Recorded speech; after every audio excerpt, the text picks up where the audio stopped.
Good morning. Welcome to Saturday, March 19th.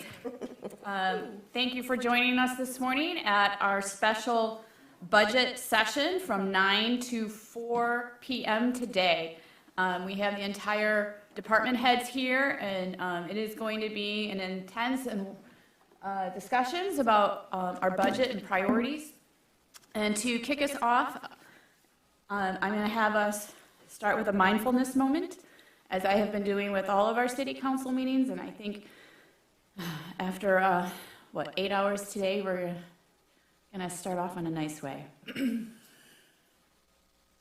So a quick mindful moment is to get our attention focused and fully arrived and ready for the meeting. So you can sit quietly during this short exercise. You can close your eyes or just keep your gaze downwards. But bring attention to how you are sitting in the chamber or at home on your couch. Find a way to be relaxed and alert. And draw attention to your breath. Taking deeper breaths.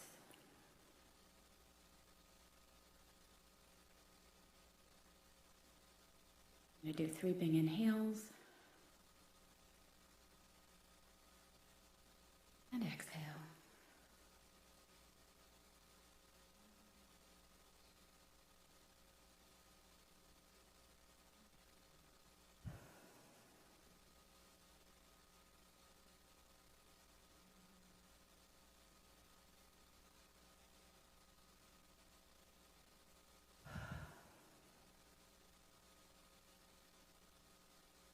Give yourself permission to let go of what's in your brain about your busy day and come present into this meeting space.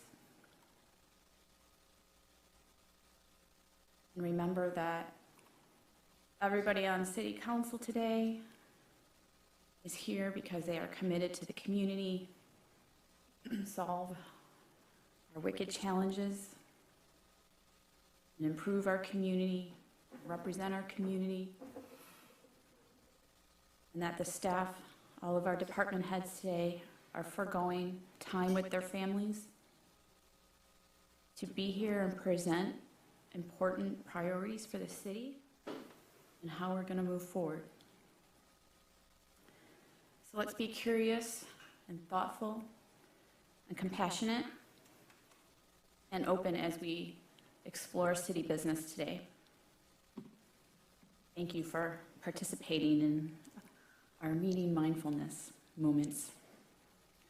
And so with that, we're going to do call to order and roll call from our Deputy Clerk, Hira, who's in the back of the room with us today. So, Councilmember James? Present. Councilmember Mikulski? Yes. Councilmember Polika? Here. Councilmember Leaks-May? Here. And Mayor Piana? Here. All right, so today we have a series of presentations from all of the directors and their departments. And kicking us off is our city manager, who's going to talk about our bottom line. But today is probably a little bit different than typical council meetings. We're still going to follow Robert's Rule of Order for meeting management, but we really are having a lot of discussion today, and council is asking a lot of questions.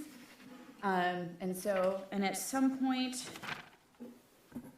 we're having public comment opening at the end of the meeting, which is typical for us, so that staff can get through all of their presentations, and we welcome public comment after folks had the opportunity to review the presentations and learn along with us. And then City Council can elevate your questions once they've heard your public comment as we summarize the day. So with that, I'm going to hand it over to our city manager. A motion to approve the agenda. Oh, we do need a motion to approve the agenda. Thank you, because that is not on the agenda. I will move to approve the agenda. Support. Moved by James and supported by Mikulski. Madam Clerk. Councilmember James? Yes. Councilmember Mikulski? Yes. Councilmember Leaks May? Yes. Councilmember Polika? Yes. Mayor Piana? Yes. And now we're going to start going into the bottom line by our city manager. All right, take it away. Thank you, Mayor and Council. Here are congratulations on your first budget workshop ceremony. Well done. Before we begin, I just want to acknowledge staff attendees, as the mayor did in person. Thank you for spending your Saturday with us. I appreciate all your time and commitment to the budget process over the past several months. To facilities and IT staff, Josh in the back, thank you for spending your Saturday with us. It's no small thing to do a dual broadcast. I appreciate your willingness to give up a Saturday. And Michael, thank you as always for your coordination and just helping set us up for success for the day. I appreciate it. And to the council, thank you for your time commitment on this weekend, and for our viewing audience, thank you for your continual engagement from the community. A couple observations today. I put down an aspirational agenda in the agenda for today. There's one correction. We will have the DDA Director, Lena Stevens, present an overview of the DDA budget briefly after I conclude with this revenue overview. So that'll be about 10 o'clock. And Judge Longo will present on behalf of the court at about 10:30. So we have about 15 minutes of questions from council and 15 minutes of presentation from staff for each department. That's the aspirational goal.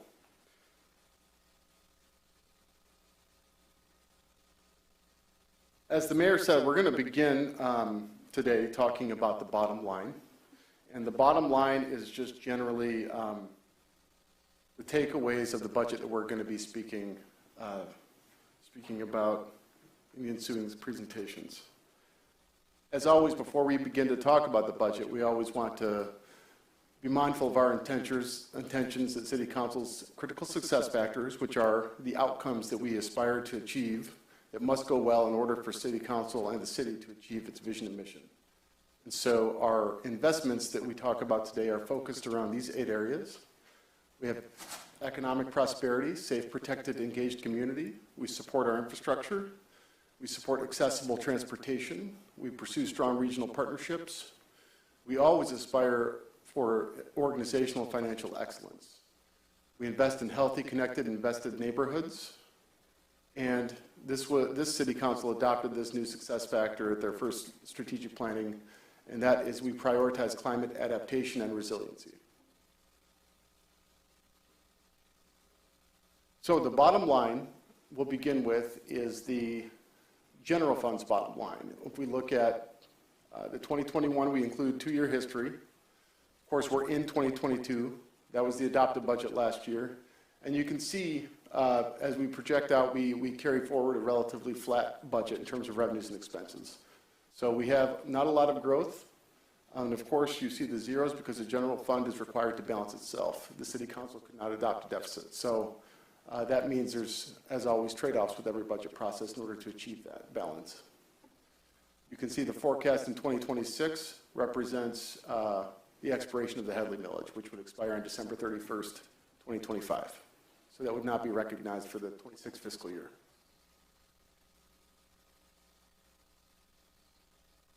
The bottom line up front, we're really going to focus on talking about our revenue sources and where they come from. And then we will work our way down into capital and staff succession planning before we break out into the specific expenditure presentations. So I want to begin with our general fund revenue resources. As you can see, the majority of our revenues come from property taxes, which are about 36%. We get about 14% additional from the Headley Millage currently. State revenue sharing rather, is about 13%, and that's relatively flat. The city will see a small increase in our, what the state calls CVTRS, and that's a statutory revenue. It should be about $200,000 this year, and that is because of the largely amount of the federal surplus that the state has. They're passing that downward to all counties and cities who receive CVTRS. Constitutional revenue sharing is the other type of revenue sharing.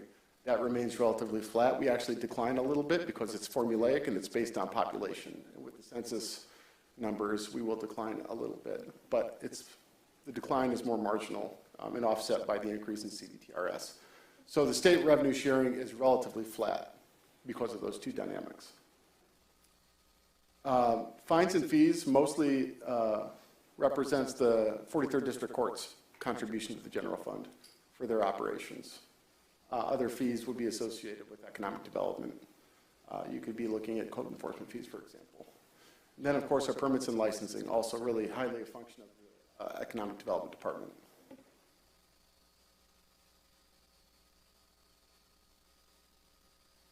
So our expenditure outlay, the government provides services. We don't make things, and I really hate the word widgets, but we do not make widgets, which is why you would see that about 70% of our budget is expenditures. That makes sense.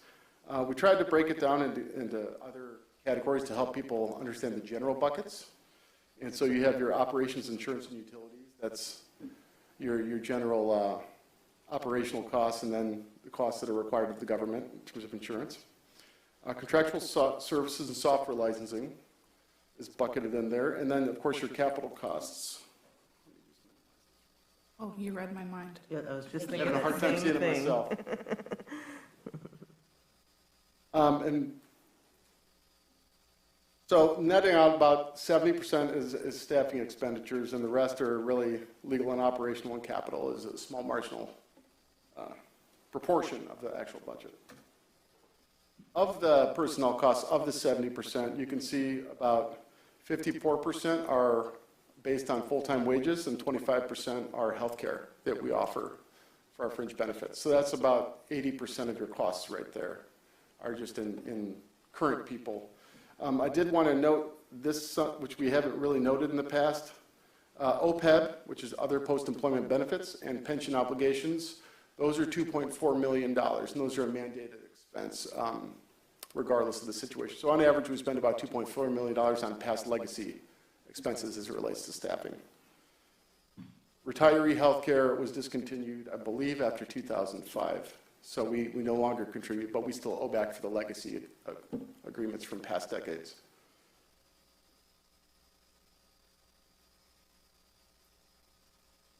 Breaking down at a high level of our expenditures by department, you can see the police and fire make up about 50% of our general services.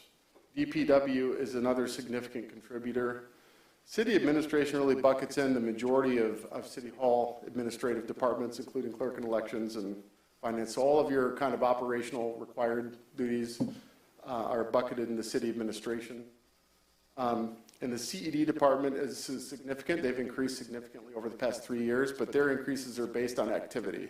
So as development activity or permit activity goes up, we increase staffing, and we do so usually through Safe Built, which is a contractor. The benefit of that is you can expand the contract when development is there, and you can reduce the contract when development is not. You reduce your hours. And IT, which was established in 2015, the city didn't have an IT budget prior to that. It takes about 3% of services. Oh, sorry. Sure. Through the chair. IT also includes all of our IT equipment as well. That is contracting and capital on an annual basis. So for this particular year, it's about $660,000. That's the projection. Some departments do generate revenues, as we alluded to in the previous slide. So you can see your city council, you guys make the most money with your property taxes that you bring in. Central services, that is really, again, that's where our insurance and utilities, so if the city receives insurance rebates, you would see it recognized there, as well as any other transfer in within an internal fund. Your finance department also recoups finance fees for the property tax bill, and that's largely offsetting staff times and contractual costs. The district court is a self-contained operation, so their revenues, expenses are within the district court, but they're organized under the general fund.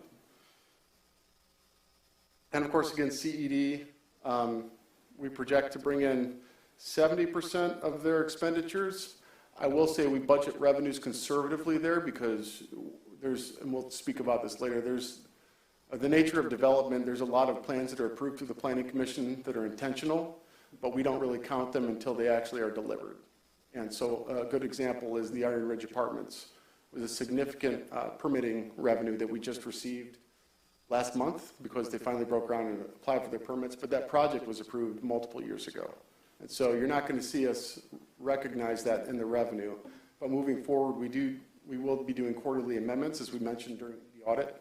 And so we'll be tracking that permit activity based more on real-time assumptions. And so during the budget process throughout the year, for example, our first quarterly check-in will be in September.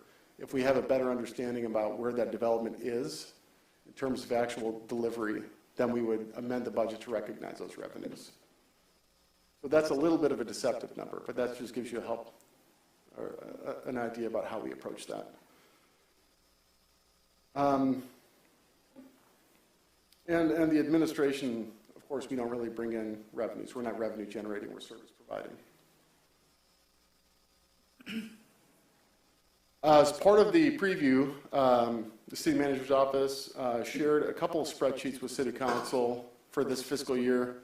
A list of capital projects that were kept in the budget and a list of capital projects that were cut from the budget. And capital projects that were kept were generally kept because they're mandated or they're already obligated, meaning that we're already in a financing contract. So we must keep that in.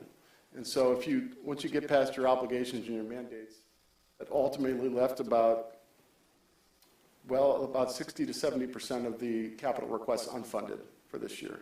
And I want to be clear, that doesn't mean they're unimportant, that just means they're unfunded. The list on the left represents the total amount of budget requests, not what was approved. We'll speak about what was approved coming up. But as you can see, and not surprising, facilities led the capital requests with $840,000. And those requests are based on the facilities condition assessment report that the council received in December and that the facilities task force is undertaking right now and reviewing. The projects that were obligated, the largest projects were our parks commitments. Again, those are obligated because we signed an MD&R grant and we committed to our proportion of that. The way the MD&R grant works is we have to fund 100% of the project up front. So we'll fund that in fiscal 23 and 24. And after the project is complete, we'll file for reimbursements. And so those reimbursements are actually recognized about a fiscal year later. So we really have to carry the cost for 2 years when we assign these grants. And that's how we have to recognize it. We did approve one priority FCA facility upgrade, and that was the DPW facilities. The budget level was within tolerance for the capital fund.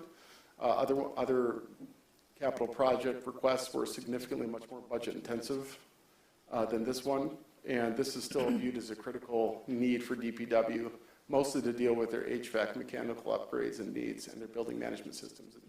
James Jameson and Dan Antasa can speak more to that at the DPW portion of the slide.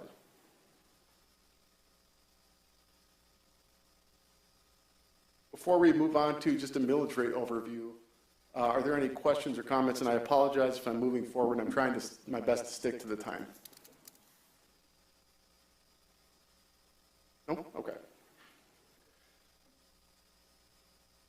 So as we know, the millage rate is really a function of the tax base and the expenditures. I want to look at a review of the millage rates, and this is an update from the slide. We really keep this statically in there last year. And so you can say from a millage rate perspective, Ferndale is generally middle of the pack. We're pretty close to our neighbors in Madison Heights and Huntington Woods. But the important thing about the millage rate, again, it's a function of the tax base. So not all tax bases generate the same amount of dollar. And so the millage rate is helpful to understand where you're at with your neighbors, but it also is more indicative of the differences in tax bases and the differences in obligations for each city. Joe, I would note there was a slight uptick in the rate for Ferndale from last year, but that is not a city increase. It is a county increase. So there's no additional taxes from the city. These numbers are the full millage rates imposed on residents.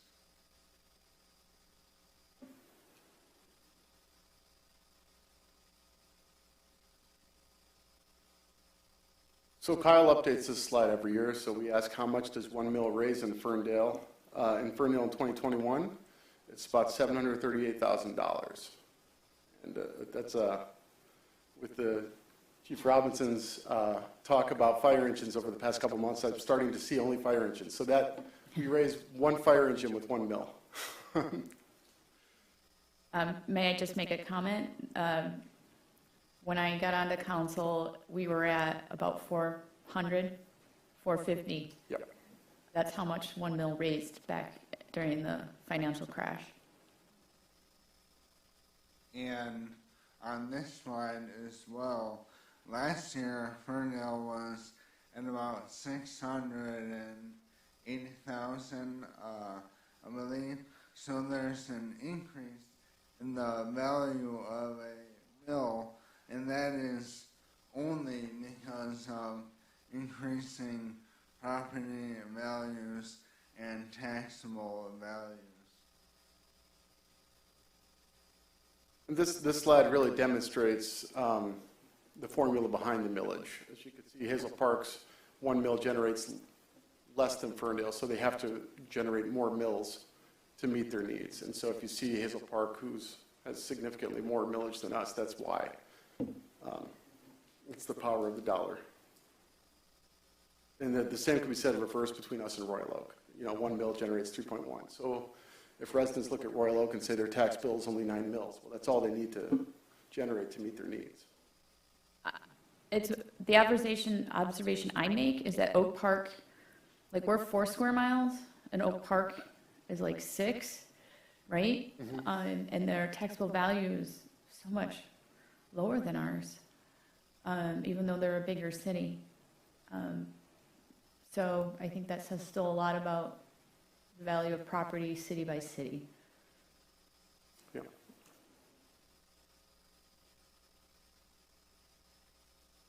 So we get this question a lot, and I had our treasurer, Rich Shearhart, reach out to Oakland County Assessment, and our Oakland County assessor assigned to us, they're able to give us some information.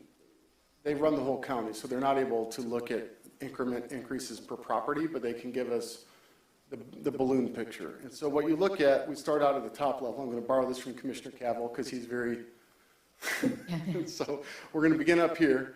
We have 9,400 residential parcels. Of those 9,400, between 2015 and 2020, county said we've sold about 3,500, so a third. Of those, 2,300 were principal residence exemptions. And what that means is they were homeowner occupied. The remainder could be for rental, could be for another reason, but they're not. The point is they're not homeowner occupied. So we can't really speak to the motivation or what they're at, but we can just speak to the which is a pre-residential exemption. Through the chair. So what you're saying is those are homestead. Correct. Is a term that Sorry, most yes. people are familiar with. Those are homesteads. Correct. Thank you. So 38% of the residential parcels have uncapped. And of those, 38%, 67 are presumed owner-occupied. And I say unique parcel sales because an additional 10% have flipped multiple times since 2015. And the more frequent property flips, the less difference that uncapping makes because it's more frequent.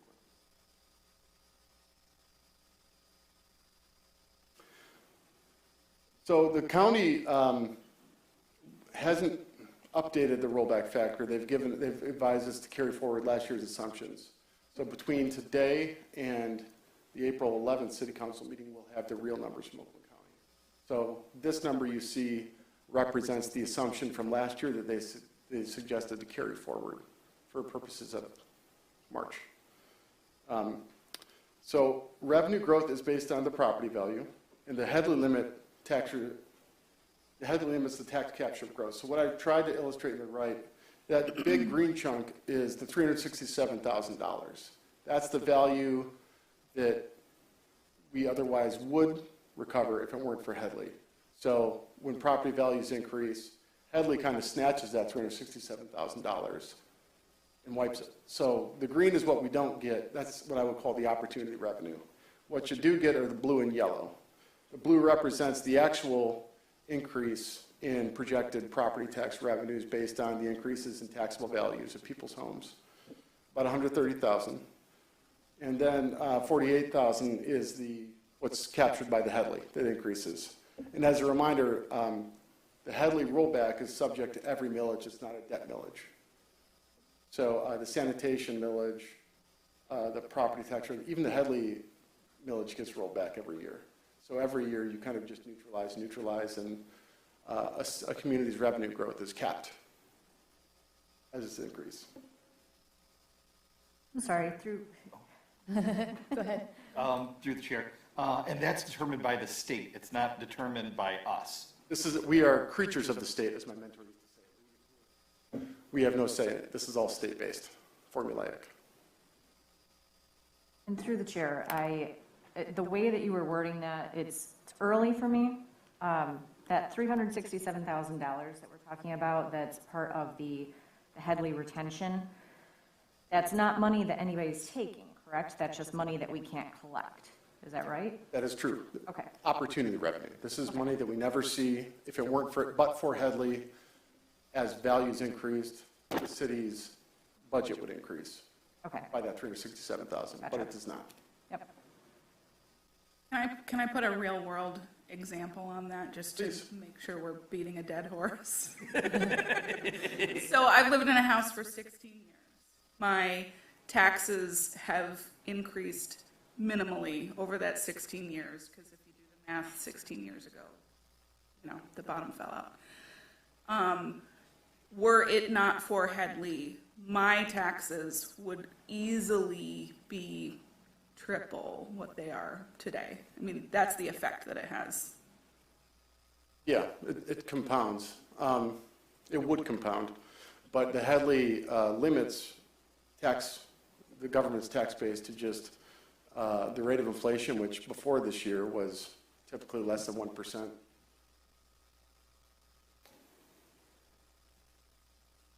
So to visualize that, again, fire engines are on my mind right now. So the $130,000, that is the increment that we did. That's the increase. The net increase from all of the property values that have increased.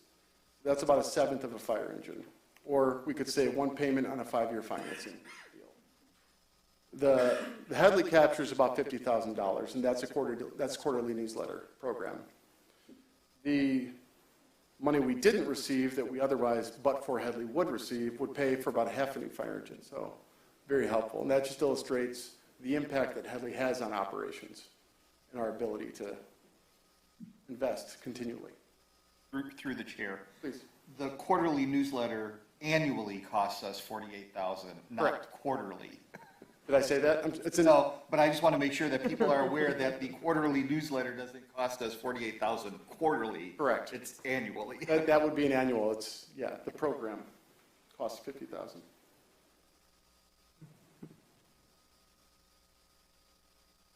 This is, we update this every year too. This is, the green is the actual, again, the increment that we're replacing, that we get every year. We would get everywhere. That's what we're projecting, and the yellow is the Headley. So after the Headley, your property tax revenues should be right around $9 million a year, as opposed to between 12 and 14. May I ask a history question? Please. Weren't we at 14 million at some point, like in 2007? Did the rollback go all the way, and we're now at 12 million?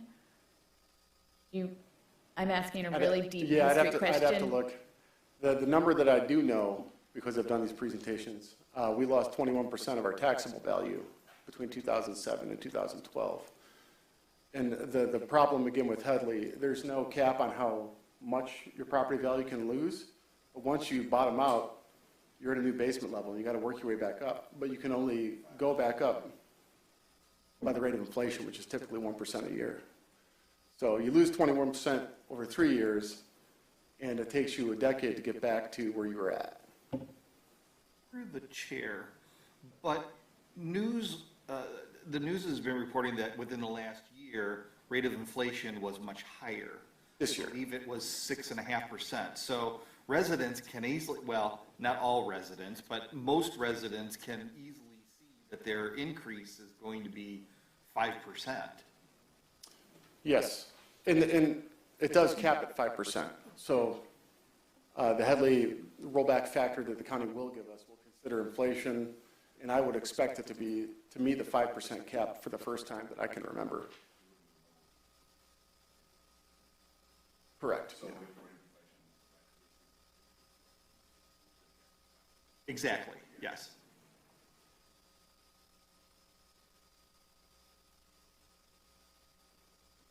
This is a lot of words, and I apologize for that. I ran out of visual gas. On the left this is just what council had kind of asked us last year about essentially before and after Headley. And I can deliver more details, but I wanted to take a stab at just helping understand how the Headley Millage has been invested over the past X years. So before Headley, there's a few key departments we didn't have. We didn't have a communications department. We didn't have a human resources department. And we didn't really have a city manager's department. We didn't have succession planning. What you had were cities sharing, or positions sharing a lot of roles. So at that time, you had the assistant city manager, who was also the finance director, treasurer, human resources director, and assessor.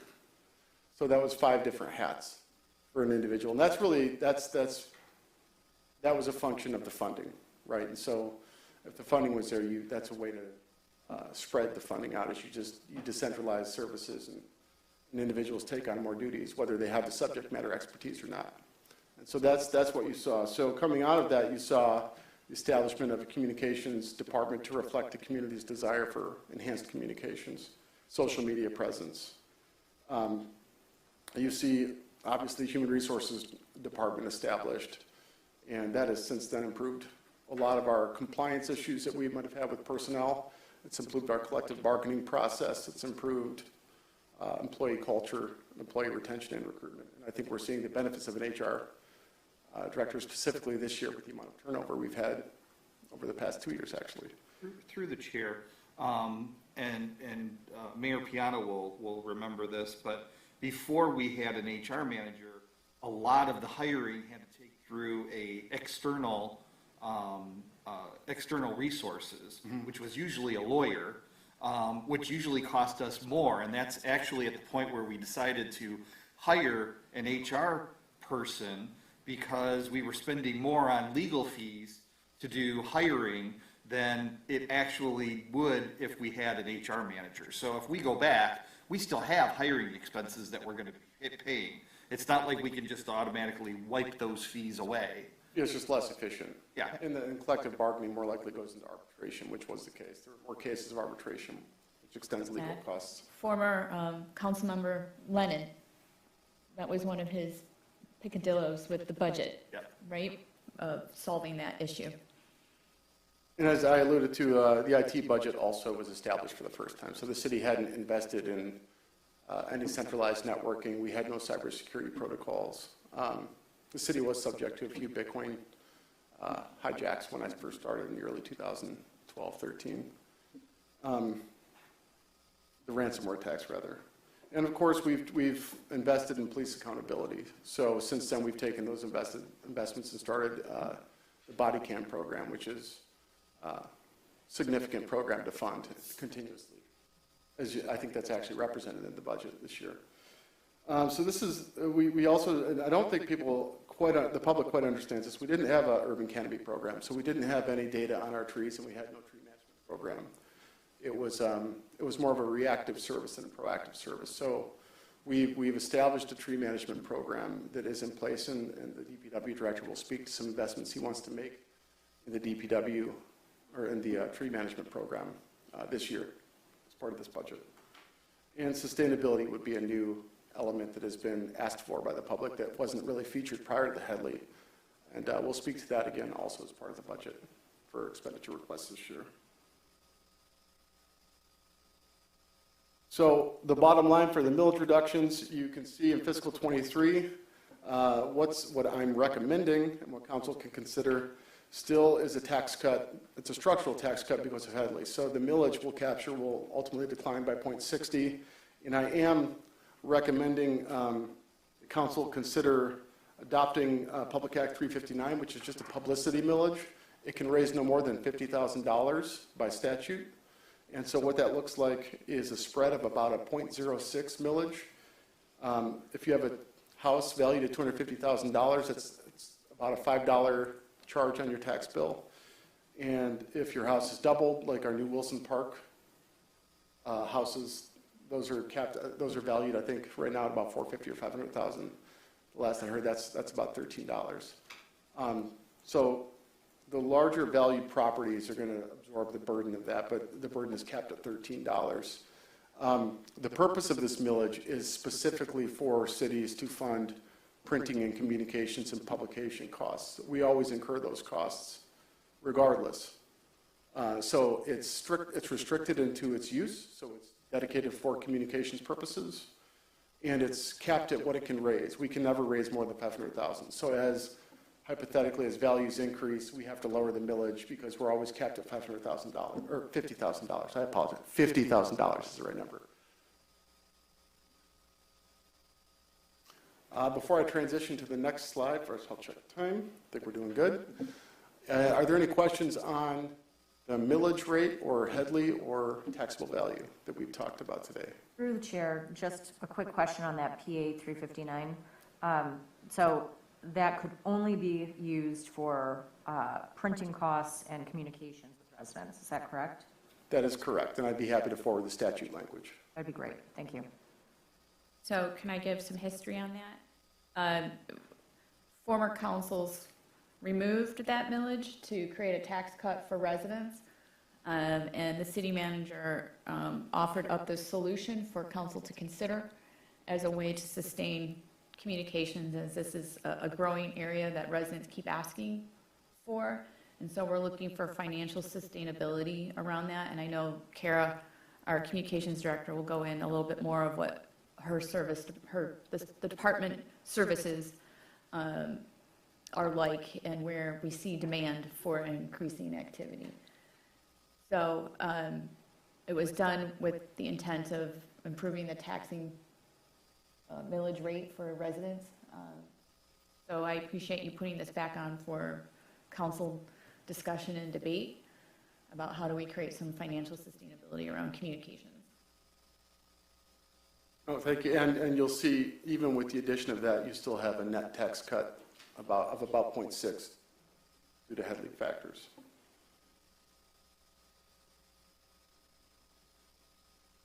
And I'm going to step out here and invite Lena, the DDA director, if she's ready. We're a little bit ahead of schedule, which isn't a bad thing. Share the communications or? I believe if you pull it up, it'll show.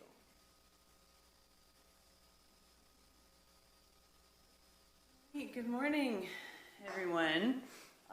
This is actually my first budget presentation. I think it's easy to forget, first of all, because I'm so amazing. I just blended right into the landscape here, and everybody loved me right away, which was wonderful.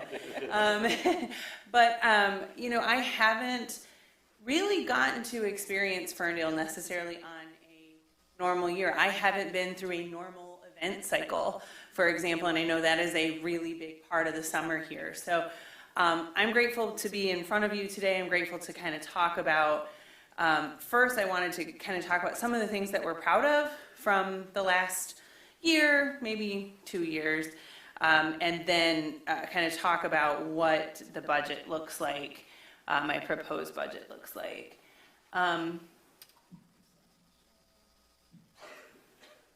So I might skip a couple slides because this was actually put together for my board. So just some things that you may not be aware of that kind of happened this year. The DDA in conjunction with Oakland County, with SOAR, with the city, we helped give out over $50,000 of free PPE to Ferndale businesses. And we did that citywide. We didn't limit that to downtown.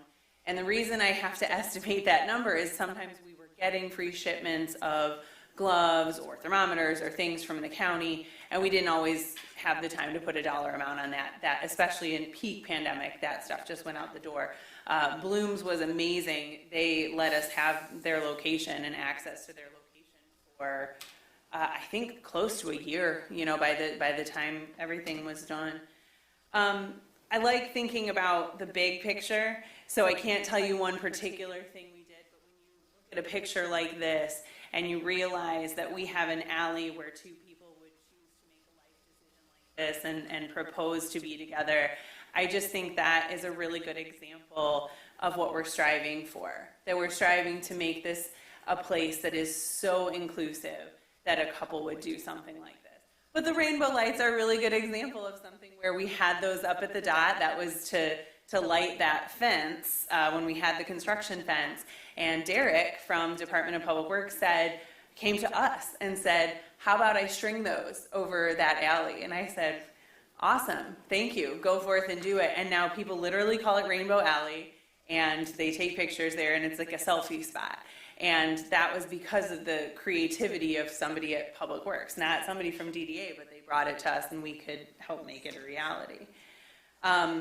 We're working on public art. I want to make a lot more progress on that, but I think it's this is a great example of if you build it, they will come. This mural was finished probably about maybe 3 weeks before this person took this picture and posted it on their social media account. And they're in a parking deck. And how wonderful is it that somebody felt safe, somebody felt comfortable to come into a parking deck and take a selfie and then post it. That's exactly, you know, the kind of thing that we want to be promoting. Not Sorry Goods, they're wonderful. Everybody knows them. We've launched some merchandise with them. You may not be aware that the DDA helped secure a $25,000 grant from MEDC for Urban Rest downtown, and I shamelessly put in pictures of my cute kids whenever I get the chance. So that is my daughter eating an ice cream cone that we can get from their walk-up window, which how wonderful to see some activation of the sidewalk in a different way. That yes, it's still food, yes, it's still food-based, but it has a retail component and it activates that sidewalk. How wonderful was that? Social districts, huge smashing success, not a single problem. The chief will tell you they made a specific code so that when they had incidents, they could code it as related to patio zones. I don't know what the code is. I've never heard. I should find out someday. But I ask him routinely, and they have never used that code. We had one incident. It was during, I think it was during the art festival, when the patio zone was closed, and it was the first time we had closed it, and there was some confusion at Rust Belt of somebody leaving. It was handled. We talked to them about it. We worked with it. It's always going to be tricky if we're closing and opening that social district, but it was handled well, and it didn't create any kind of a problem in any way. The businesses like it. Is it saving? Is it like the golden, silver bullet that's saving a particular business? No, but during the whole pandemic, we had to do these little things, anything we could. We're working on, activating Schiffer Park. We're collaborating this year with Parks and Rec. I say collaborating, they're doing like 99% of it. And I'm like writing a check, which is just my favorite kind of collaboration, where some of their movies are going to be in Schiffer Park. And we're doing the 9 on 9 concert series, where we're actually right now taking nominations for artists to play. Last year, the artists were donating their time. This year, we're going to pay them, and that's just because I have a personal belief about compensating artists for their art. But last year was entirely volunteer, and it was great. So I'm enjoying that. We had Broadway in the Burbs. We had the 2nd annual tree lighting. I just love this picture of Derek. I don't think he knew that I was taking this picture, but he just looks so happy. As part of our holiday stuff, the DDA helped launch Ferndale Dollars, which again is another citywide project, so any business citywide can participate. And as of this, I said 15,000. It's now above 20,000. So in 2 years, that program has generated $20,000 of local spend. And that's just going to continue, and it takes, now that it's all set up, it really takes very little time. It's the same system that Royal Oak uses and a lot of our neighboring communities. These are just some other pictures to throw in and make you feel good. We had the Ferndalian, and we had the Detroit Institute of Arts come. We had the seating area. We did a lot, working together for allowing some flexibility with outdoor seating areas, which I think some businesses would say potentially saved them during the pandemic.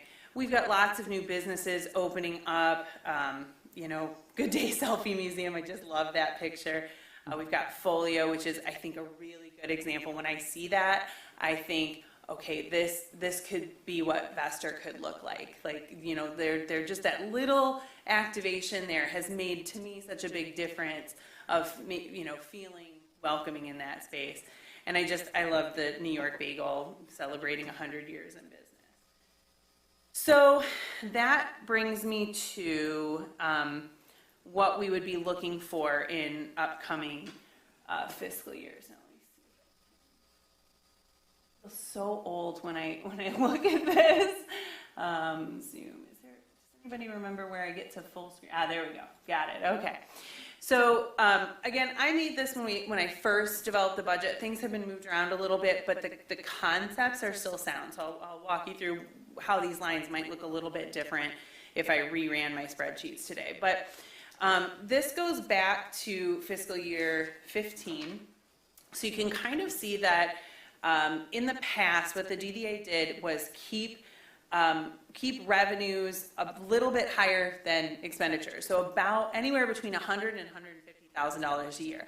And they put that away into fund balance. And while I am incredibly grateful to have a fund balance that we can plan for capital projects and do fun things with, that's really not how DDAs are supposed to operate. And especially when Public Act 57 came into law to, professionalize or kind of look at how to change some of the things with DDA, it made it very clear that they don't want DDAs doing that. It's not designed to be an entity that puts money away and sits on it, in perpetuity. It's designed to be a system that reinvests in the downtown to continue that economic engine moving forward. So you can save money, but it needs to be very specified. It needs to have a purpose, and you need to state what the purpose is. Why are you saving this money? I also want to take a moment here to clarify where the TIF gets its money from. I think there is some confusion still out there, and we'll just have to chip away at that confusion that this is somehow money that if we didn't collect, that it would go back to the city of Ferndale. That is not the case. There's a very small amount that we capture from debt service that City of Ferndale issues, but the vast majority of the money is deferred basically from Oakland County. I have the full list of taxing jurisdictions, and also the library, which is voluntary. They choose to give the DDA money. But so that is money that if the DDA did not exist, if the TIF dissolved, that money would not come back into the general fund. That money would go to Oakland County, would go to other taxing jurisdictions. So it's our job to reinvest that and keep the engine going of these downtowns. So then you see there in fiscal year 19, kind of 20, you see that red line go boop above the green line, right? And that was Schiffer Park and the dot. And that represented, I think, a wonderful collaboration, kind of policy-wise, but also money-wise between the DDA and the city. And now the DDA continues with $55,000 a year towards the debt service on the dot. And that's for the life service of that debt. Now you see, as COVID hit, that red line kind of went back down again. So I had plans, we tried to move things forward, but so much of what we were doing was based on communications, and it was hard to move things forwards with supply chain disruptions, with working from home. So we did a lot of great stuff, and a lot of it was donations too, right, or grants that were coming in that we were funneling and things like that. So we did some cool things, maybe not everything we wanted to do. And now what you're going to see here is you see how that red line spikes way, way up. And it's maybe not going to spike way, way up in 23. It's maybe going to spike way, way up in 24 just because we shifted around. But this is based on what I said in the beginning. which was we can't save money without a stated purpose. And what I want that stated purpose to be, and what I've expressed to the board, is collaborating on capital projects. So the 3 capital projects that I put in this budget were sort of based on initial discussions. It was streetscapes for West 9 Mile, which if you walk West 9 Mile and look at your feet and look at the curves and look at things, you're going to realize, you know, that it needs to happen. It's got to get planned for. Vester streetscapes, which we have an opportunity to capitalize on development that's happening there already. And then improvements to the Withington Alley. Now, I had put some of these things in fiscal year 23 based on my best knowledge of how things were going at the time. I think it's likely that those will actually be fiscal year 24. So instead of that big peak happening next year, you might see that happening in 24. But the general concept is the same, is that I want to start to eat into our fund balance to fund these capital projects and help maybe move some things forward. Now, Withington Alley is a good example where this year what we might help do is work on the design. So we might fund the design so that we could all come to, you know, an agreement, and that may help us seek out some grants for stormwater, maybe green infrastructure, things like that. How am I doing? Okay. Sorry to jump in, okay. but through the chair, can you just define the Withington Alley? Is that the space between the storefronts that face 9 Mile and the parking lot? Yeah. Oh, okay. And that sort of like raised, the kind of raised sidewalk there, so that where the bollards are all to the side, it can become kind of a skating rink at times. So because the drainage isn't good, so if we get like a big melt or a big rain and then it freezes, it can get kind of icy back there and things like that. So, and I think it's an opportunity for not only aesthetic improvements, but to maybe talk about what we want that pedestrian experience to be like. Because if you think about it, a lot of people, that's their first visual experience when they come into downtown Ferndale. And we have the sanitation area right there, which is vastly better than it was from my understanding. So I'm not disparaging it, but that's there. And then we have that alley that's seen better days. And there's no art, there's no seating and things like that. So I would love to help the city look into that. And if us funding the design could then help us move it forward to get grants, then that's a great way that the DDA and the city can collaborate. Through the chair, a couple clarifications. You mentioned West 9 Mile. A lot of people remember the Wild West 9 Mile. How the West was one. Well, yeah, you're not talking about that area. You're talking about from Woodward to Planavon. Correct. Okay, I just want to make sure that was clarified. And then going back a little further, you had brought up about, you know, the DDA and the funding and all of that. There's a lot of misunderstanding of if the DDA didn't exist, we'd have all these funds that would come back to the city. The problem is we lose a lot of those funds. And almost all of them. Almost all of it. Yeah. Well, there's a base that you would get. However, that is very, very small. Yeah. And right now, we used to contract with Worry Free. We now contract with our DPW department to manage the maintenance of the downtown. The flower beds, the flowers. Well, if that cost isn't there, guess where it's coming from? It's coming from the city, the general fund budget, which means we're still expending that money. It's not like we're going to find extra money by eliminating the DDA. So I just want to make sure that people are aware of that. And we could get more detailed if that scenario needs to be fleshed out financially. But yeah, you're exactly right. So not only would not all that revenue come back, there are financial obligations that would be incurred that are being funded now. And then proposed staff obligations that are in this current budget. And so that was the other thing that I wanted to mention. And I don't know if this will be discussed later, but part of this is actually proposing that the DDA and the city share the cost of a officer within the police department who is dedicated to downtown and working on the issues of starting at safety, because we have had safety concerns coming up from our local businesses, and that's been ramping up over the last 2 years. But then moving into some of those more complex needs, and how can we find resources to help some of those folks who have needs for their personal well-being. And so I think we can start to do, and building, relationships, strengthening relationships between the businesses and the city. So, and that would be if that's proposed, and if I was no longer here, if the DDA was not here, that obligation would, fall completely on the city. And then I just for illustrative purposes, I drew what would happen if Headley isn't reapproved. And I know that's the discussion we've been having, but then you see that our revenues drop, considerably, 25 to 30%, and then we have to have a different conversation. We do have to decide, do we have to have one fewer person at Public Works that we pay for? Do we have to not do holiday lights? Do we not do, we would have to have those conversations.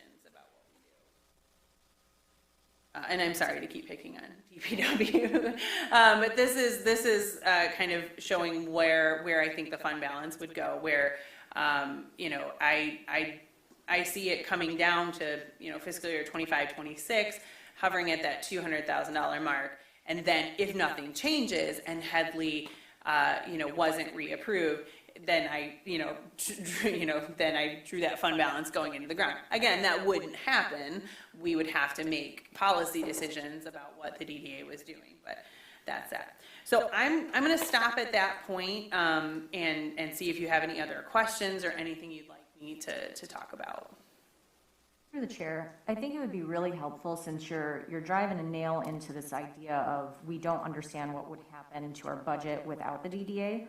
It would be really helpful to see what that looks like on a spreadsheet. Sure. Yeah, we can put some numbers to it. I mean, I think some of it would have to be sort of estimates, but I think we can get a really close picture of what that would look like. Yeah. Fantastic. Thanks.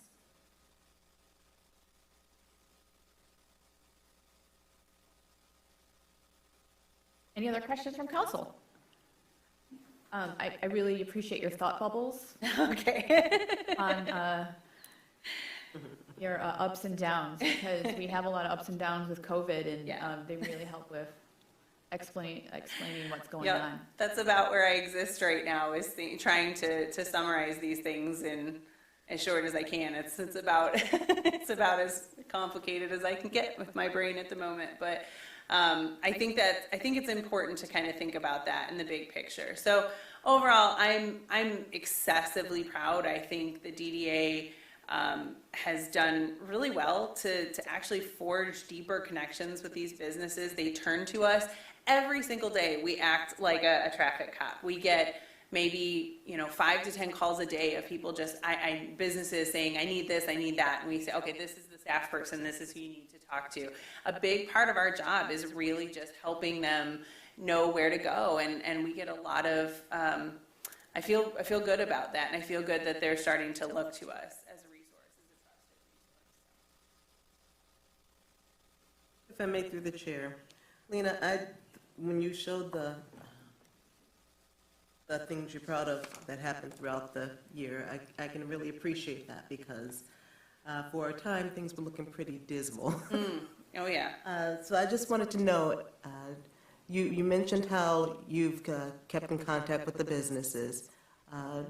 Just can you kind of share with us some of their points of appreciation for everything the DDA has done throughout this time? I know you've been there for them, but I would just like to really hear. Sure.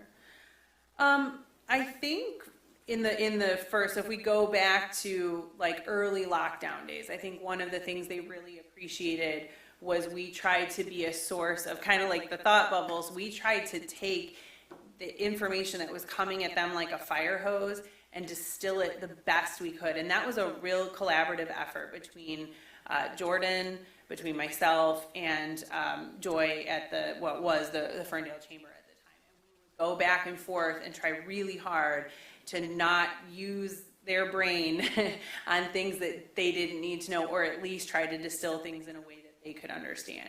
So I think that's where we really started. And for months, that was really our job, was just taking all this information, distilling it down, and trying to give it to them, answering their questions, giving them the resources that they needed. Then, as we got to kind of come back into the world a little bit, I think they continued to appreciate the communication, but that need became less. Then they really needed things to look forward to. I think it was Chris at the Rust Belt and Sandy Levine that was saying, like, it's so dark. It's so dark. We just need something to look forward to. And that's why they liked the social districts, because they were like, we need something positive. We need something to do. That was pre-vaccine, when we were planning to launch that. And so just having that to say, okay, in 2 months we're going to launch this, or in 1 month we're going to launch this. This new thing is coming. Some businesses really appreciated that. John from Modern Natural Baby said the same thing about the Hallowindow contest, the decorating contest for Halloween downtown. He said it was incredibly helpful for their staff just to have something positive to do and something to look forward to. And then when they won, they really celebrated that and enjoyed it. So I think there was an element of that. There was the actual funneling of money. So not only did we have the PPE, we helped give out these $2,000 checks for outdoor activation that came from Oakland County, and we helped, funnel that and make that process as easy as we could. So we actually did have money flowing through the door to these businesses as well. So I would say those are kind of the buckets that it fell into, but I think the ones that were most meaningful for me were the ones where they felt better and they felt more positive, like okay, I can get through this. That was really satisfying.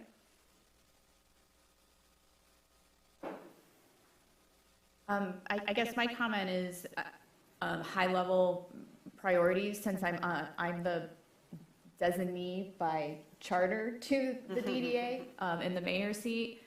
Just the focus is on capital improvements under your leadership and the current board, really focusing the DDA rather than being spread like peanut butter, that you're very focused on capital improvements, maintaining a clean and safe downtown. Is something that's been a priority, important for me, and I think the rest of council. As you do walk the sidewalks, we're ready for a makeover of our sidewalks in our downtown. It's been over 20 years. That was before I even lived here. So when the last investment was made. So I'm just really appreciative of your leadership, the placemaking, the capital improvements, the new bicycle racks, which we get a lot of complaints about how bad the yellow ones look and they're bent, and right? They just look like we're not caring for our downtown, the old ones. So I think that's really the focus. I'm appreciative of the DDA being very focused and not spread like peanut butter. Appreciate that. Any other questions? All right. What's next, Joe? We're a little bit ahead of time. Through the chair, we are running just a tad ahead of schedule. Not a bad thing. So I did build in a section break. Kyle can give an introduction into priority-based budgeting, and then we'll lead off with Judge Longo once he arrives. Are we doing that section break now? I'd advise council, if you're looking to stretch your legs, now would be the time to do it. I think that would be great. Thank goodness. I needed this coffee. I think we have to take roll call to go out of session. Oh, really? We All call right. it suspend. Oh, okay, so we are now going to take a section break, but we need to go in that by council approval, apparently. Move to adjourn for a break. Moved by James, supported by Leaks May. All in favor? Do we need a roll Aye. call? Aye. Okay. We'll see you in a few minutes, folks.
I used to work at the suburbs. All right, yeah. Grand Rapids has really impressive affordable housing. They have. Do it. Well, and they also have a lot of nonprofit investment through trusts. Yeah, there was an article about Amazon investing 1.2 billion in affordable housing out west. And I'm like, maybe if they paid their fair share in taxes. That's Real nice, wouldn't it? So you have private corporations starting to build housing, and they're the landlords for their employees. It really is complicated. I don't like it.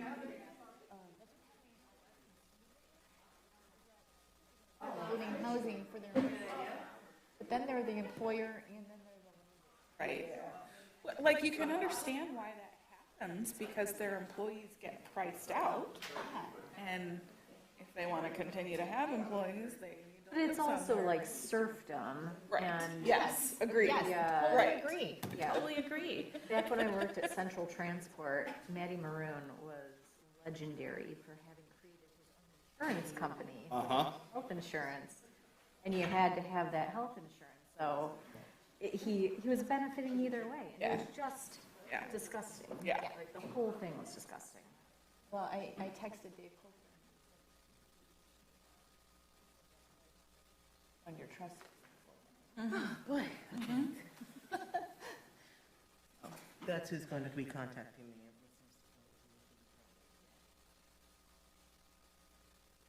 All right, welcome back, folks. It is 10:20. We're right on task, and next up is priority-based budgeting overview for expenditures. Thank you. Through the chair, our Assistant City Manager, Kyle Paulette, will lead this section. I will just be here to turn the pages. And so Kyle, when you're ready. Good morning, council.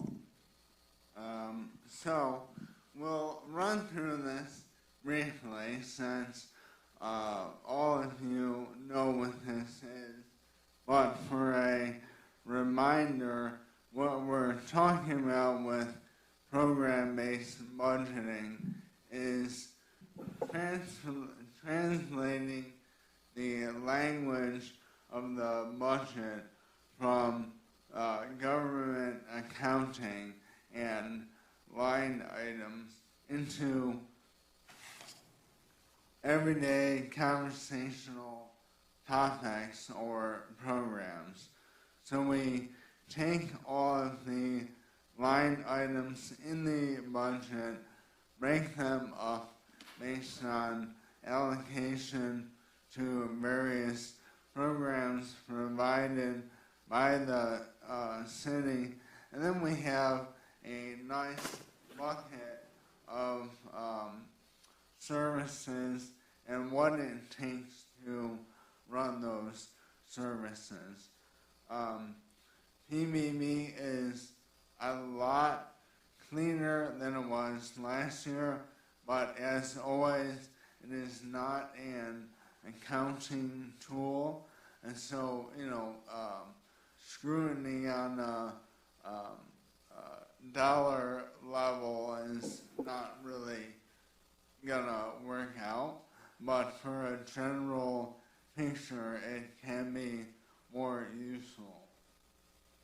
This year, we have added program revenues to see how much a program brings in versus how much is going out. And we also have FTE shown, which I will go into a bit. Similar to last year, each program is scored based on these 5 parameters. There wasn't much change in scoring from last year, but one important thing to note here is that third parameter of cost recovery, because it really impacts the program score, increasing it. And so you will see certain, very essential programs like police patrol at a lower score than something, that is not as vital, but essentially pays for itself. And then again, the higher the score, the more vital it is, and the more priority should be given to that program. This year, I've included on each slide a sliding scale that just shows where in the universe of scores a program, sits. And so you'll see this on each slide showing you this is in the top 25 or 50% of program scores, or, lower 25 and 50. I also included the full-time equivalent on each program to get an idea of how much staff time goes into each separate program. And I put this example here because FTE generally messes with my understanding and really how it works, because we will have 5-10 staff members on a program, but it only counts for 0.25 FTE because they're only putting a little bit in over the year. And so the example here is Greg the chef, who's paid $100,000 annually and works in 2 programs. He spends half his time on dinner prep, therefore 0.5 FTE, 15,000, and the other half on cleaning, the other 0.5 FTE. And then you add the other costs of the program to get the total program cost over the year. And I will note, Chef Greg works at a very lucrative restaurant. Because if you do the math here, each plate is about $215. Very impressive. Next, please. Greg, are you serving lobster tails after this?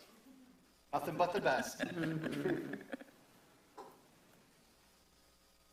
So last year I did this exercise to show, the difference between a line item budget and a program. So council, what does this $150,000 do? Although you have the presentation, so I guess you already know.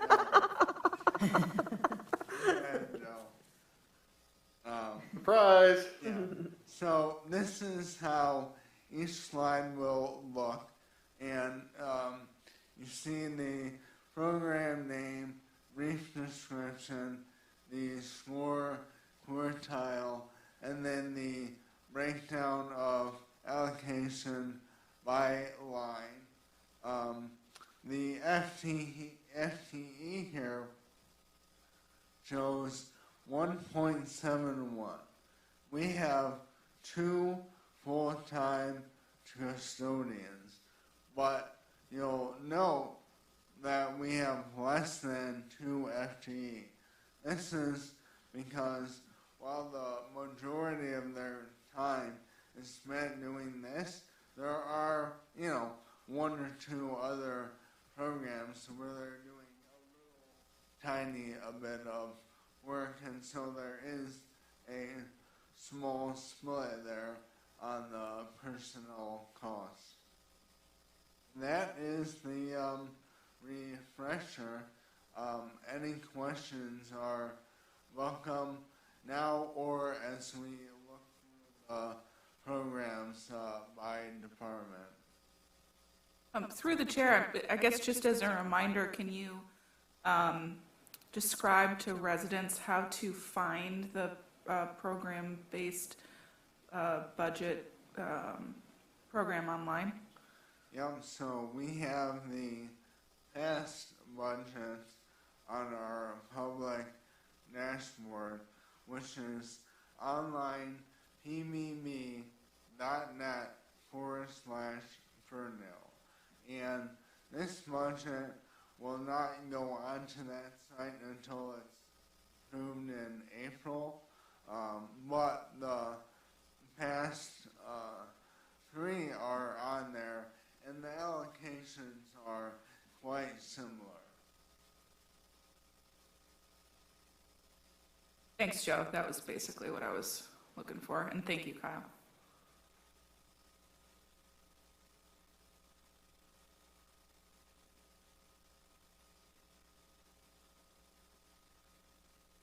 Okay, so the framework for today, as Kyle said, we're really presenting, our departments are presenting in terms of programs and not line items. In the past, they presented on line items until we adopted this approach for budget. All personnel requests are organized around the basis of succession planning and need, and each will be addressed individually within each department as it comes up. We will only be presenting on anything that would be a new or a change to personnel. We will begin with the 43rd District Court. This process made me realize I had no photos of the court. So I took a shot. Maybe that's your chambers.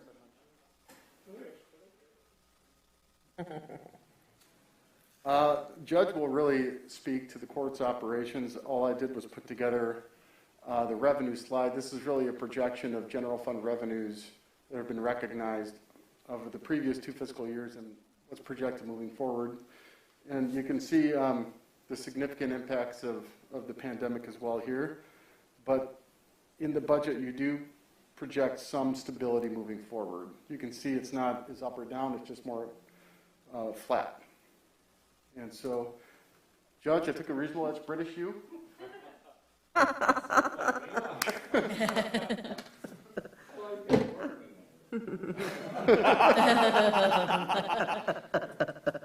And now Judge Longo is supported by his administrative staff, Linda and Marie, who are described right there as well, and they'll lead a discussion on court programming.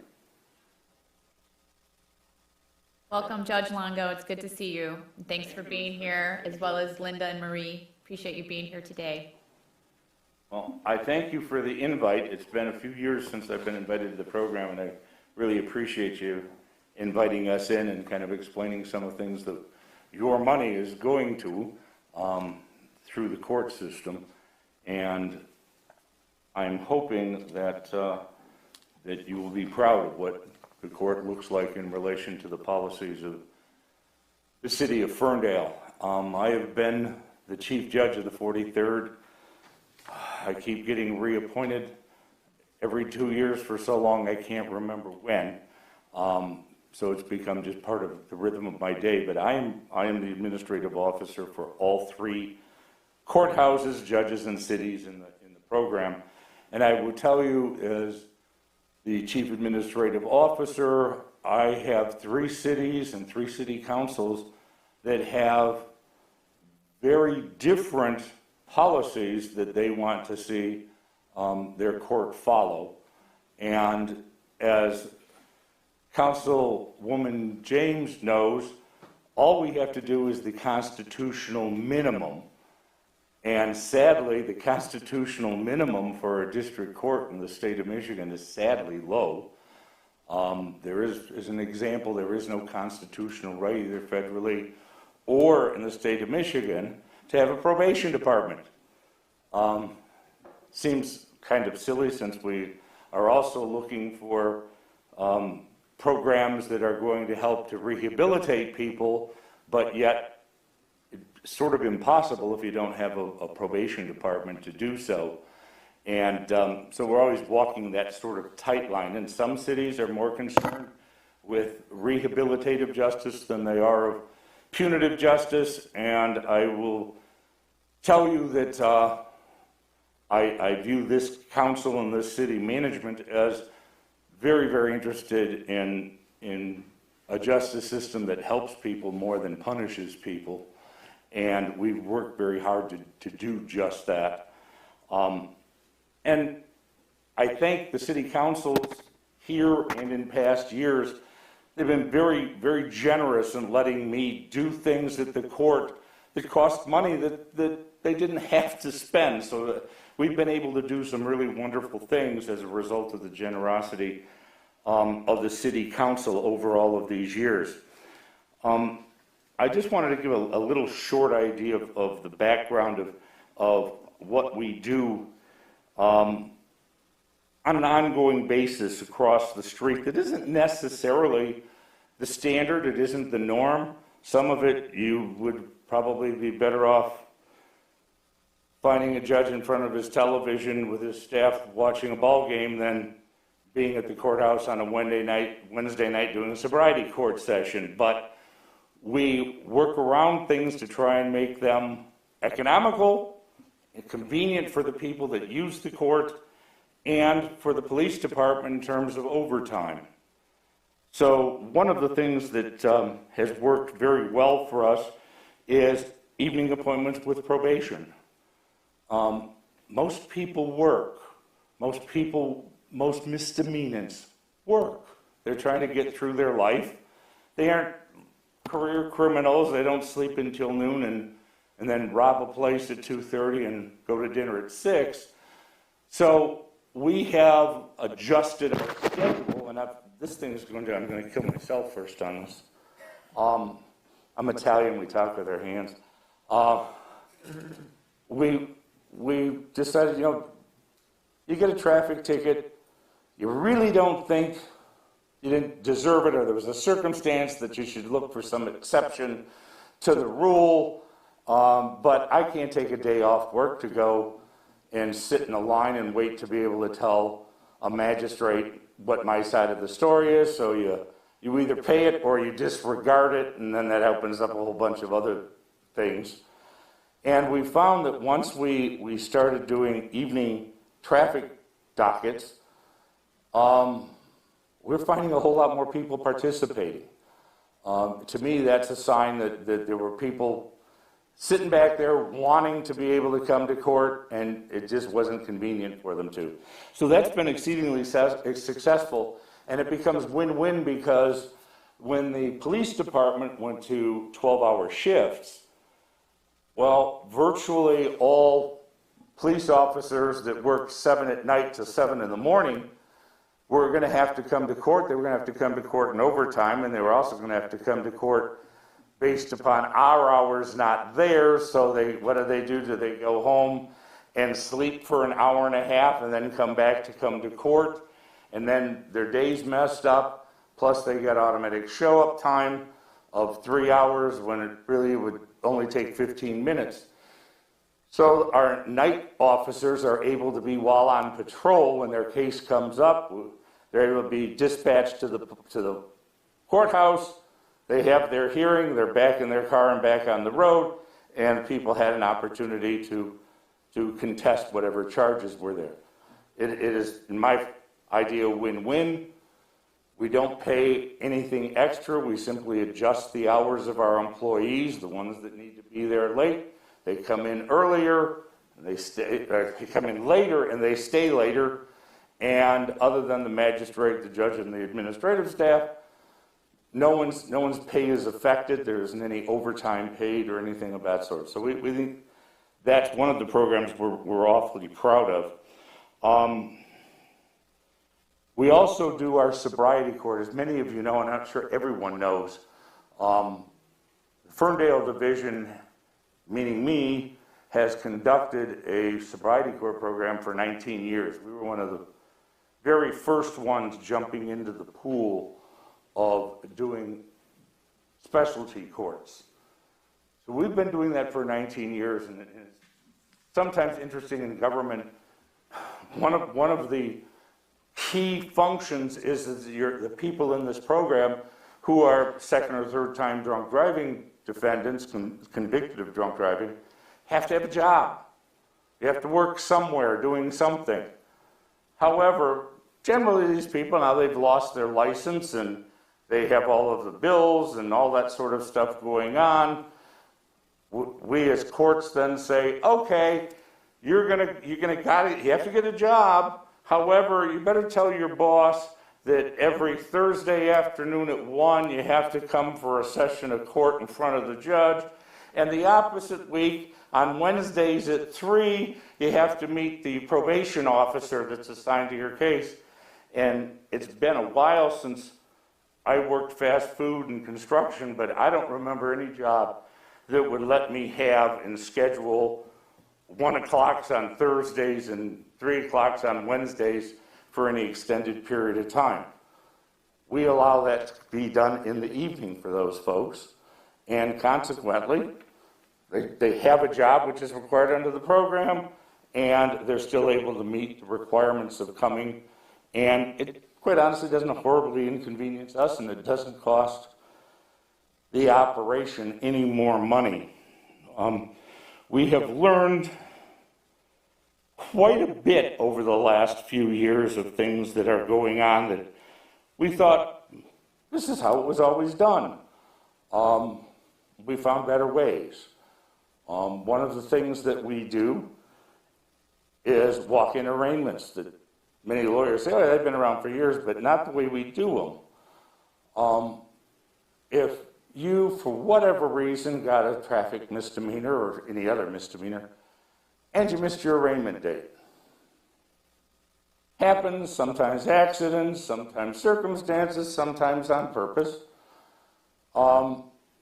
It used to be that we put out a bench warrant immediately, and should you be stopped somewhere, you're going to be arrested and brought down to Ferndale, perhaps spend the night waiting for a magistrate to come in the next morning and arraign you and so forth. Well, what we've done is we've started the walk-in arraignment process that on Fridays, you don't have to go to the police department. You don't have to get fingerprinted. You don't have to get booked. All the things you would normally have to do in a warrant situation. Now, first thing we do is a show cause. There's no arrest involved. You missed last Tuesday, come and give an explanation on Thursday of next month, and we'll see if we can move on from there. A lot of people, oh, I had on the calendar the wrong date. There's lots of reasons why people miss, and they don't need to be arrested and embarrassed and perhaps lose work and have children in the car and all of that sort of stuff. And quite honestly, turning yourself into the police department, I'm sorry, Chief, but it's intimidating.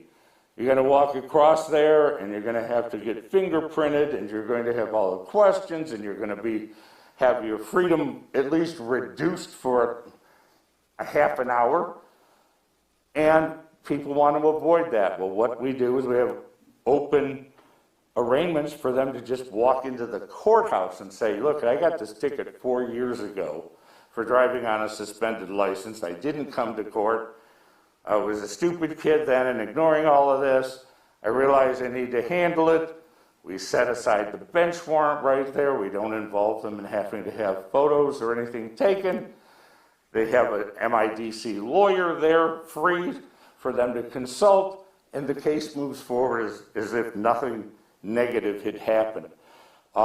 It's a little more difficult to administrate. Thankfully, I have great administrators, but it works.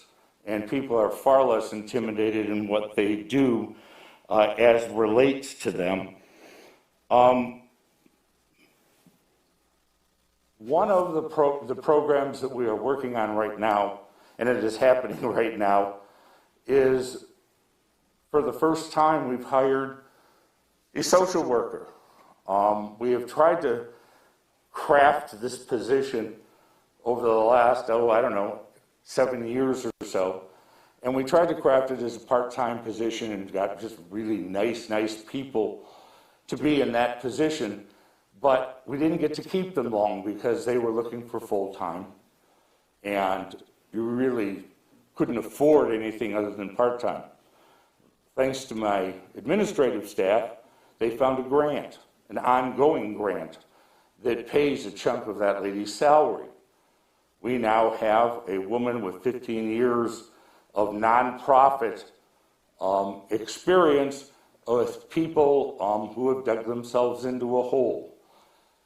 This lady is the lady that has a proprietary book that she put together for employers in the Metro Detroit area that are pro-felony employees. So often somebody comes out of prison, the third question down, have you ever been convicted of a felony? You may as well throw away the application because no one's going to bother to look at it after you say yes. Well, she knows where to send them, where they won't do that they'll give them a shot. We have had the opportunity to listen to things more than the Supreme Court's told us to listen to. And one of the very interesting stories that I just want to throw at you because it's kind of shocked me. I always prided myself on being reasonably prudent in going through a person's financial status to see if they can afford to pay something. But you can only do so much in 5 minutes.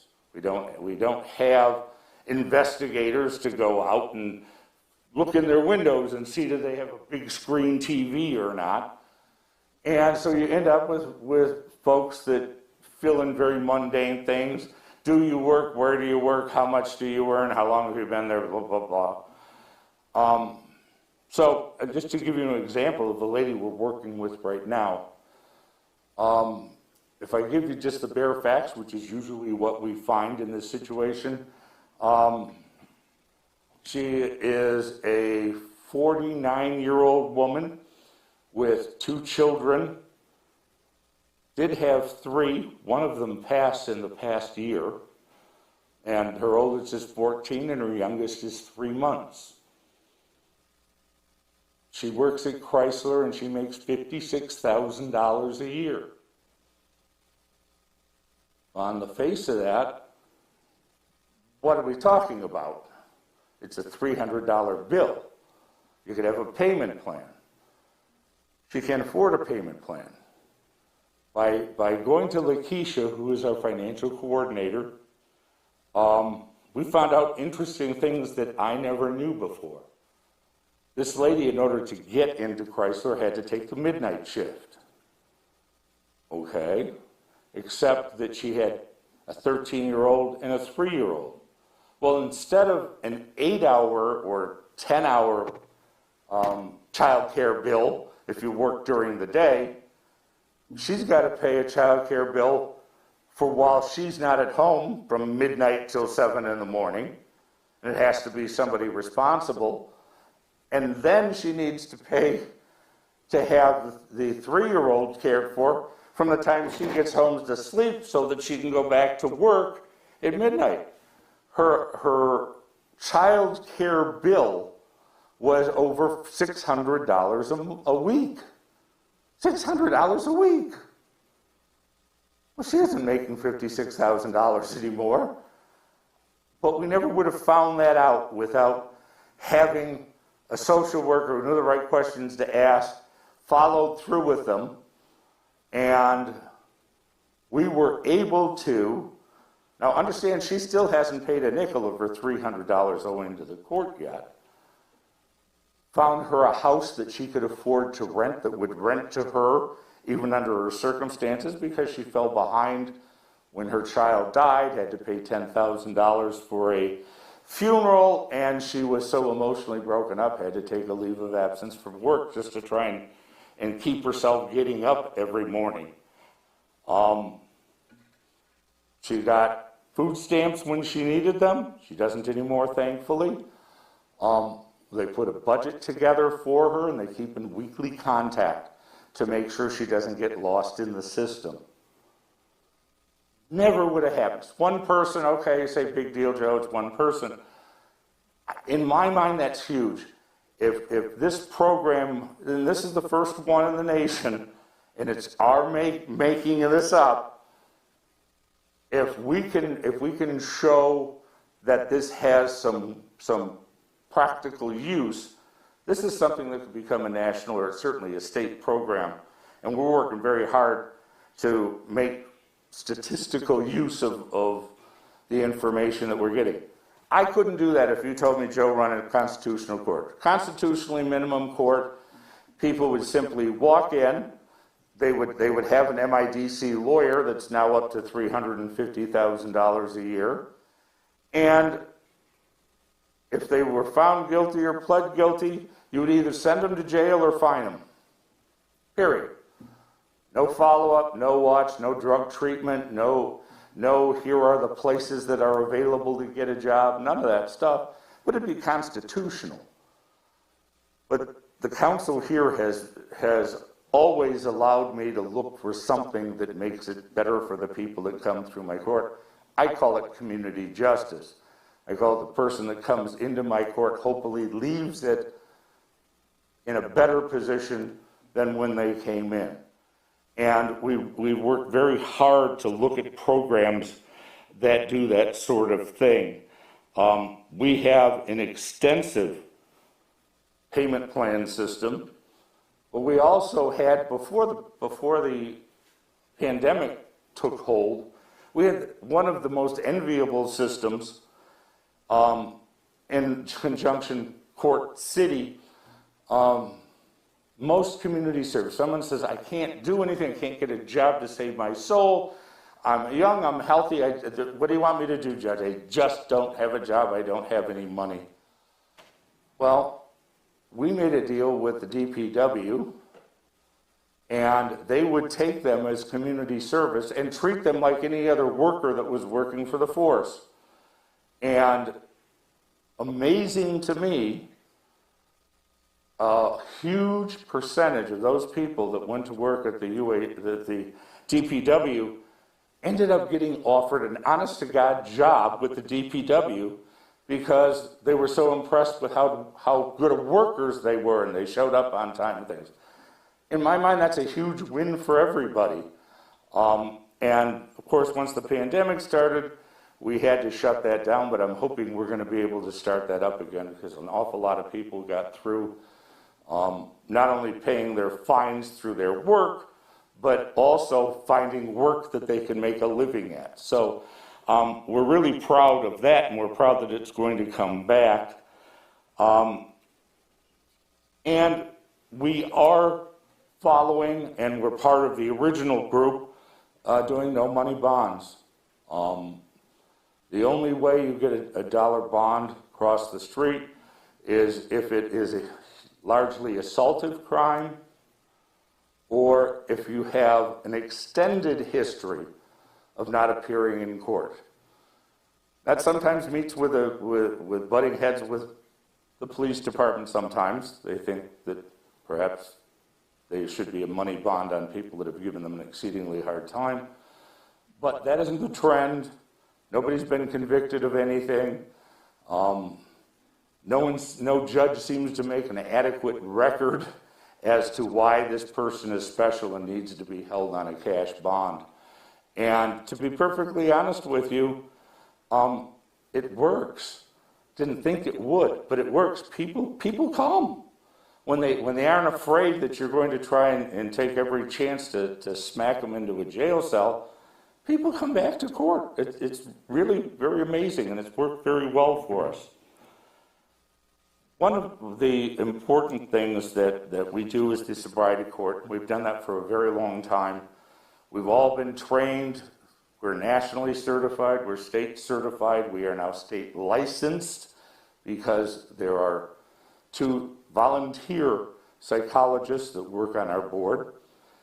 And we are audited by the state of Michigan. It's not just some feel-good program that a judge says this works.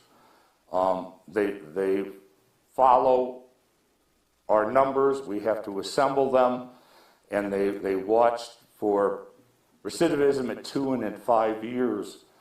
And the latest number that we have was for 2018. We had a 5% recidivism rate.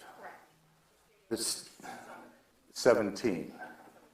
State average, sobriety court, 17. Recidivism simply means somebody who has committed the crime of drunk driving and within a certain period of term commits another version of drunk driving.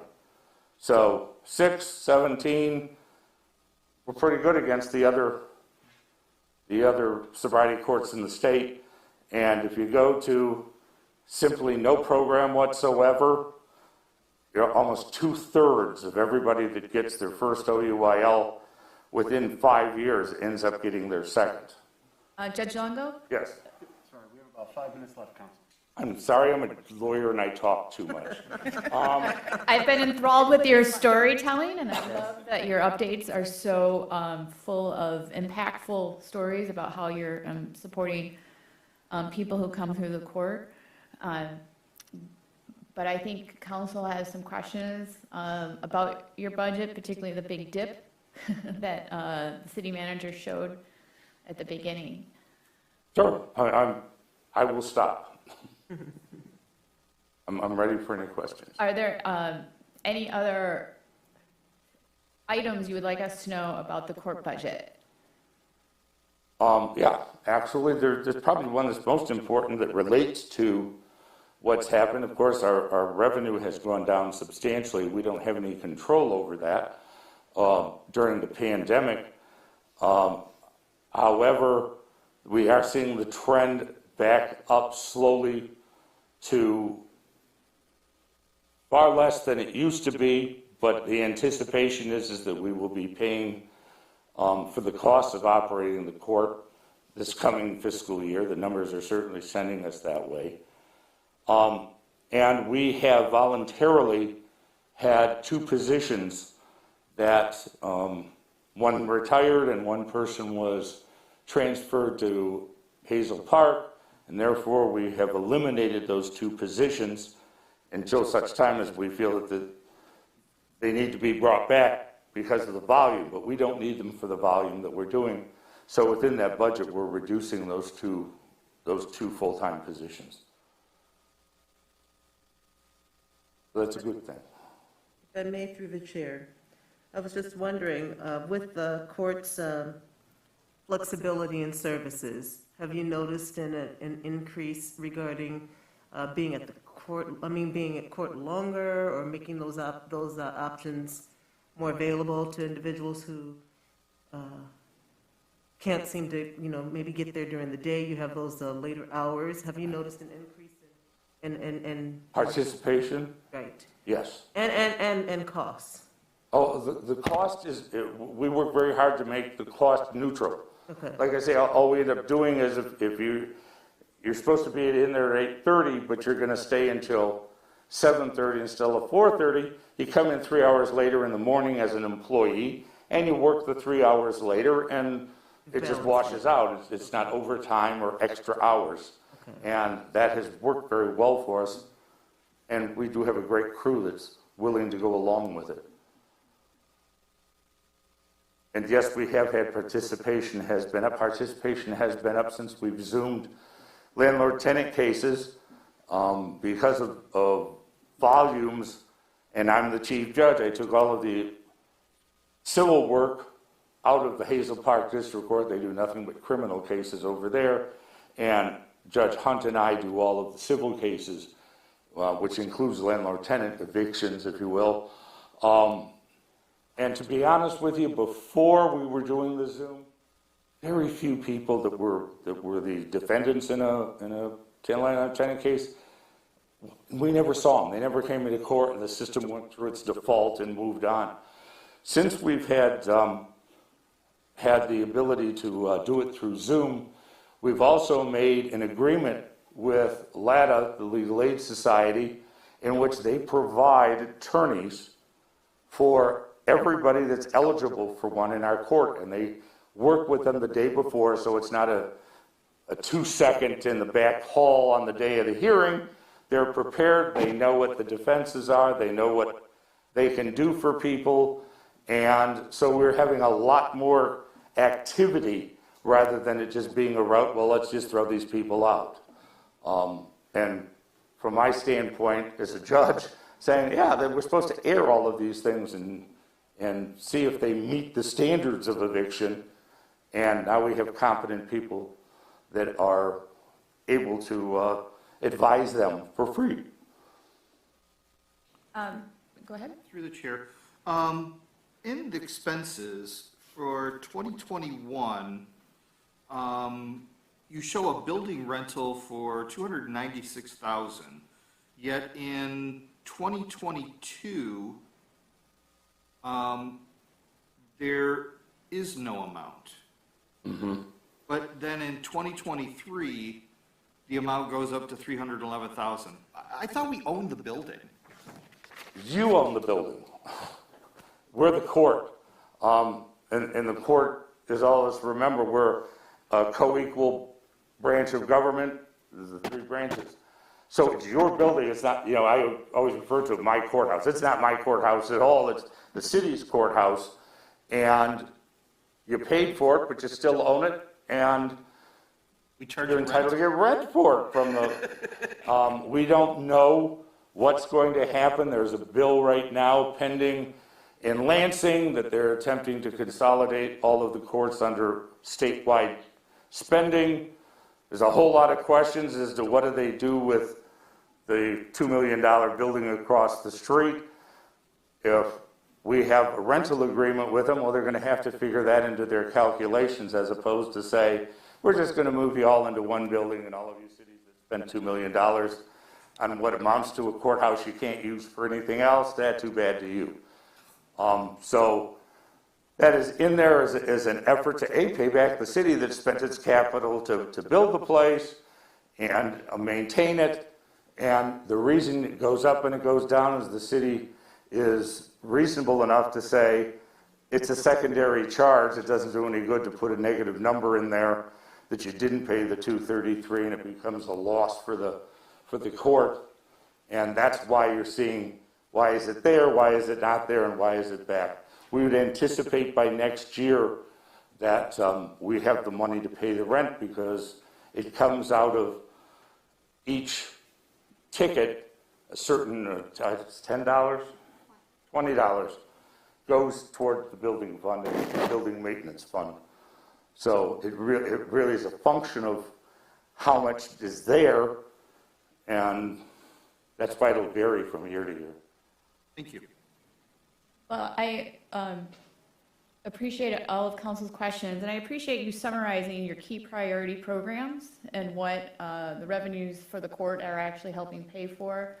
I know a lot of residents are asking for restorative type justice approaches by the city and the court, and I know you've been a leader in this front and definitely listening to council moving forward and supporting our anti-racism and equity interests as well. I also wanted just to say that Councilwoman James and I, as well as the city manager, have been paying attention and are watching the state legislature around this court legal policy changes. It's definitely going to be disruptive to the entire district court system statewide, and so we're looking at that as well, and know it's disruptive for you and your staff, and trying to mitigate where we can going forward. And then finally, I just wanted to say, I know your social worker is dealing with evictions as well as helping people who are going through the eviction process. They also get help by your social worker. That is something that we've been asked for as well, or at least I have, and I've expressed. I was on a housing focus group for the statewide housing plan, and basically small cities, we really aren't part of the eviction process. It goes through the courts. It doesn't come through our community economic development program. So I really appreciate you putting in a service there to help people who get evicted to make sure that they get housing and going through that, the wraparound services that you are providing for eviction. So I just wanted to say I really appreciate what you're doing. I know that all departments are dealing with pandemic budget shortfalls, just like our parking fund. Ticket revenue is down as well. A lot of people weren't driving in 2022, they were parking. So I really appreciate the court looking at how to balance your revenues versus expenses during the pandemic. We're still, public entities are still navigating the outcomes of the pandemic on our budget. Understood. And I really appreciate you being here, so thank you. Thank you for inviting me. And if anytime you ever have any questions or a citizen asks something that you need an answer on, please don't hesitate to call me or Linda or Marie. One of the three of us will be available. And I have one final question. Sure. Are you subject to Open Meetings Act? Are you allowed to provide Zoom court services going forward that is separate from like a city doing hybrid meetings?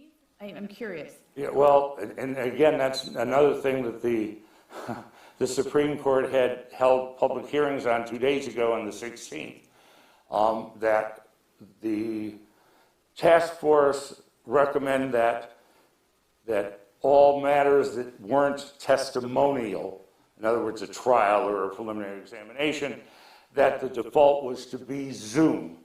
And if the judge wasn't going to have it be through Zoom, he had to make specific findings on that case on the record as to why they weren't using Zoom. The district court judges, believe it or not, tend to have a little bit of an ego. I don't know where it comes from, but we all seem to have it. And the Michigan District Judges Association very strongly is opposing it because it's the one-size-fits-all. And I will tell you, I kind of like Zoom, not the least of which is because my medical condition reduces the amount of people that are right in my face, but people participate more. I could tell you there were months that would go by on a landlord-tenant docket that nobody ever ended up in front of me. They either didn't show up or they ended up in the hall saying, yeah, I don't have the money, I'll sign a paper to get out. So it's helping from that standpoint, but if you're Zooming from Detroit with a iPhone 4 and you're getting internet service from your neighbor whose modem is in the basement, it's very frustrating because 3 words and then it's and it takes a long time. People up north, they don't have, we just think of ourselves down here, but if you're way up in the UP, they don't have satellite dishes every 30 feet. And just the availability makes those guys go crazy because half of the calls don't work. So that technology stuff has to be going on. But yes, my prediction is the Supreme Court, the 4 justices that voted to temporarily put it in will vote to permanently put it in, and yes, it's going to be there for people to Zoom and not have to come to court. All right. Well, thank you very much for that information. Thank you, and I'm sorry I went so long. Thank you very much, Judge. Through the chair, can I know we're over time, but give me less than 2 minutes. I'm going to oversimplify a bunch of really complicated things, but since we're all here talking about this topic, I want to bring it up.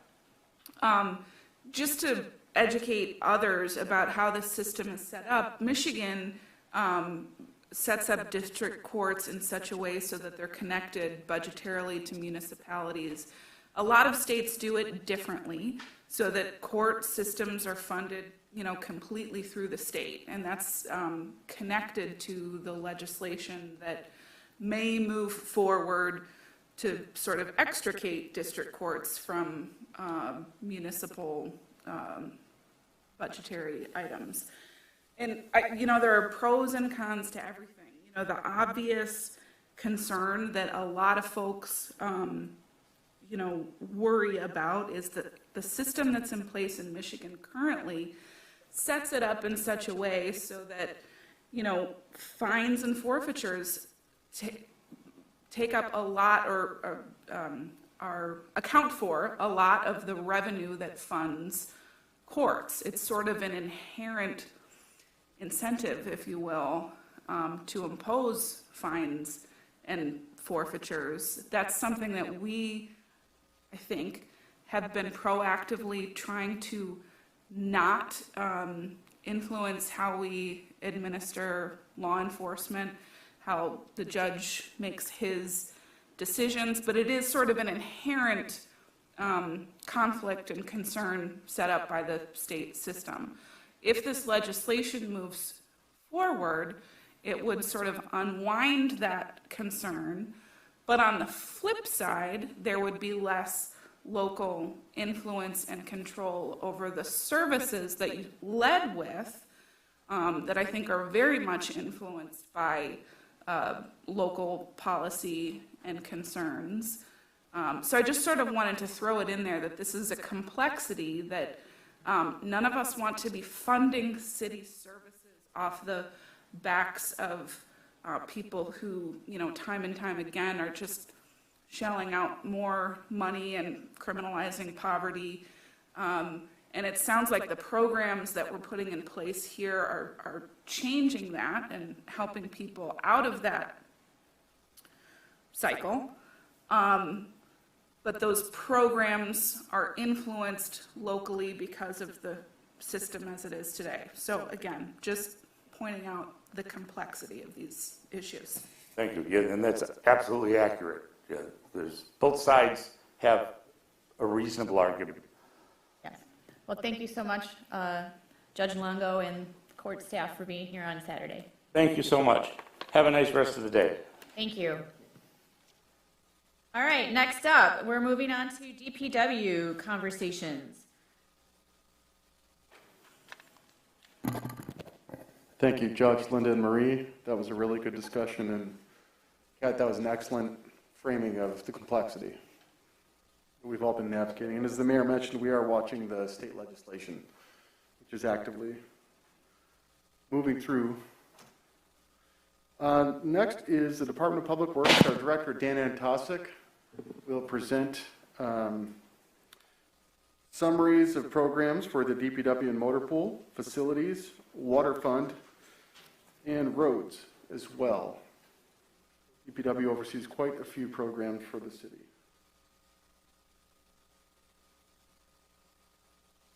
Council, if you look in your supplemental packet, Dan provided some example resources for the water fund for you to refer to when you're looking at lead line replacement programming schedules. This information is also on the city website. And there's also an example of a green infrastructure project that we have received through the Clinton River Watershed Council, which we're a member of, that he hopes to activate this year's budget. So with that, Dan Antosik.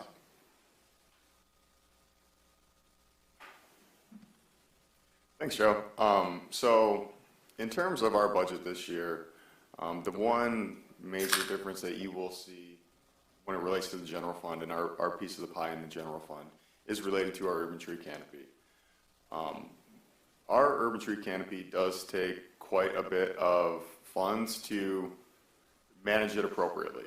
Right now, as you can see, if you were to remove $100,000 from contractual services that you're looking at on the screen right now, it floats us about $140,000 that we spend on our urban canopy per year, and that's about a correct number for us. So what we would like to do in a perfect world is really spend upwards of $250,000, $300,000 a year on our urban canopy, and what that really involves is that's doing tree removal, that's doing tree trimming, that's doing planting, that's doing management, that's equipment, labor, and so on that goes into our urban canopy. And it's largely based on the number of trees we have, the size of the trees we have, and just our canopy in general and the makeup of that. So one of the things that we would like to do to just like overall increase our costs is to put out a bid for district tree trimming, because unfortunately it's too much work for us to actually keep up with district tree trimming. So what I mean when I say district tree trimming is we basically split Ferndale up into 4 quadrants, okay? And then we would like to district trim, the entire northeast quadrant. We would like to elevate the trees off the road so plow trucks aren't hitting them and so on. Clean the dead out of those trees. In addition to, as we come across them, do those removals as needed. So in a perfect world, typically the DPW can touch 500 to 600 trees in-house per year. That's doing removals, that's doing trimming. In any given quadrant of the city, we have roughly 2,000 trees. We will never be able to adequately do district trimming unless we were to contract that out, because the bulk of our tree trimming occurs in the wintertime, and if we are dealing with snow or ice or something like that, we are not dealing with our tree-related activities. That will go on the back burner, and we will get to that when the weather and time allows for that. So this is really the one big add in here for DPW general fund budget is just to contract out some of our district trimming. Our neighbors do, some of our neighboring communities do that versus actually trying to do it in-house, because it is a lot of work to try and take care of. Through the chair. Speaking of our neighbors, is there opportunity for us to work with our neighbors, maybe to obtain a contract with Hazel Park and Oak Park and Huntington Woods and Pleasant Ridge with one single company that might give us a better rate? Yeah, I haven't gone into that in-depth conversation with all of our neighbors, but we have had that conversation with the city of Oak Park in terms of, one, just gaining an understanding of what their most recent bids were for their district tree trimming, and two, talking with their director of public works over there. They do have a contract that they just closed out this year, so they would be looking to go out to bid again and actually seeing if we can achieve some economy of scale and so on, because fuel prices do remain what they are right now. Just the general cost of doing business is going to increase for everyone. So, thank you.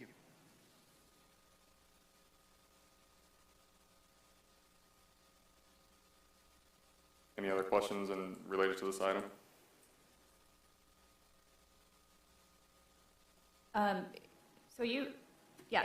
You talk about tree trimming, but the slide talks about planting services. So how would that be impacted too? Because unfortunately, in my neighborhood, there's a lot of trees coming down on private yards, which is another area of concern of our tree program that DPW doesn't have control over. You can't go into the backyards of people, but we do have mature trees coming down in backyards that aren't being replanted.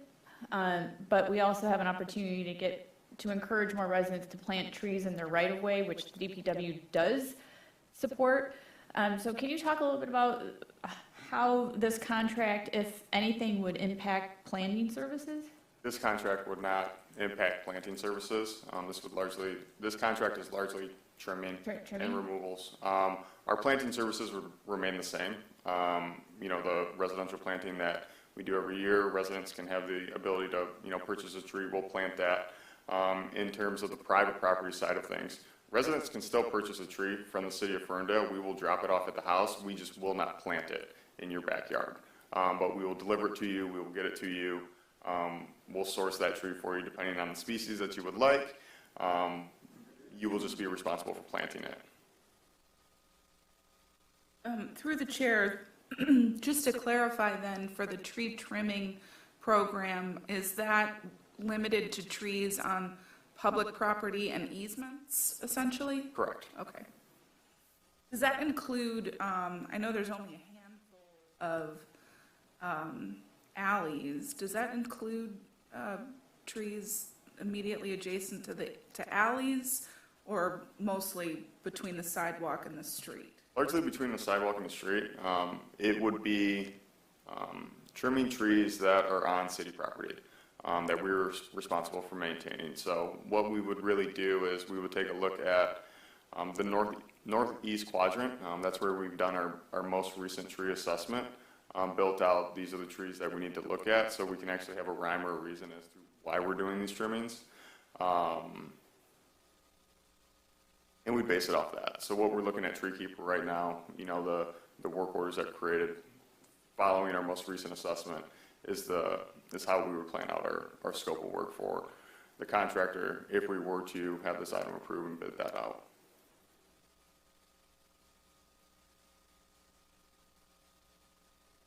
And then, can I ask the data point from the residents? I know you're using Tree Keeper and DPW uses that as your assessment tool. Is there any data coming in from residents who are requesting tree trimming but currently are unable to fill those orders because you have competing priorities based off of weather? Yeah, so off the top of my head, I don't know, but I can tell you we probably consistently between like removals and, because the removals come first. Removals come first for us if it's like a tree that needs to come down because it's a hazard. Then our next flow goes towards trimming that needs to occur because of hazards and so on. So the special trim requests that residents do, that does fall kind of to the bottom of our priority list. But usually at any given time, we could probably have a list of between removals, trimmings, special citizen requests, upwards of 100 or more in the queued up for us to get through. So it is difficult to manage the workload with the number of trees that we have in our canopy. I know, and we're trying to plant more. Yeah. So this year we'll probably plant 175 to 200 new trees.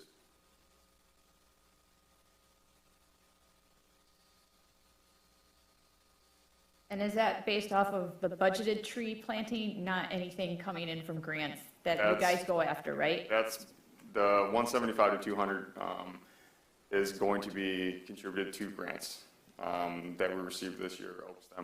Oakland grant that Erin Cattell worked on before she made her way up to the county, and that's going to allow us to plant more trees than what we normally would. Last year, I believe we planted a total of, I want to say 60 to 70 trees. Okay. Thank you. Are there any other questions from council about tree services? All right. Next here, what we have is kind of borders on the conversation that we had at council this week is just related to water and sewer. Over the years, council knows that we have invested quite a bit into our water sewer infrastructure, and really we would just like to continue on with that capital investment. What we mean by that is continuing to replace our 100-year-old water mains, getting those updated, staying on an aggressive schedule for lead service line replacements, as we're doing right now. We do have some items in there, well, in the budget over the next few years for some stormwater improvements. Our continuation of sewer televising and assessments to help plan out our 2025 and out sewer lining schedule, and so on, and then the fleet that goes in to support the water system and so on. So largely it's a continuation of what it is that we've been doing, and making sure that we do good investments in our aging infrastructure and keep everything updated.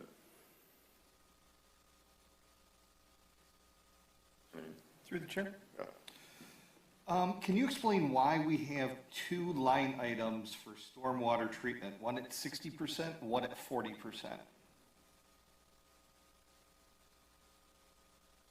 That might be best for finance. Usually, in terms of DPW, if you look at other line items, we'll pay for those, but I know that is our Oakland County expenses that we do. Through the chair, that actually is also a result of the Wolf Settlement Agreement. 60% of stormwater-related costs are to be documented through rates, and 40% are to be documented through your tax bill via a special assessment, and you see that on your tax bill. So it's formulaic based on the settlement agreement. Thank you.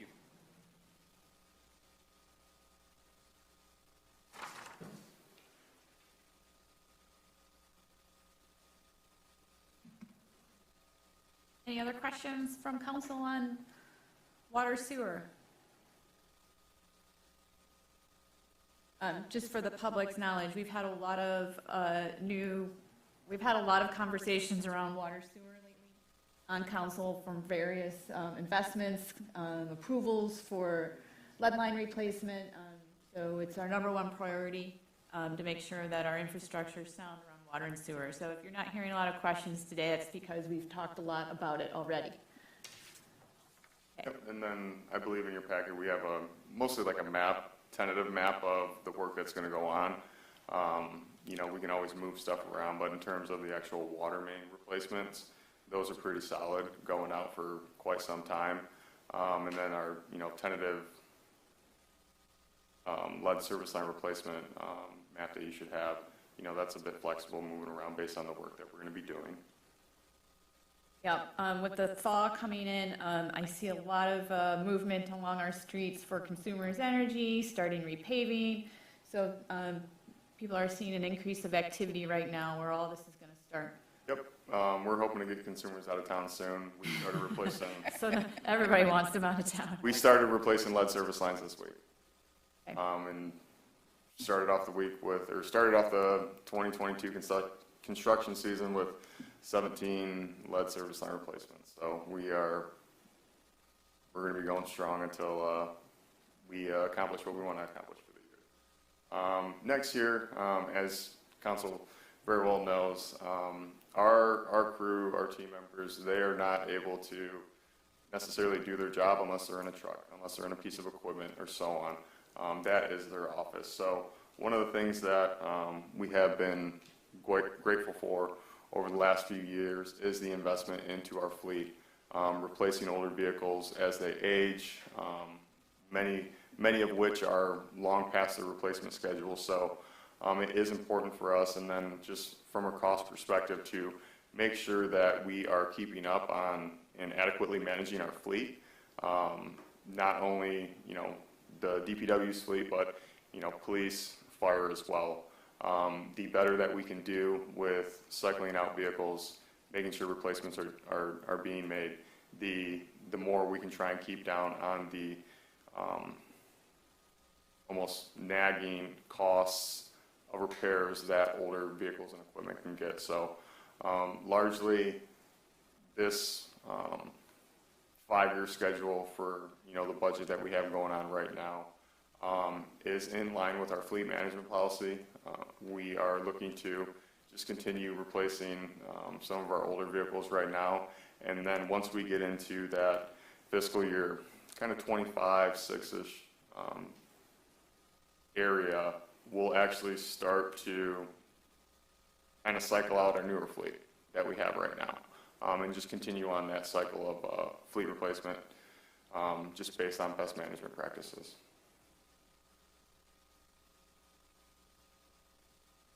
Any specific questions related to DPW fleet?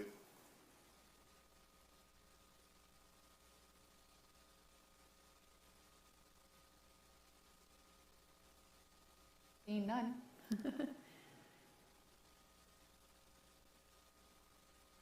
And then typically you'll deal with our facility manager, Jim Jameson, or James, he goes by both, in terms of our facilities. So the only thing that we will really be doing in this coming fiscal year related to facility improvements is some work to DPW related to HVAC. That's replacing some air handler units, piloting some new building management systems, actually doing a balance report to make sure that all of our equipment is sized rightly and appropriately, along with some random miscellaneous repairs and stuff like that to our facility overall. We will be kind of waiting until the facility task force is able to go through the process and come up with some recommendations. So we're not throwing, you know, good money after bad. So largely DPW only in terms of facilities, other than our normal operating, cleaning, random maintenance, but no capital heavy investments elsewhere right now in respect to our municipal facilities.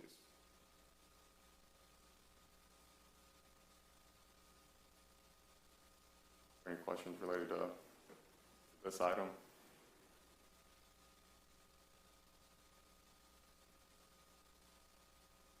And then in terms of personnel adjustments, at some point in time, likely in the near future, our water supervisor, Dan Harper, will be able to retire. And I know he's looking forward to that. I'm not necessarily looking forward to that. So one of the things that we would like to do is we will want to bring someone in that can have a fair amount of overlap with Mr. Harper before he departs. Dan's been the water supervisor now for over a decade and been working with the city of Ferndale for almost, I think, 25 years this year or something like that. So the wealth of institutional knowledge that Dan has is, I think he tells me all the time that he's forgot more than I've learned. So he could be about right on that. So it's largely just to do succession planning, make sure we don't have a gap, and because this is a position in the water department, it's solely funded by the water sewer fund. Through the chair, actually going back to the last two slides, on fleet purchasing, you have one item, motor fuel lubricants, in the coming out of the general fund for $64,580, and then you have another one coming out of sanitation for $5,000. But then if you go to the next slide, you have motor fuel and lubricants coming out of the building infrastructure.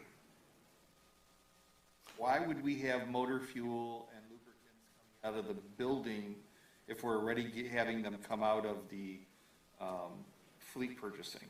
I think that's just the way that the PPB cut that up.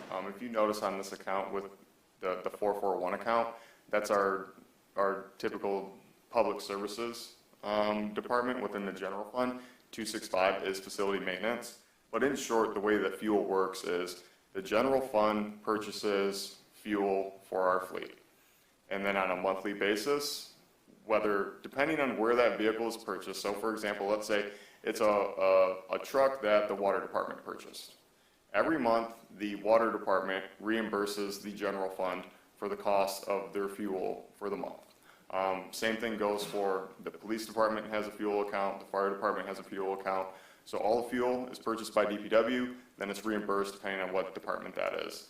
I think this one specifically is likely just a tweak, but there is vehicles related to facilities too.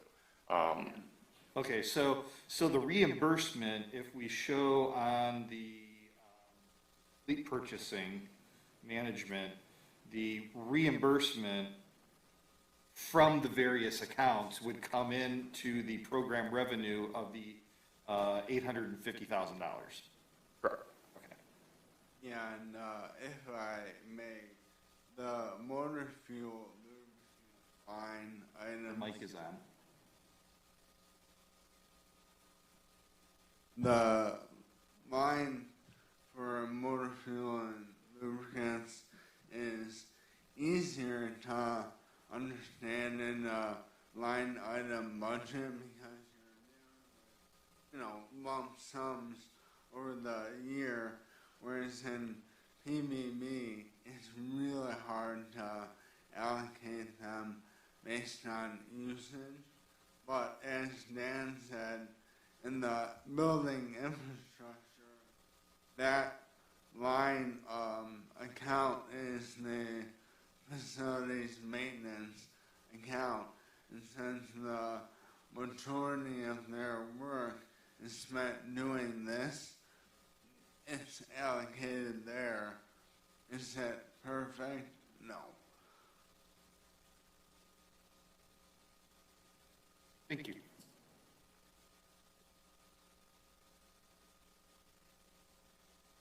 Have any other questions related to DPW budget at large for going into the next fiscal year? Just want to say I appreciate having the crossover in water supervisor training because that is a core service and it is the #1 quality of life for all of us is good water maintenance, and so I appreciate what staff is trying to do here to make sure we don't have a gap in service Yeah, we do and or not want quality. that. Yep. So, we're just looking out into the future. The one nice thing about the water and sewer fund is, for the most part, it's planned 20 years out. And, there is a long-range vision for that. So, this is just one of those items that fall into that. So, thank you very much.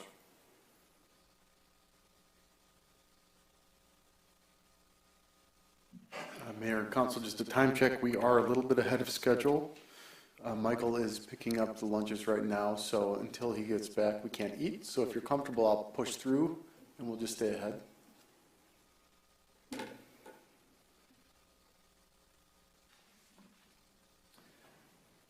Through the chair. Joe, I noticed on the agenda from 11 to 12, part of it was roads and Woodward moves construction.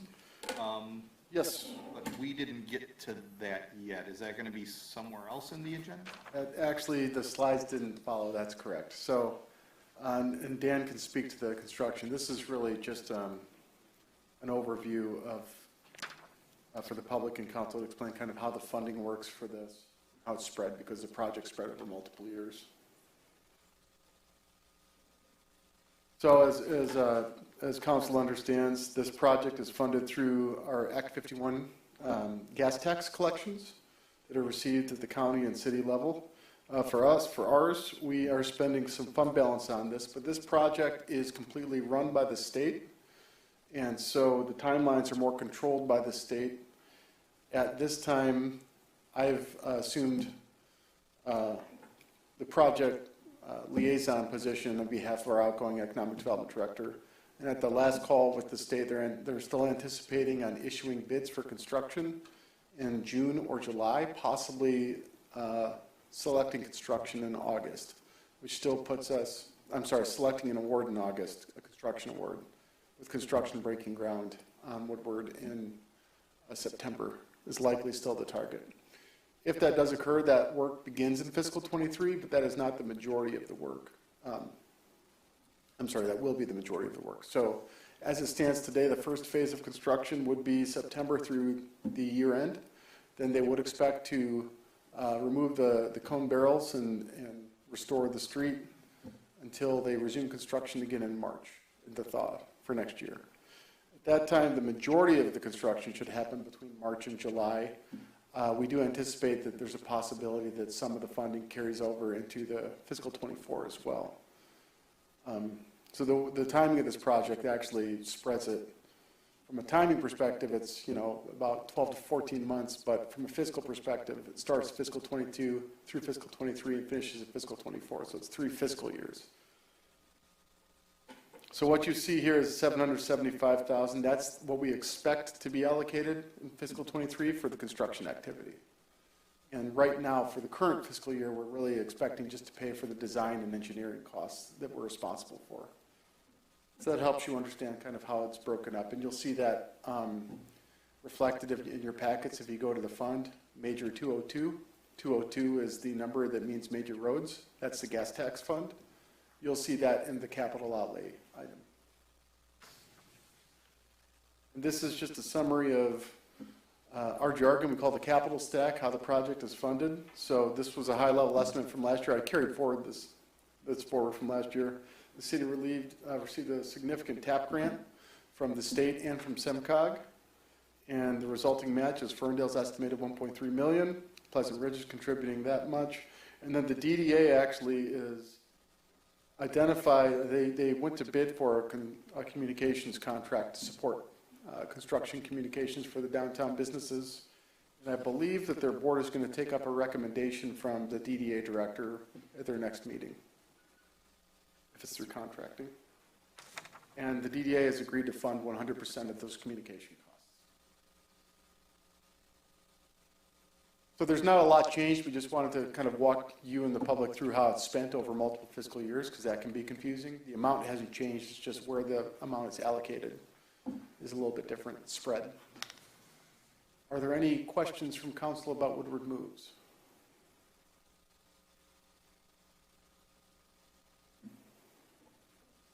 I did want to follow up on, because I didn't see it in the budget, but we've been having email conversations about putting in a temporary repair for the 9 Woodward crosswalks, and the costs for that. I know DPW has been getting engineering costs of not only, just doing ongoing pothole repair, which we are still in the freeze-thaw period where potholes just reappear after you filled them a week later. But really, the 9 Woodward at the Rust Belt in front of Pearl Vision, it really is a disaster zone, and really needs to be replaced for a year, a temporary replacement. And so can you talk about where that fits into this budget and where the funding for that would come from? So largely, we will be treating that as like a repair and maintenance item that we would for kind of any other road project. What we will be doing is in the spring, we're finalizing getting quotes back from our contractors that we actually have contracts with to perform the work. But we've already submitted permits and whatnot to MDOT to perform that work. We're looking to actually get all of the crosswalks other than the east crosswalk here at East 9 Mile, the north-south crosswalk, because that one is in decent shape. We will be milling out the concrete and temping in a hot mix asphalt until Woodward is permanently redone. The entire cost of redoing the 5 crosswalks will roughly float about $100,000.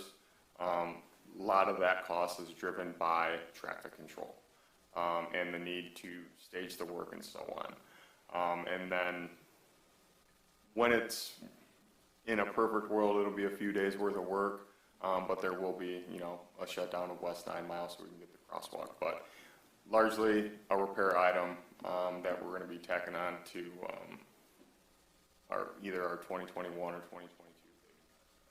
Okay, and this is because MDOT won't pay for it. It's up to the city because it's not part of their project, correct? It's largely driven because the city at one point in time elected to do the stamped concrete crosswalks, colored, and that is not MDOT spec. So when we do something like that, we're on the hook for our maintenance costs related to those items because it's above and beyond. So what we will be doing and what we're going to do when Woodward is redone is Woodward's not going to receive, it's going to receive mostly like an MDOT spec for the crosswalks that will be asphalt. So then at that point in time, the burden of the maintenance costs shifts back to MDOT and it's not such a intensive cost on the city of Ferndale. Okay, I appreciate that. I'll be looking at the design of the crosswalks, whether, getting very detailed here, whether they're using ASHTO or NACTO. So I'm hoping that we get nice painted crosswalks that aren't just 2 white stripes. We get more of the zebra, and I hope that is their standard. Yeah, that's what we're pushing for. Okay, that's what I'm hoping for. And then, can you remind me again when the stamped concrete went in? I don't know when that happened. I know before my time. I think it's before my time. I moved here in 2004. It's been there for a while.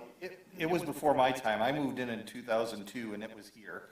So it's got to be 20 years old. Yeah, so some of you may know, we also have some of that on Hilton as well. And we're doing our best to move away from that. Yeah. If you were to notice the Hilton and Woodward Heights intersection, while it looks like it's all brick, it's all paint that we put down there instead of trying to match up 2 different materials that we're going to get cracking and so on with. So it's just something that we'll move away from. And largely we can have the same effect with pavement markings versus the different materials. Okay. I'm disappointed that we have to pay the $100,000 in that MDOT was supposed to pave this year. We could have avoided this cost, in my opinion, if MDOT didn't push this project out another year, because when council approved the grant application in February, it was supposed to start, repaving was supposed to start in 2022, right? We are supposed to be restarting repaving according to their original schedule. So, I wish we could ask for a reimbursement request from MDOT, because I feel like they're making the city bear this cost because they pushed the project out another year. But that is my opinion and my perspective. But I think at the end of the day, if we don't spend the money, we could actually get more legal costs out of liability and people tripping and falling than anything else. So I think it's a very good, it's a good use of funds. I wish we didn't have to expend it given this delay and timing of the project, but it needs to be done. It is a safety hazard. I was on it yesterday. I mean, I'm almost on it every day. And so it really is problematic and a mess. Through the chair. But we'll be using Act 51 dollars to do the repairs. We're not Correct. going to be using general fund dollars.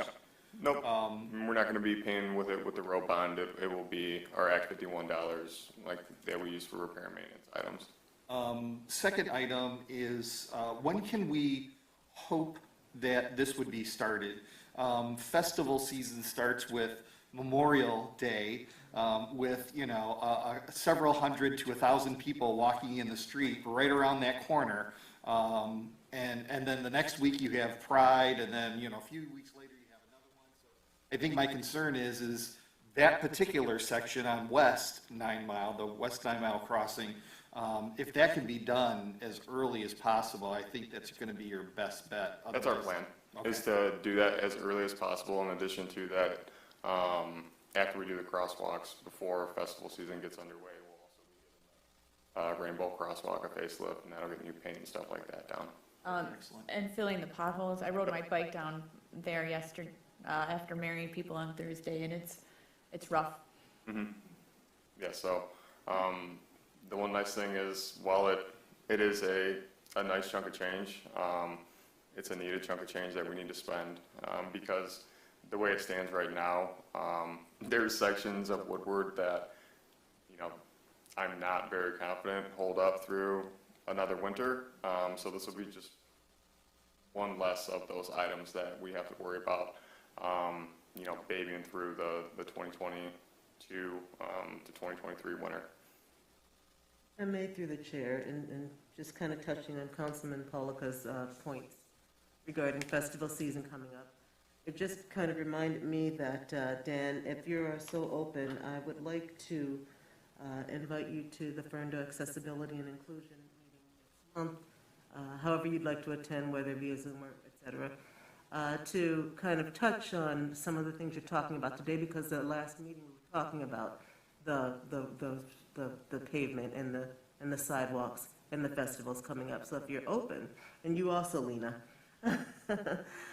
just wanted to put that out there, that if you're open, I'm happy to send you an invite to the next meeting next month. Yeah, I'm sure we can make something happen. Okay, thank you. All right, and thanks for being on top of that, the repair of those sidewalks. All right. We'll try and squeak parking in before the lunch break.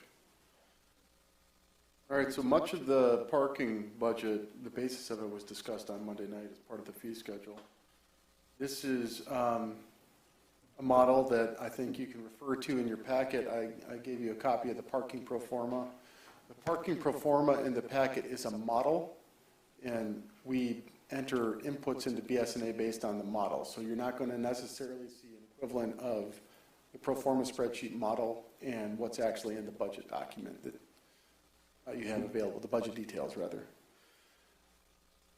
Generally, in a nutshell, you have, you can see the pre-pandemic projections, which were based on actual activity, and industry projections based on a newly constructed garage. And then the activity, well, you can see the correlation with the pandemic, and you can see the gap. So all of the debt service was based on the reasonable numbers that we had, that were based on a report and study and industry standards. The pandemic just wasn't accounted for. So you can see we're hoping we've reached the bottom of the valley in 2021 with the rate approved by council, and that's very much appreciated. That rate hopefully is implemented on May 1st, so we can begin to hopefully reinvest in the system as well, which is going to be really the theme for the parking system. It's not the most fund investments. It's not as fun as the DDA's programmatic investments, but it is kind of just nuts and bolts stuff that we've been unable to fund due to drops in revenue. And so I'm going to have Bruce actually just join me up here and speak. I mentioned this on Monday, but this is really the first major capital fund reinvestment that we would like to target. And you noted it in the Royal Oak Tribune article as well, probably, if you read that. But the shape of the Planavon parking lots, and it's pretty rough shape. That's a project that's had deferred funding for 4 years now, 2 through the pandemic, 2 through construction.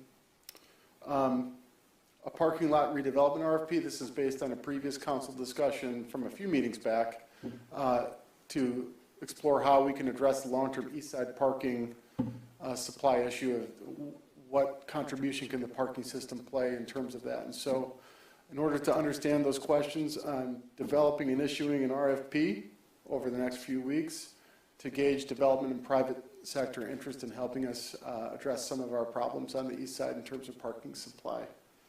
And then there's a general, you'll see we're restoring a annual lot surface maintenance expense to really address any coal patching or repairs for any other surface lots that need them, and many do, while we wait to reconstruct. With that, Bruce, I'll let you just talk a little bit about the capital project from your perspective. Thank you, Joe. Madam Mayor, council members, I think some of the observations that we've made from a parking management standpoint with regard to the capital improvement needs are, one of the things I've impressed upon, Joe, is that I think we have some safety related issues that have to be addressed as far as the deterioration of the surfaces, especially in the Planavon lot. The police department's lot runs a close second to having issues that have deteriorated to the point where we have some concerns with, not only accessibility from people, driving into the lot, hitting potholes, hitting grooves in the pavement, but also people getting out of their cars, people who may have wheelchair needs going through the lots. There are some pretty significant areas in our lots, especially on the east side, that need these repairs. The surface lot maintenance fund of $60,000, I think, redoing the Planavon lot is one thing, but the immediate needs are going to come in the form of repairs that we need to bring the surface lots up to a level of safety where we don't have to be concerned about slips or trips and falls. One thing I've communicated to staff is, I have been a part of a parking system, managed a parking ecosystem before where, people have incidents in the parking structure or in our parking lots, and the legal cost when somebody has an issue, the depositions that can take place are time-consuming, costly, and may not outweigh the cost of the repair sometimes. So I think that's something that council hopefully will consider in this funding that we're asking for. And I think I mentioned earlier, the east side of our system is more in need than the west side. It seems like the west side had some work done maybe prior to COVID, and that's still in pretty good shape, but the west side is in need of repair. The two that stand out, we mentioned the Planavon lot and the police lot, but we also need repairs done in the surface lots next to, on both sides of One Eye Betty, lots 7 and 8, as we call them. And, the sooner we can affect those changes or make those repairs, I think, the better off for our patrons and our citizens and our visitors downtown.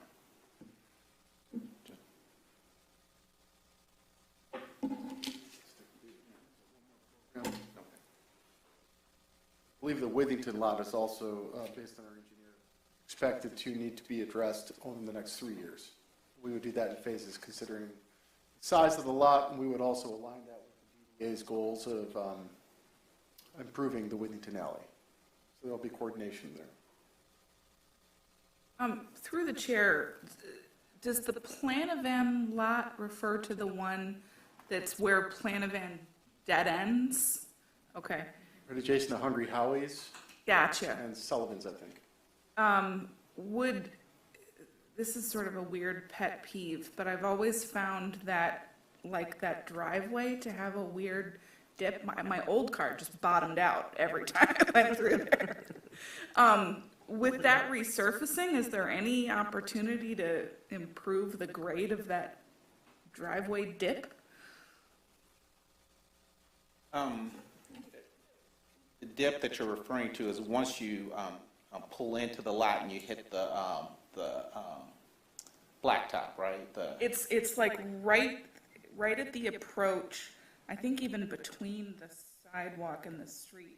I actually haven't driven through there in a very long time, but I think that's where it was. So I think the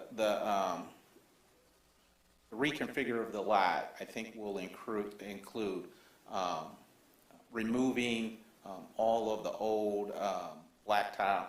I don't know if we go 4 inches deep, Dan, or what that is, but and it also may include the sidewalk if it needs repaired. That's right up next to the blacktop. Yeah. So it might depend on how much sidewalk work. I think if we identify an issue, it'll be repaired within this budget. I have a point of clarification. Bruce, you just said the word reconfigure. Does that mean it's going to be redesigned rather than repaved? It will be repaved, but I also asked the engineer if he could provide a more efficient flow of traffic in that parking lot because it's quite inefficient now. So if we're going to resurface it, I asked him to give me an improved reconfiguration if he could. Okay. Got it. Through the chair. I had mentioned this at the last council meeting in my call to council. This lot has about 40 spaces. And we're going to invest $350,000 into that lot. I'd like us to consider selling that lot to a developer, making money. We have a parking structure that could easily accommodate those additional spaces. It would turn a small lot into a tax revenue for the city. I support exploring that idea. I think for me, the question is when. What does that exploration look like and the timing of that? And does that delay resurfacing and repaving? I know how long development takes. So what would be the pro cons or timing of all of that? Because, I mean, technically, a surface parking lot does not help the city meet its sustainability goals. It's a heat island. There are no trees in this place. And putting trees in there is kind of putting lipstick on a pig, in my opinion. I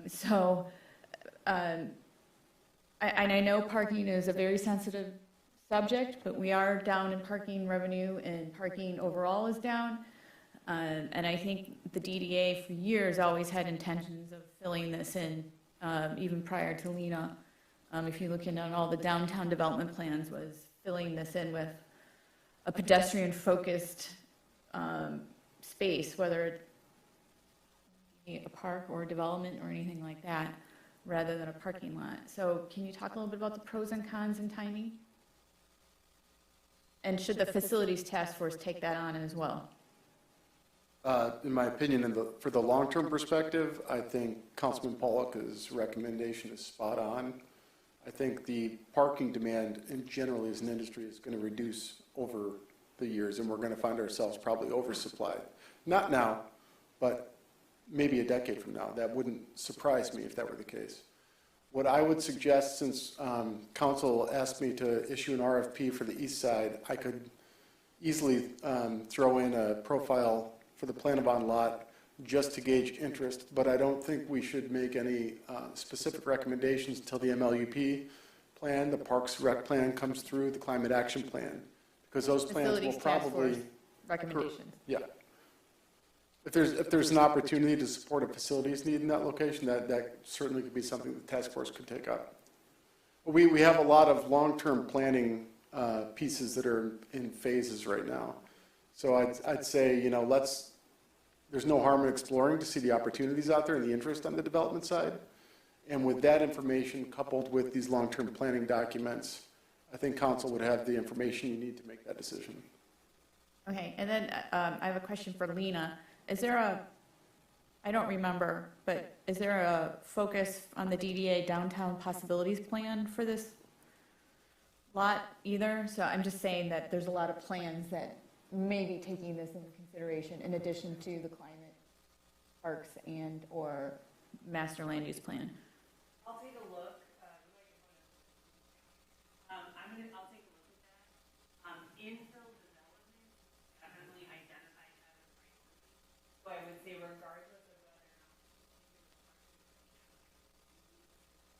not infill development is absolutely.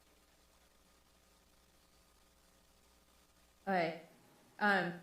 So getting back to Councilman Polika's question about priorities and spending, would you still recommend spending $350 to repair, knowing that if we go through an RFP process to do infill development or any other type of ideas that come out of all these plans to explore, where do you think that puts us of spending now to repair it versus doing something on that property? Because that could be 2 years, 3 years. Yeah, I would actually, following this, so before we come back in April, I'll probably speak with Dan Antosik about the possibilities, what short-term repair possibilities are there that would enable us to defer construction. It could still be in this fiscal year, but until next spring, which would give us some time to get all of the planning documents that we need to make more informed decisions. So perhaps we can do some short-term, but I can't speak to the possibility. So I'd have to discuss that with the engineer and Dan. Okay. Is everybody okay with that exploration direction? Okay. It's just on the parking enforcement program. Yeah, thank you, Joe. Next up, I wanted to briefly talk about the parking enforcement program. I think, it's pretty straightforward. The slide indicates we enforce parking regulations within the downtown area, including residential districts. Our officers, we enforce parking from 11 a.m. Until midnight. Actually, we start a little before that. There's some loading zones that are throughout the district that need enforcement before we start writing tickets for expired meters. The footprint of our parking system is pretty straightforward. It's 1,200 spaces. Is about 1,200 spaces is how many spaces we have. About 300 of those are on-street individual parking spaces, and 377 of them are in the dot. What doesn't really get called out here, and what's a part of our program, a significant part of our program, is the parking meter repairs and maintenance and collection aspect of our business and what we do. Hopefully that lessens as we move towards putting pay stations on the streets as opposed to the single space meters. We're removing the single space meters off of 9 Mile this past week. We started that effort, and people will be using the pay stations exclusively on 9 Mile, and when Woodward transitions, we'll do the same thing on Woodward. But what that program will do is it'll lessen our maintenance costs, it'll lessen expenses for collecting as much cash as we're collecting right now, and it overall makes the system work more effectively. So I wanted to call that out for meter operations. We also, our parking department works closely with city departments, especially DPW, finance. We work closely with the DDA and the police department. Hope I didn't miss anybody, and Kara as well.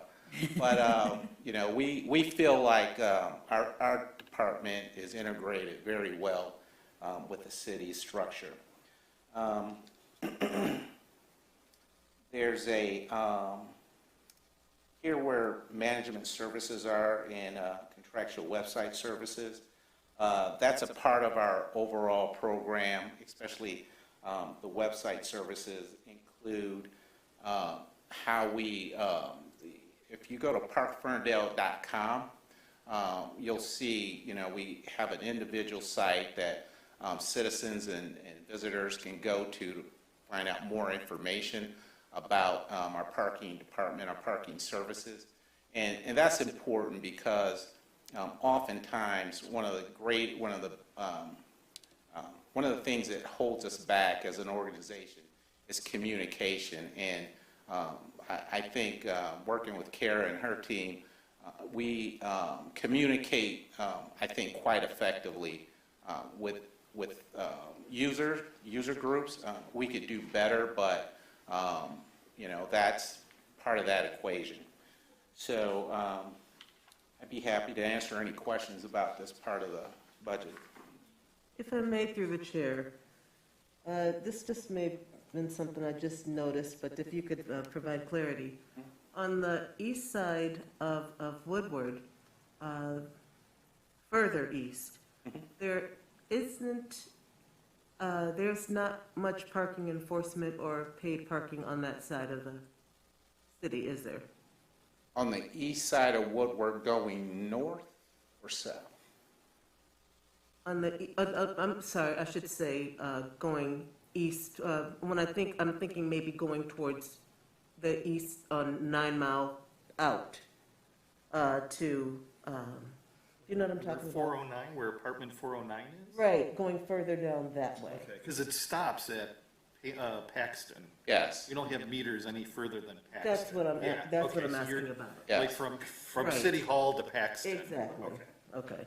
So, yeah, the traffic regulations stop, yeah, it does stop at Paxton. And are you asking?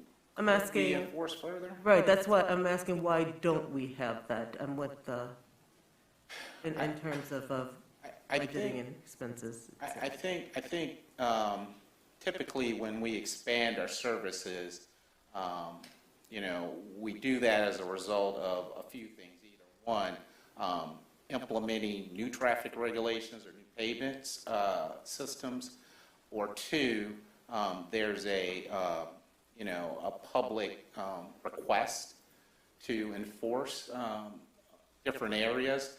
And to my knowledge, those haven't come to my attention yet. Well, if it did, what we would do is survey that area to determine what the utilization levels are and to see what the need was. And I'm taking, excuse me, taking from your question, this has been brought to your attention as a need. Is that? It's a curiosity just in terms of me as Okay. to why we Okay. haven't. Yeah, but if, you know, if that's something we were to ask to look, if that's something we were asked to look at, we'd go through a due diligence process of determining those items, what the utilization is, what the citizen feedback is, you know, those basic factors that, you know, basic city initiatives go through.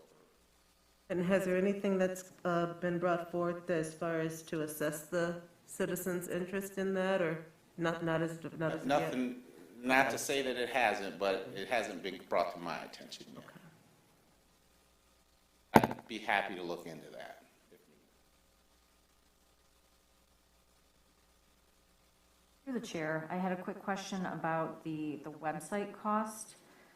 So at $100,000, do we know what that breakdown is in terms of like hosting or anything like that? Because it seems like this is a relatively straightforward informational site. Yeah, through the chair, that's just an accounting function. So we, through Passport Parking, there are fees that are collected for the use of their product. We collect them, they bill us back for those fees. Okay. This is just, from an accounting view, this is where they land, because Passport is a mobile pay site. So if you, if you buy an employee permit, they get $1 of every permit. We just happen to collect that. We're the middle person in the contract. Then they bill us back for however many permits we sell.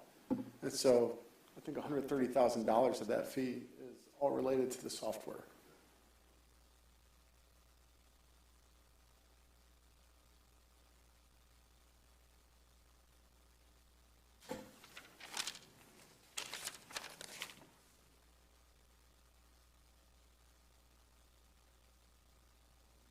I think you've addressed most of these. This is just kind of an update on the structure operations program, because it's the second year we've actually had a structure. You'll notice the capital reserve fund, which is 5% of your operating expenditures. That's a policy that came from James Jameson's facility management guidance. So that's a facility reserve fund that would be enacted. We expect 3/4 of the retail spaces to open this summer, which is the positive news. I'm seeing construction activity going in there, which is positive, and from what I'm hearing, they're targeting June or July based on supply chain issues. So we anticipate increasing activity with employee permit use of the dot. And as I mentioned during Monday's council meeting, the small office spaces that are newer adjacent to the dot on the east side are also anticipated to open, I think, next year in the fiscal year. And the last thing, we finally were able to finish the parking office, so there is a continual staffing presence there as well that wasn't there at this time last year.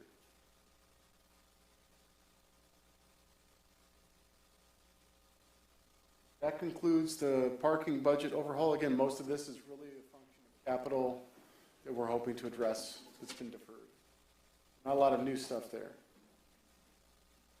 If there are no more questions, Mayor, if you'd like to recess for lunch, we can certainly do that. We're running a little bit ahead of schedule. Sure. Appreciate everybody's time and effort so far, and I'm calling a lunch break at 12:11. Do we need a motion? Go ahead, just. Yeah. Aye. I need folks. We're hungry. Lunch has been voted on. We will reconvene in about, what, 20 minutes? 25? Yeah. All right, thanks. Boy. I like being ahead of schedule.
Little storage one.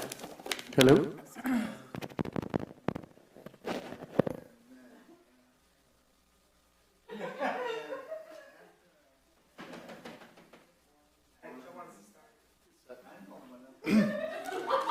All right, folks.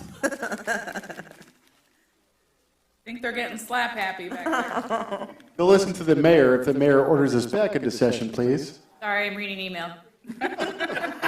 City email, though. All right. It is 12:37, and I bring us back into our budget session. And we're starting with our police department, continuing on our all-day session. Thank you, Mayor. We are crushing times, though, so well done, everybody. We will begin with Department Fund 301. That's the police account in the general fund. And Chief Emmy may also speak to drug forfeiture, which is a special revenue account that's outside of the general fund. That should be near the back of your book, and that is numbers 262 and 265. Chief Emmy. How do you advance this slide with this? You need just the mouse. 62. You said 262 and 265? 260? 260? You know, I was going to start with the 301 accounts.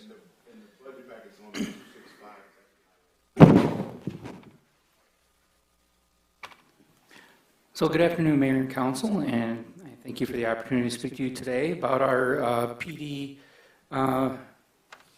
programs and budgeting. So when you look at our overall budget, and when you look at it at 7.4 million, it seems like holy wow! Like how does that equal 31% of the total city budget? And it's simply comes down to people and 24-hour operations. And I know that this is not news to you for those tuning in at home, however, a little comparison. If you had one person, they work about a 40-hour work week of 80 hours a year. If you had a staff of 9, that would be about 18,000 hours a year. If you had a staff of 9 working patrol services 24 hours a day, 7 days a week for a year, it's 78,000 plus hours. So that gives you an idea where our expenses are. It is very personnel heavy. So that's the big part of our patrol operations. And obviously, you know, the PBBI gives you a overall breakdown of some of the costs associated with patrol services. Some of it's vehicles, office expenses, but the bulk of the cost is in your people. And through the chair, it's not just for police officers, but all staff. You have benefits, you have workers' compensation, you have insurance, you have all these additional costs, not just someone's salary. Yes, I know that it is difficult for people to grasp those kinds of costs and why they start to creep up like that on having a staff like we have. So I wanted to highlight some proposed additions to the patrol operations. One of which is, if it is adopted, is a new downtown resource officer position. As Lena said, it's a joint initiative with the DDA where we will be splitting the cost of an officer to basically be a community engagement and outreach person for the DDA area. I think it's an opportunity to increase overall services to our downtown. Our downtown is becoming more complex. You have more businesses. Now we have more residents in the downtown, and that's only going to expand with other developments that are on the horizon. So there's a lot of moving parts, and there's a lot of stakeholders now that are not just businesses anymore. It's not just businesses and patrons. It's going to be residents.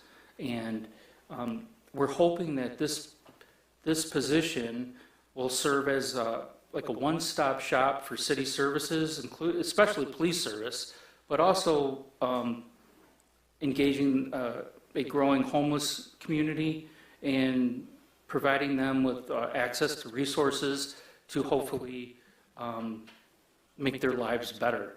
I don't know that we have the ability to fix or make this epidemic go away, but we're certainly part of the program or part of the healing process to introduce them to resources that we have access to through the county. Through the chair. Yeah. So as you mentioned, police officers or police department is 24/7. This is one person, so this person's going to be doing 40 hours a week. What days and times is it going to be? Would this person be working and serving the downtown? That's a very good question, Councilman. We proposed it'd be kind of a flex schedule, similar to Officer Maulmeister's community engagement schedule. Officer Maulmeister makes community meetings all throughout the week, all hours of the evening, depending on when she's needed.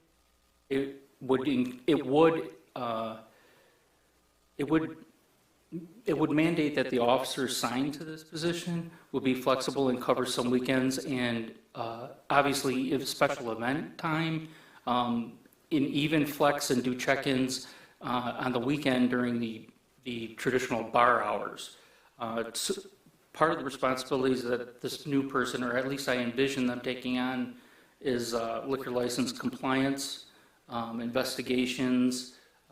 They would work very closely with special events. Obviously, a lot of the business owners in the DDA work very closely with special events, and having this liaison kind of represent all stakeholders and try to find that middle ground where we always try to compromise, and we try to give all of our stakeholders a say in everything we do, really. So we're hoping that this would accent that. And you mentioned special events. So if this person is going to be assigned as part of their job and work special events and work with special events promoters, that's not then going to be a charge that we're going to put onto special events like we do other staffing personnel when we have special events. We're deciding that we're dedicating a person. We're not charging that to the event. Right. Yes. Some of the responsibilities for this downtown resource officer are going to happen on the weekend. We do have to balance a home work-life balance to expect one person to shoulder a 36-hour weekend festival 5 times a year, or 3 times, 4 times a year is a little much to ask. It will be a work in progress.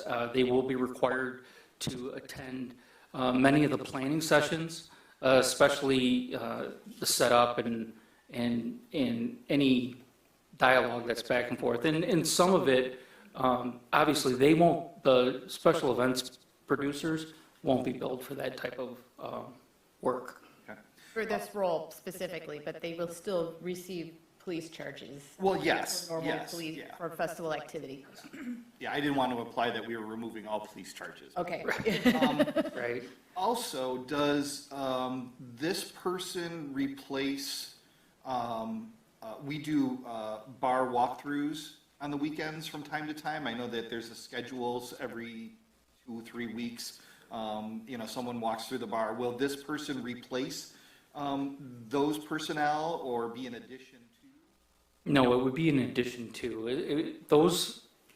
That staffing for that traditional bar time really is, our population, or transient population, can really increase during those times. And we want to make sure that our residents aren't seeing a lack of service because the downtown has an influx of people for dinner and entertainment. And it's really not fair or safe to burden the patrol officers that are assigned to your neighborhoods to pull them to the downtown. So we will continue to augment patrol services during those bar shift hours with other patrol personnel. This downtown resource officer will be a part of that when it comes to communication, especially with the bar owners, the DDA, and any stakeholder in the downtown, really. Thank you. I hope that answers your question. It does, yeah. Okay. Great. And if there's any more questions come to mind on the downtown resource officer, what we envision, feel free to reach out to me anytime. I do see this program evolving over time. May I offer a couple of comments too? I just wanted to say thank you to you and Lena and our city manager, Joe. We've had I think a lot of convergence of input coming in from business owners, from changing circumstances in the downtown with the growth, input from the police department of what you see as maybe an area for improvement. And so I really appreciate you taking a look at solutions that could be brought to the table to address these concerns. Personally, I have heard from quite a few business owners over the last 6 months to a year asking for support addressing panhandling, the homeless issue, as well as just more presence in our downtown with what I would call our growing nighttime economy. And the pressures on that, and the pressures of the services for new residents, which is a strategic goal of the city, is getting new people living in the downtown. So I really appreciate you figuring that out, and I do see this as a work in progress that is going to evolve over the next year, but we need to try something and see what works and keep it, and adjust for the things that don't, and modify based off of our learning. I am, though disappointed, but relevant, is the learning experience at the 8 Mile Woodward Bridge of the wraparound services through the grants and the partnership there. Unfortunately, we've learned a lot there about helping residents get into their needs solved, right, through the grant process there. But that's not a transferable service, given the capacity that we have now in our downtown. And I was hoping that one of the outcomes of the 8 Mile Woodward experience and the pilot project with the city was that the county would be helpful in guiding some resources to help downtowns, because we're not the only downtown with experiencing these challenges, right? Royal Oak has some of the similar, and so does Birmingham, at least around from providing wraparound services. We know that model works.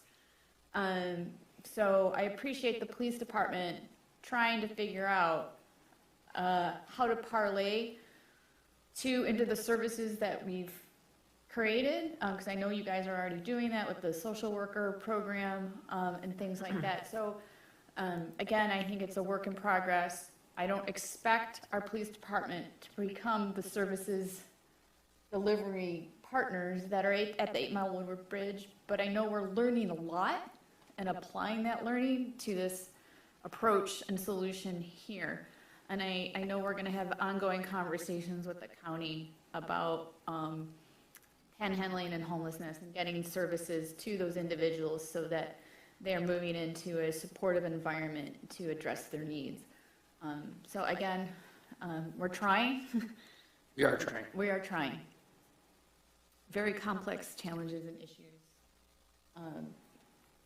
Without the funding or resources to do all that, we don't have a health department either. Can I add to that through the chair? I'm glad that you mentioned that, because I think what we're trying to effectuate here is admirable and correct.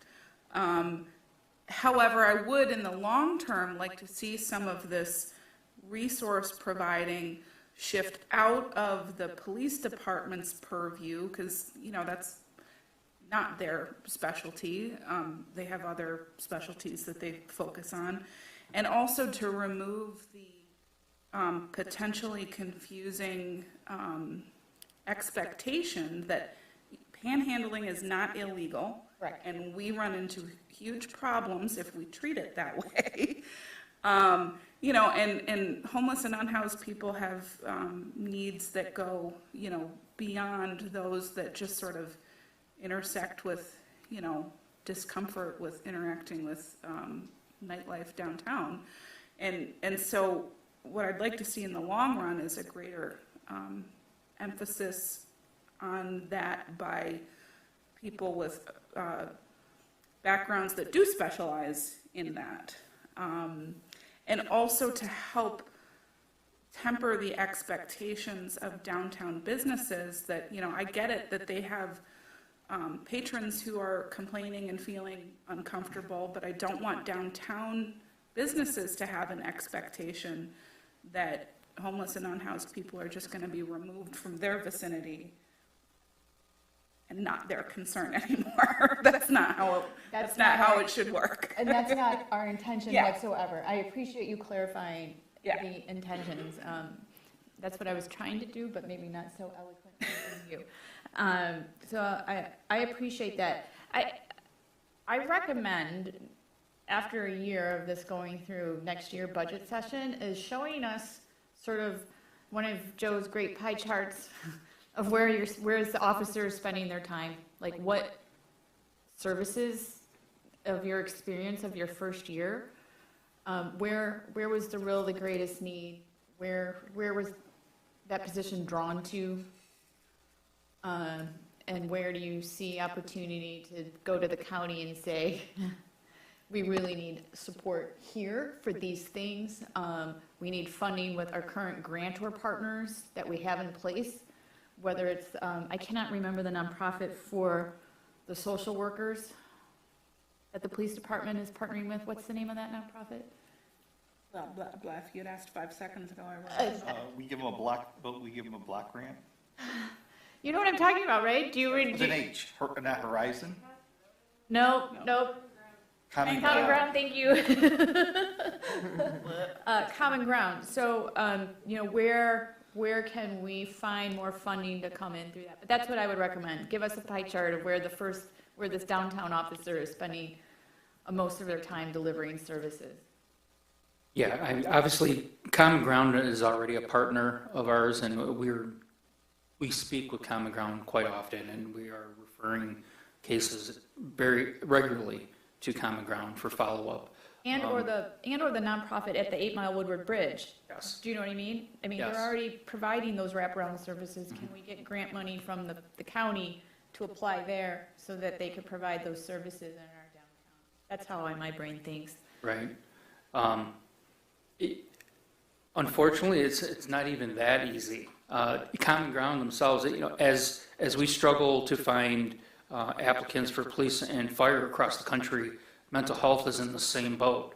And HR can speak to this at length, but the baby boomers leaving the workforce is leaving a huge hole that we're struggling to fill. And that's across the board in all professions. Mental health is not special, and they're getting hit by it hard too.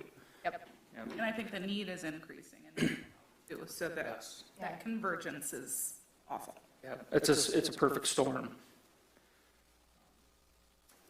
So moving on past the Downtown Resource Officer Program, another large capital investment over the next 5 years at 0% financing, but such a purchase like this is customarily done in a 5-year contract.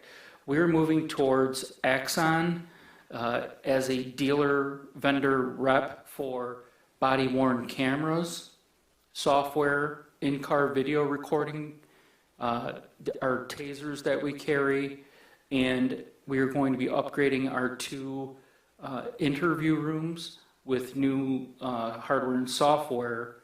And along with this contract, and it's $315,000 plus over 5 years, but it comes with cloud-based evidence storage and sharing, which is a huge time saver and potentially could save money in flash drives and officers driving evidence to the county. And so we were able to share evidence over the cloud with Oakland County Prosecutor's Office, with the City Attorney's Office, and we've seen other departments in our area, namely Royal Oak went to this a couple years ago, and they've had fantastic results.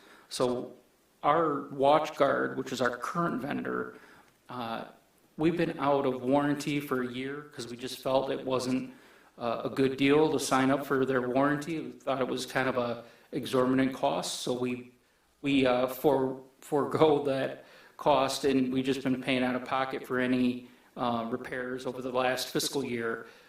And we think that was the right move. It definitely financially will come out ahead on that decision. But we needed to move forward with a technology that was more current. We were first in Oakland County to use body-worn cameras. But by doing so, we got early technology. And now we're going to benefit by this upgrade with the top-of-the-line video equipment, cloud-based storage. So we're excited to move forward on that project. So that's going to be $63,000 a year over the next 5 years. And that's a general fund purchase. Can you Are there remind any me? questions about the TASER or the Axon program? Yeah, remind me, how old is our body-worn cameras now? 4 years? 2017. Okay, so 4 years, which, 5 years. 4 to 5 years is standard time range for software, hardware upgrades, Right. right? One of the great throw-in benefits of the Axon program is equipment refreshes. They will refresh all of our body-worn cameras at the halfway point and at the end of the contract. So there's a very high-end quality of service and attentiveness from our vendor. So we're looking forward to this change. If I may, Sorry. if I may through the chair, what Mayor mentioned regarding the age of the body cams, is that the age of when you received the first set of equipment? Is that why we're looking to upgrade now, about 2017 for all of that equipment, or? I'm sorry, I'm not following you. Like the dash cam, tasers, et cetera, is 2017, was that when we upgraded then for all of that equipment or just some of it? No, in 2017, that was the original purchase of all of that equipment, and it was through WatchGuard. It's a different vendor. WatchGuard was then, I think, was since bought out by Motorola, I think. But we're moving away from them. Their costs are more expensive. We thought that their product was inferior compared to what Axon is offering. Go ahead, Greg. Through the chair. You may have mentioned this, I don't recall you saying it, but another issue with the current equipment is the battery life. Right now, the batteries last about 6 hours, so with a 12-hour shift, patrol officers are having to come back in, replace the batteries. These are 12-hour batteries, so. Yes, yeah, the battery technology is evolving like everything else is, and we're able to get, in most cases, and I don't know at what point those batteries start to deteriorate themselves, but that's what the equipment refresh is, at the halfway point, 2.5 years, and then again at 5. But yeah, we're hoping that if they perform as advertised, that we'll get a full shift out of this equipment's battery. Thank you. Through the chair, a quick question, and then I'm going to awkwardly pontificate for a second. But the question is, am I correct that the dash cameras, body cams do not have facial recognition technology? No, they do not. Right, okay. And then my weird pontification is, I wish I had realized earlier that Axon used to be TASER, because I have a fundamental beef with TASER, in that for years they were training their customers, training officers to deploy tasers in such a way that were harmful and in rare instances caused death. And they denied it for years and continued to train in that manner, causing additional deaths. And only a few years ago, although I'm getting older, maybe it was more than just a few years ago, they finally changed their training. Yes. to avoid those heart capture rhythm. I know more about this than I ever wanted to. But this is a company that I have some problems with because of the way that they operated for so many years. Right, I understand where you're coming from an ethical standpoint. I know that they have changed that policy. We do train to use it at active aggression. Before it was non-compliance when they first started with TASER. And obviously, technology evolves, information, you gather it through use and field cases, and it is ever evolving. But they have broadened their services from simply the TASER less lethal device or weapon to a full range of body-worn camera systems, and right now they are a leader in that area or that realm. Did they get bought out, or did they just change their name? Just change their name. It's Yeah, the same CEO. I just looked it up to see if they Yeah. were bought out, but Okay. all they did was change their name. Right. Yep. I appreciate Probably because your of point bad view. press. But But through the chair, continuing that, we train our personnel based on our standards. I mean, we follow equipment requirements, but if we know that a process is incorrect, we're not going to continue to follow that. We'll train our officers and the correct measures based on our mission, our guidelines, yes, obviously when we get training recommendations and obviously for them to stand behind the usage, you have to follow their operational guidelines with functioning and recommended use. But when you're talking about policy, and I believe that's what you're referring to. Yes, thank you. Our response to resistance policy is a standalone on our values, not based on a vendor. So that's exactly true, yes. And, Right, any other questions about? well, that covers budget? patrol. We're going to move on to fleet. There's a couple fleet purchases that they were originally on chopping block due to obviously other budgetary concerns across the city to resolve the issue. And we know that, just like Dan and Tosk was saying, like when you don't replace these vehicles, the service starts to build up. They're off the road, they're in the garage, and they're causing problems. If we were not to purchase these vehicles, we were just pushing off a purchase that needs to be done now to a future fiscal year, and our situation may not be improving any year going forward. So we made the determination to purchase 2 vehicles. We're pretty proud to say this is our first hybrid police vehicle. We did look at the possibility of EVs for patrol. There's just not enough information, and at this point, we would like somebody else to take the hit on that huge capital investment up front. And they really are $30,000 more per vehicle, depending on what model you get. So there's a huge front-end cost, and we still don't have the infrastructure in place for charging stations. So we thought it was in the best interest to start incrementally with hybrids, and then we're hoping to move into EVs as we have the infrastructure in place. This is a conversation we have annually. We used to have them when Aaron was on the CIP board, but with Kyle and Dan and the police department, it's something we discuss every year. But we found that Ford now is putting out this hybrid, and we thought this was a good time to move into that. And we're hoping to compare that with our regular fleet vehicles and see what savings are there. And it'll give us a baseline as we move into higher efficiency vehicles or more sustainable vehicles. Certainly something that is certainly on our radar. We've also decided to purchase a utility vehicle that is fully electric. I guess it's called a tracker. It's like a 4-person smaller electric vehicle. Think of like a golf cart or like something that the DPW has, like a Gator.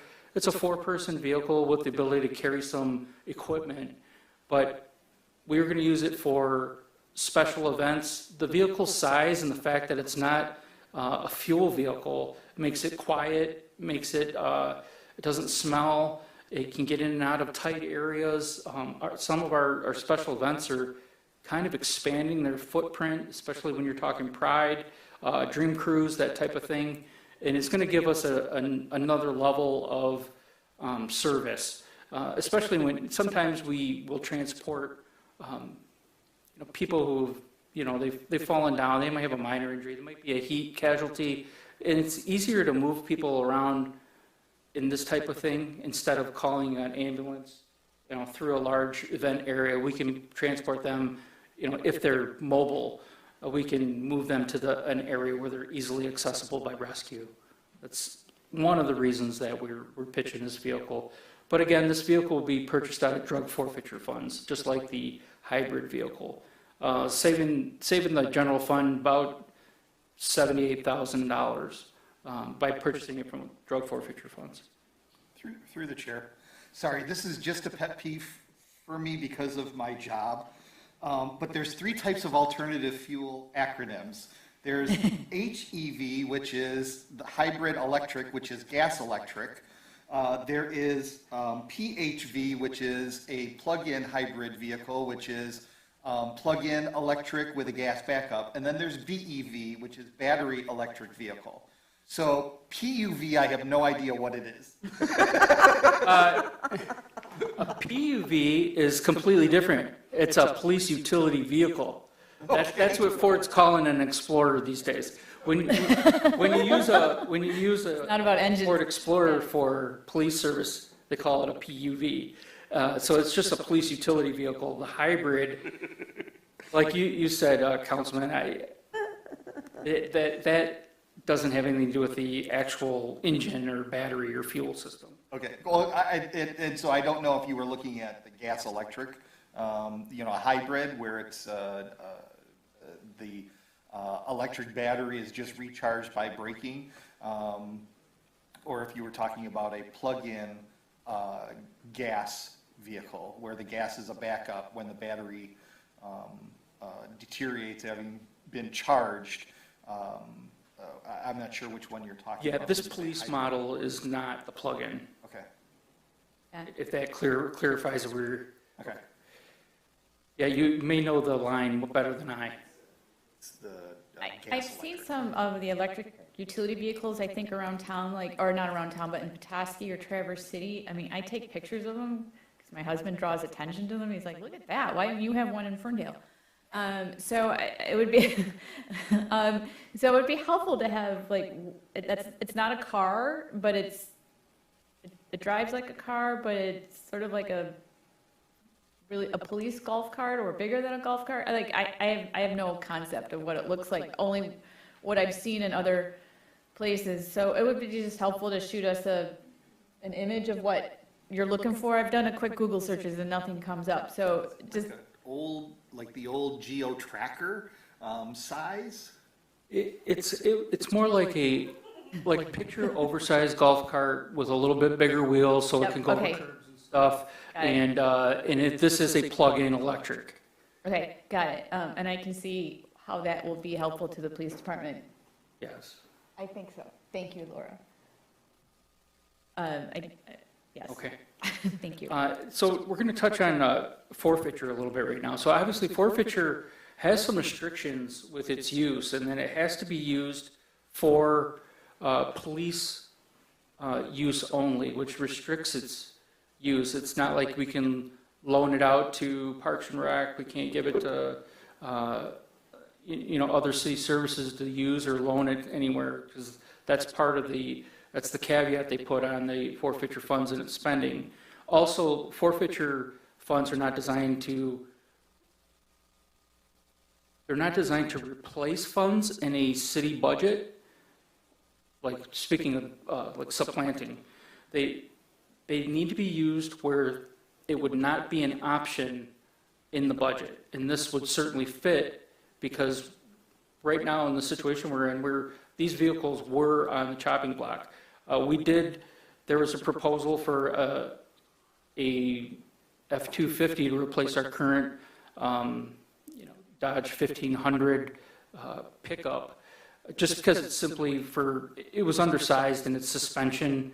But we realize that right now we don't need to make that purchase. It's currently serviceable, so we decided to forego that purchase, and we just eliminated it from the budget with the city manager's recommendation. So we were able to dip into drug forfeiture, thankfully, for these two purchases, these capital investments. Give a little snapshot on our drug forfeiture. We have about $900,000 that's scheduled to be paid out over the next few months. They're in the payment allocation stage of the forfeiture process, so that will assist us. Other uses for the drug forfeiture fund that are in the budget, there's a lot of lines to go through in that line item budget, but we use about $293,000. We're forecasting to pay about $293,000 to contribution to the general fund over the next fiscal year. Some of those uses are to pay for the wages for our local narcotics officer. When we require our officers to do a lot of training, and because of that, you see better quality policing and better decisions being made, especially when it comes to response to resistance. So we make contributions to overtime for training. It supplements our operating budget. It allows us a little bit more freedom when things pop up, and so long as it meets the requirement for the equitable sharing guidelines set forth by the Department of Justice. And if it does, then we try to lean on those funds where we can. But it's important to know that you can't forecast what we're going to receive next year or the year after that.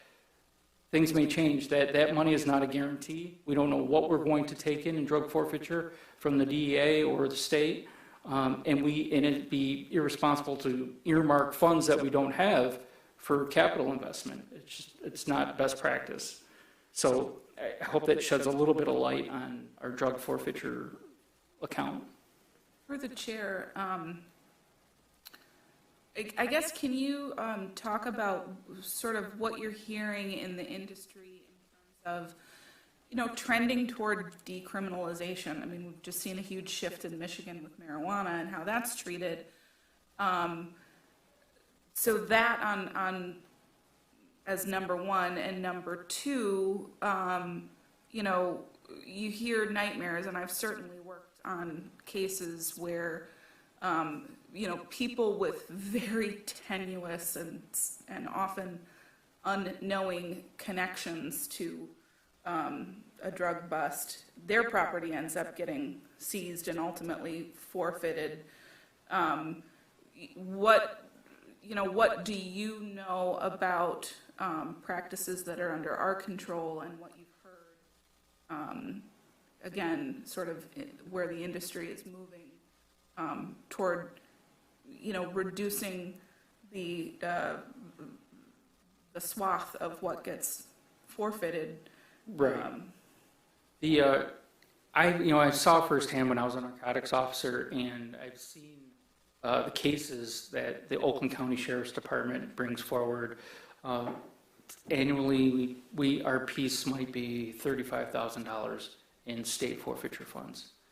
It's not an exorbitant amount of money. I have seen that they do try to restrict their seizures to the person who is responsible, they don't want to extend it to their parents' home, who they might be living with. I see how other people get implicated, and then if the government abuses this authority, certainly you can make victims out of people who had no knowledge of the situation. I don't have information regarding the best practices or the practices and policies of the federal government, but they do an excellent job in documenting who are the major players in their criminal cases, and the vast majority of our forfeiture money comes from the federal government by way of the DEA and the FBI. If that gives you a little bit more light, Yeah. sheds a little bit more light. Are we good on the forfeiture? I just wanted to touch on, I know I'm using up a lot of time, Joe, and I want to, so moving on to our PSAP communications, and there was some equipment upgrades that were mandated, one of which was our phone system hardware and software, and we're kind of at the whim of Oakland County and Clements and their radio repair. We will be purchasing a $56,000 ECW 911 phone system. We currently have the first generation of the ECW phone system, but this county is upgrading and moving away from that to this system. And we are just along for the ride, unfortunately. It's something that we have to do. I know this can get a little confusing because we have made other significant purchases for our PSAP. In past years, we made significant equipment purchases for the radio upgrade. This is completely separate than the radio program. Again, the radio was an Oakland County mandate. The phone system's an Oakland County mandate. So that is a separate capital investment. And we are still have yet to, we have the equipment on site. We're just waiting to flip the switch and start the transfer, but that we expect that to happen after July 1st of this year. But this is a several fiscal year process, which when you start talking about radios and phones and software, it all starts to sound the same, but I assure you it's not. Recently, we did upgrade our dispatch software. Now, that had to do with specifically with EMD, and that is, we bought the recommended software, at a price tag of $35,000, but it was the right thing to do in terms of service and professionalism for our community. And I still thank you for the purchase because it was definitely the right move. But this is a separate investment in a different technology. We're talking phones now. So I hope that answers. This is slotted for a general fund purchase. This $56,612. Through the chair. So just want to clarify. The county decided to change their program, which forced these costs down to us. Yes. So the county is forcing us to pay $56,000 because they want to change something at their end. I think someone needs to have a conversation with Executive Coulter about getting reimbursed for something he made a decision up north. You know how to reach him? I might have his number. I think this was made well before Dave Coulter took office. These plans are years in the making, and like the radio contract for the county is somewhere in the neighborhood of $50 million. It doesn't matter. The buck stops there. Absolutely.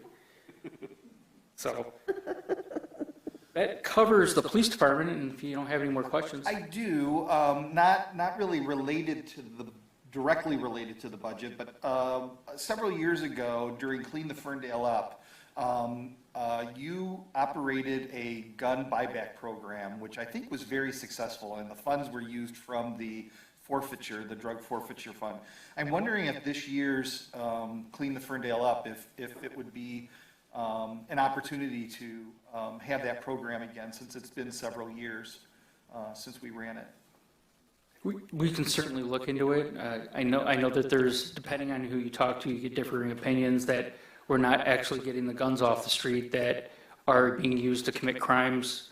You're getting some antique or junk that somebody's grandfather left them, and they're cleaning up their homes and they're trying to cash in on a few dollars. And we can certainly do it. That there's some conflicting opinions on whether it's making our streets safer or not, or people are just simply taking advantage of the buyback program. But it's certainly something that we could look into. Thank you. Through the chair, could it be, just to touch on Councilman Polika's point, could you have incentives for specific weapons? Buyback? I think all these programs are different, and they may have different structure. You're talking about incentivizing like an assault rifle Or something, yes. or a handgun That of a we certain. know that's going to be off the streets. We can certainly investigate it and see what other models that people are using and whether it meets the guidelines for spending for forfeiture funds. It's a good idea that you could possibly do that. Yeah. Well, thank you. Thank you. Chief, I did want to, before we move on, just take a minute to credit the work of Phil and Michelle. They've been working with the Justice Department to improve our compliance with drug forfeiture, and through that, we'll have some changes that you'll see that I think speak to your question about separating state and federal. Next year, you'll have all of our federal drug forfeiture revenues recognized in 262, which is what I was alluding to. So that'll be a new fund that Phil and Michelle have created. And then your state seizures will be recognized through 265. So you'll see through the numbers the discrepancy between the two. And a lot of credit to Phil and Michelle for dealing with that in transition that last year. Oh, Perfect. great. All right, next, Fire Chief Teresa Robinson. Keep it equal to the police department.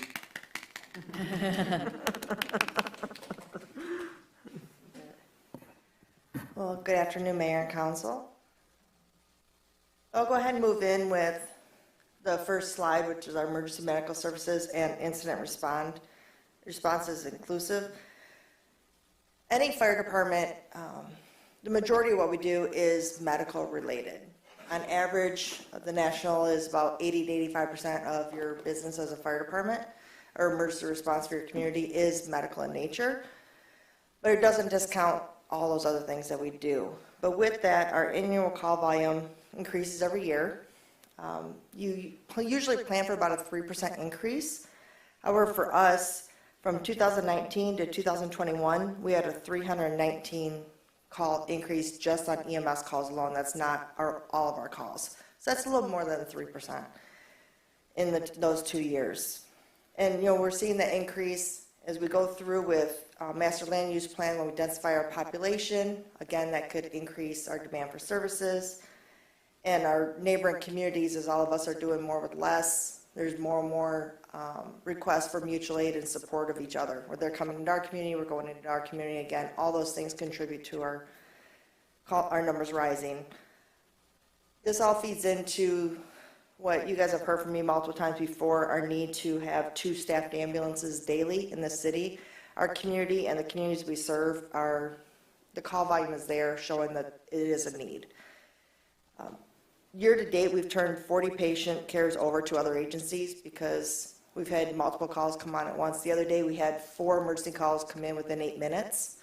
That's a lot of calls in a very short period of time. So it was really divide and conquer, but there's only 1 ambulance, and all 4 of those were medical calls.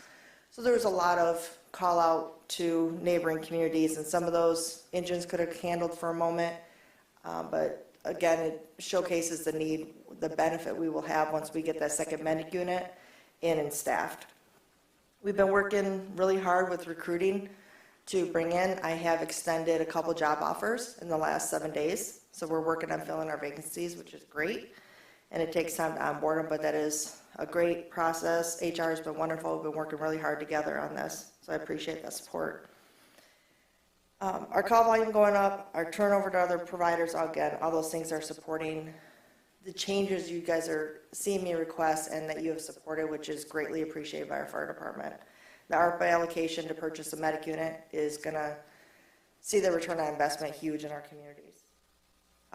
Special event staffing is another one that comes in with this. It's come up before. Chief Emmy alluded to it. When we have a special event and we have road shutdown and we have a large number of people in a small space, there's a lot of safety concerns to drive in an ambulance into that event. It's not safe for the people. It's very risk heavy for us. That's why we have people inside the event. During Woodward Cruise last year, we borrowed Rochester Hills Gator, which is essentially kind of a golf cart that's outfitted for patient transport. We can actually and we responded all around inside the event to get the patient to the outskirts to meet up with the ambulance. So it was really beneficial And I'm hoping that they'll let us borrow it 1 or 2 more times before I come to you guys and ask for one of our own. But having that staffing inside at any events, when you see our tent there, we're there. We are handing out really informational stuff, try to make those really important contacts with our community to provide them information about medical safety. We provide stuff to people to put on their fridge with all their medical information, which assists us, which assists family if we respond there. So we're trying to do a lot of those community connections, but then we're also a dedicated resource in that event to handle emergencies that happen within the walls of those special events. And that happens with staffing and, having the staffing and the training. Any questions as far as medical services or incident response? And I know I focus on EMS or medical services, but I know our other responses are up too. This year, our fire responses are up significantly from this time last year. And unfortunately, we've had a fatal fire and some other things I'll touch on in the next slide. But so our run volume is up this year considerably across the board. Is there any questions before I move on? Through the chair, the overtime expense, if we are able to fill some of those outstanding positions, would we be able to reduce our overtime expense? Yeah, so right now, because the fire department is down so many positions, we have considerable amount of overtime. We have a minimum manning we have to maintain to even try to just provide services. So as I fill those positions, there will be less overtime positions each day, which will drop that. Any other questions? Through the chair, on the revenue side, I see that EMS fees accounts for a significant portion of revenue. Can you describe how that is collected? Yeah, of course. So we have a company that does what we call our EMS billing for us. And with some of the fee schedules we've discussed previously, they will assist with that also. And what it does, when we provide a service, it is evaluated what level of service was provided, and that determines the rate that's charged for that service that was provided. That is billed to whatever insurance, or if it ends up being self-pay. And then you come into play. Have you ever gone to like your doctor's office and it'll show the cost for the service was this much, insurance paid this much, there's like that contractual thing, discount, so to speak, they get, and then this was what's left. Same thing happens with us. So I get quarterly reports from our billing company that shows the percentage of our payer mix and how much is kind of forgiven in contractuals and how much we collect, what is self-pay, what is Medicare, Medicaid, what is private insurance. So we have that earmarked. Advanced life support pays more than basic life support. We know with the mileage, you pay per mile for that transport from the scene to the hospital. Our software does that through automatic, so we're not guessing the miles. It tracks, it uses mapping to say this is where you left from, where this is where went to, and it puts that miles in for us, which is great. But all that bills out, and then they collect that when, say we have somebody that has, there's some other stuff that's forgiven sometimes, if somebody has a real hardship, maybe they don't have insurance, or there's a part that's not covered with insurance, and they're a resident of Ferndale. And they're going, I got this $400 bill, I can't pay, because I just don't. They can apply for hardship with us, and we can approve those to allow those to be removed from collections, or go into payment plans and things like that to assist our residents. But that's where the medical fees come from, is anytime we go out on a call, and something that is billable. Now, it has to meet medical necessity, and that's where like the lift assist and things we talked about the other day come into play. So if the insurance company feels like there was not a medical necessity for this person to call for our services, that bill will default back to that person, because the insurance company is going to deny it, and then that bill will be sent directly to that person. And again, that's where it comes in of us trying to work with our community, educate them, to avoid them from being in a situation because they used the wrong resource for a need that they have at the time. Thank you. I was going to ask about the hardship factor, but you addressed it in the response, so I appreciate that. Any other questions? Oh, you do? Well, I just want to expand on, talk a little bit about what thresholds. Yeah, of course. Yeah, absolutely. So when we hire on an individual, they're not eligible to, they don't count as our minimum staffing the first day on the job. There's things we have to do to get them up to meet the certifications required and for safety and liability and everything as far as ensuring they're truly job ready. And it's part of their probationary period. That varies a little differently between individuals depending on their experience they have coming in, their licensure, their certifications coming in. But we move them through. So they'll be on the job for a couple months before they're considered can work independently and can start counting as our regular manning for the day. So right now we have some brand new people that we're moving through those checkoffs that we need to do because of the high liability and just the level of the emergencies and the hazardous situations we're in, that we have to meet those checklists. As soon as we get them through those key things, then they get moved off. Now, somebody who's an EMT instead of a paramedic, it limits their role a little bit as far as, because two EMTs can't work together on an ambulance. You have to have at least one paramedic to provide advanced life support because we are licensed as advanced life support. So there's a couple different things, but we try to move them through as quickly as possible without cutting corners or compromising the safety of the individual or the services we provide to get them to be able to count for manning. But it's typically about 3 months after they start before they're going to be counting toward our staffing for the day. But it is getting this process going helps us get to that threshold to get these people in, getting some new people on. We're hoping to get them counting before special events this summer. So I have 2 new people already started. I've offered 3 jobs and I have 1 more I may offer. One of those I offered, I'm not sure if we're going to win out with, he has a lot of offers and we may not come out as his first choice, but I know we're a contender. But I'm hoping to bring at least 3 more new people, which will give us 5 of the 8 that we need. And that will really help take the edge off a lot of the overtime that we have right now. And allow us to move closer to that staff that we need every day to keep 2 ambulances staffed every day for our city. Okay. Any other questions before we move on? Does every EMT strive to become a pandemic? Is that the usual professional growth path? Say that again. Every EMT strive to earn their pandemic? Paramedic, you mean? Sorry, oh my God. Well, you said pandemic. I was like, why don't you understand me? I was totally saying the wrong word. I was like, no, our EMTs do not strive for pandemics. I promise that. We don't want them. For the last 2 years? No, not every EMT strives to become a paramedic, and that is one thing. We did have one individual we hired and ended up leaving. He was afraid of his ability to become a successful finish as paramedic and went to go work for Detroit because they don't have to be paramedics there. Real quick, down and dirty, to show you guys the difference. An EMT, you do basic life support skills. So that means you can do bandaging, splinting, non-invasive care for those minor emergencies. Paramedic, for lack of a better way to describe it, you're kind of like a mini ER doctor in the field. As paramedics, we can put tubes down people's throats to breathe for them. We can do surgical airways. We shock people's hearts. We do IVs. We do give medications.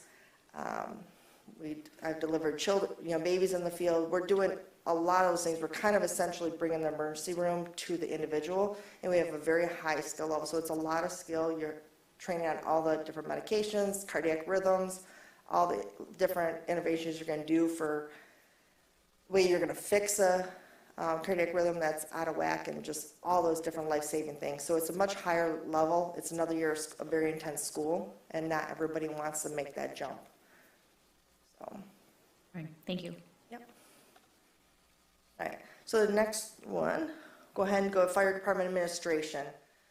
So Fire Department Administration, for us, if we're taking it as, just as it is, it's right now it's me, my fire marshal, and my admin assistant.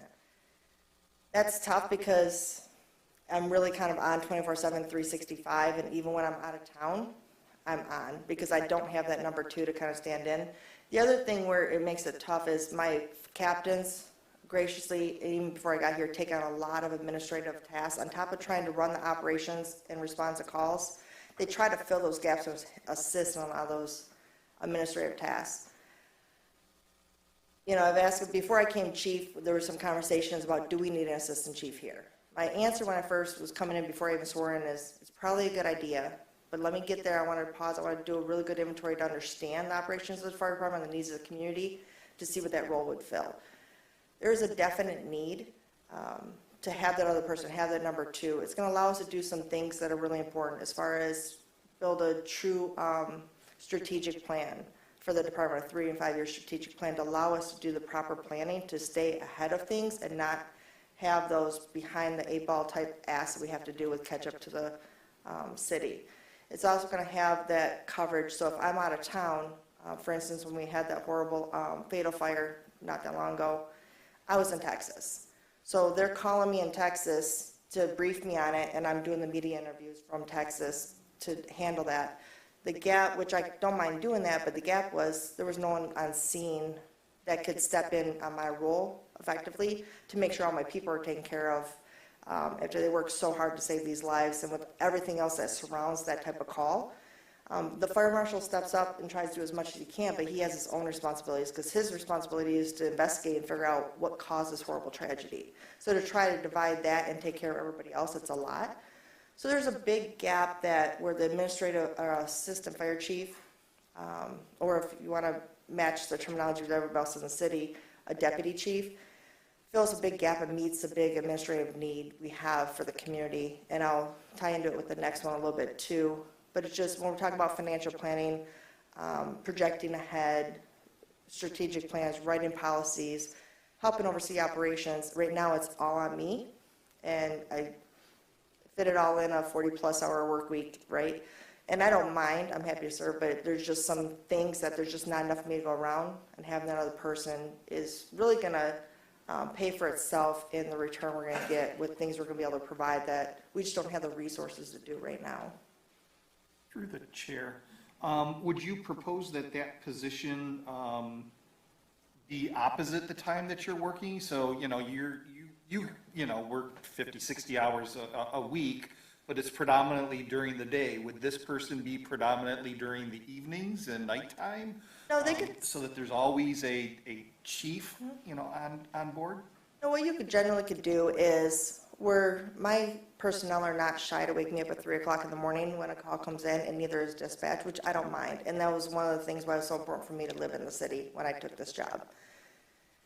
We could both work during the day because there's a lot of meetings. Sometimes I'm trying to be 2, 3 places, and Joe knows that, and he's very gracious to me sometimes when I'm just stretched thin and there's somewhere he needs me to be, and I appreciate that support.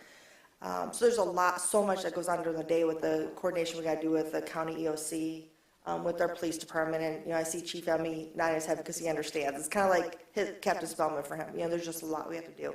But what it does is we could even alternate and say, hey, I'll essentially take the on-call. So if anything comes in after hours this week, I'll respond. But you know what, next week I can feel like I can breathe and relax and enjoy time with my family because you got it this week. So we could tag team it that way where you feel like you can truly relax and not worry about I'm in Lansing and am I going to have to rush back to Ferndale because something just happened. So it allows you that support so you don't feel like you're carrying the load by yourself. And again, for clarity, and please correct me if I'm wrong, but the structures between the fire department and the police department are different. Whereas the captain in the police department acts as a secondary to the chief. In the fire department, it's different because the captain is actually under the union with the other members of the department and not really your secondary. They actually have a different role, so they really can't be your assistant chief as that happens within the police department. Correct. And while it's not the role, they try to help fill some things. And regularly I hear my firefighters say, yeah, we don't even see the captain after dinner because he's back in his office, still trying to finish up things because they're carrying so much administrative weight right now just because there's nobody else to do it. So they're in their office from the time they get there in the morning till the time they go to bed at night, and which takes away from some of the operational things that they should be focusing their time on. But they try to do that too, so they're just stretched very thin. And to avoid completely burning them out and wearing them out, we need to that are a position that can take some of that weight off them and help me out because there's only so much I can do in a 24-hour day. I got to sleep a little bit too. You know, I've always been supportive of the assistant positions, was part of city government before the financial, the property, you know, crash. and a lot of those positions were eliminated. I mean, we wouldn't have Joe as our city manager if we didn't have an assistant city manager position in which to bring Joe up to be our city manager. But can you help me understand how you're creating this, where you're finding the money in your budget to make this space for this new role? Like what, you've been here for a year now, you've assessed everything. So how are you figuring this out? How are you coupling it together? If that's the right question. So this is obviously going to be a little bit of an extension on my budget. This is not something that could be absorbed 100% within my current budget. And Joe, please correct me if I'm wrong. This will be an extension, but it also is going to allow to fill in some gaps of things that there's just not enough of us to do that we should be doing for our community. And that sounds worse than it sounds, but for instance, some of the community risk reduction, I'll get on the next slide. Like I said, the strategic plan, which allows us to get ahead of things, which can be a cost savings because now we're properly planning ahead and can anticipate things instead of trying to play catch up, which we know is much more costly. So it's not going to be something that I'm just taking 100% of the funds out of my existing budget I had last year and say, okay, now I'm just going to throw our assistant chief. It's going to be expansion. It's going to be charged to the general fund, but it's filling a need and for succession planning and for services that may be provided. Yeah, and I'll just expand on that. When you look at the bottom line that I presented, the general fund budget itself is the bucket to watch, and that remains relatively flat over the next 3 years. So we're adding this position because I believe it is a crucial succession plan and also necessary for your mental health. But that said, we offset it with reductions in capital spending and just generally mindfulness of spreading it across the general fund. But at the end of the day, the fire department, like the police department and like DPW, are functions of the general fund, our core services. So our core services are where we invest as a priority, and then our strategic planning objectives and so on and so forth down the line. So not every cost is isolated to the department in and of itself. And so this is an example of the general fund also contributing generally to the core service. Thank you for that explanation. I think the only other thing I want to touch on this slide you guys see in there is staff safety wellness. That's a big one. Almost just over a year ago, March 1st of last year, Madison Heights Fire Department had one of their firefighters, actually the captain, go to sleep and not wake up in the fire station. More recently, than last month, we had a neighboring fire department who member took his own life. So health and wellness is a big part. Cardiac is a big thing. It doesn't matter. You could work out, you could eat healthy, and they're finding there's a screening we can do pretty low cost that will catch an underlying cardiac issues with us. The problem is our hearts go from 0 to 60 multiple times a day. It's a lot of stress on the heart. And so we want to make sure we're doing all the things to keep us safe because we want to invest in the mental and physical well-being of our personnel. We want that longevity. We want that longevity even after retirement. So there is a really good investment in our people also as far as what we're doing as far as fitness. We have peer support now. It's been deployed multiple times in the last couple of months between Oxford and between then Bloomfield Township. And then filling in some gaps with some equipment, working on some health stuff. I got some trainers that are going to come in. Our firefighters are about to do a 28-day challenge between our battalions. So a fun way to really support the health and wellness, and then working with HR to try to incorporate that cardiac screening so we can ensure our people don't have that silent killer that what goes on unidentified that's fully treatable, and death can be preventable if it's identified, but it's not a screening that's normally part of your, and the cost is pretty low. I think Beaumont has it for about $100 per firefighter. So it's identifying those things to really protect and invest in the health and wellness of our personnel is another part of administration, my responsibility to make sure all my people go home safe. If I may, through the chair, regarding the health and wellness portion, you mentioned regarding the cardiac, but is there plans for additional, you also mentioned suicide from another situation, so mental health is incorporated in there somehow as well. Yeah, so that's a lot of the different events we're doing, classes we're bringing. We try to use state funding when we can. Our Oakland departments come together for this, so we're doing it really collaboratively between us and other departments on a lot of those preventative measures. But then there's things we got to do in-house too, as far as creating that environment that's a healthy environment in our stations. And I have to say the investment to put windows back in and remove the glass block, the impact on that you saw was immediate. Little things like putting cable back in the stations, huge. And to some people this may sound frivolous, but to come back from a really bad call and be able to turn on a comedy, sit there and just unplug for a minute and watch that, does a lot. So there's been some great investments the city has done, and we appreciate the support. But again, it's a constant thing I have to really keep a pulse on all the time to ensure I'm doing everything I can to stay ahead and listen to my people. I have regular conversations with them and try to get ahead and meet those needs. So, but peer support's been a new one. We just launched that this year. And peer support is we have firefighters that got specialized training to essentially be that first stop for their peers, but also identify people having problems and try to steer them to all the resources we have available to us. Through the chair, I just wanted to comment that doing the sort of one-day Oakway simulation thing, I don't know what it's called, was Fire Ops 101. Fire Ops 101. Thank you. Was really eye-opening and helped put some measure of genuine perspective on the importance of health and well-being for firefighters, because we were just doing simulations. Like, we were using real equipment, wearing real uniforms, but for short periods of time, having our blood pressure checked before and after every single simulation. It is hard physical labor. And on top of that, the former chief, shared with us some of the stories of the traumas that that firefighters encounter through the course of their work, and the medical and fire injuries that they deal with. So I just sort of wanted to underline and emphasize the importance of the health and well-being of firefighters, and that is not to the detriment or discount or of any other service providers and city staff. This is one that has a kind of a particular emphasis, though. Yeah, absolutely. Appreciate that. Any other questions regarding the admin and those positions?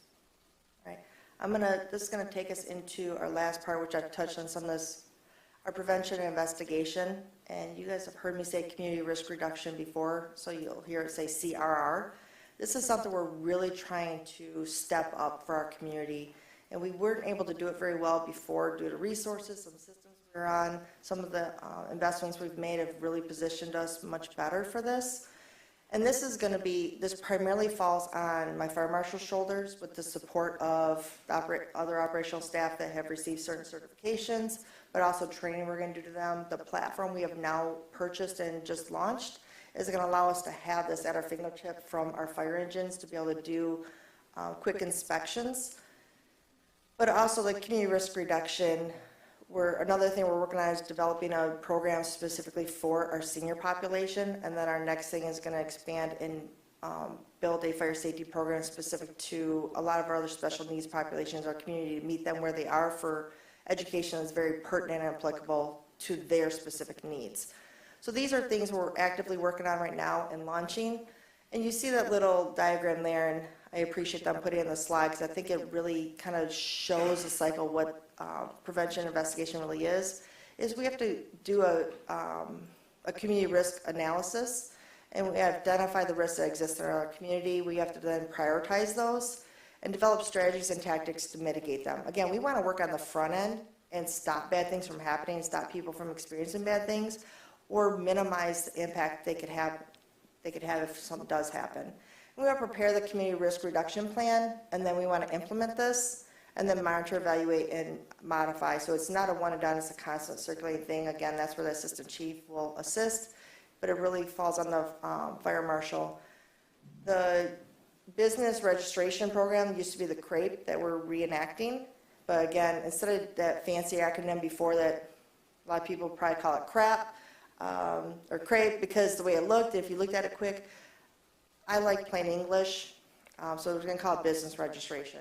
And we're going to really start the education to our community about what that is and what that annual cost includes, which provides their first inspection or their annual inspection they're supposed to have anyways.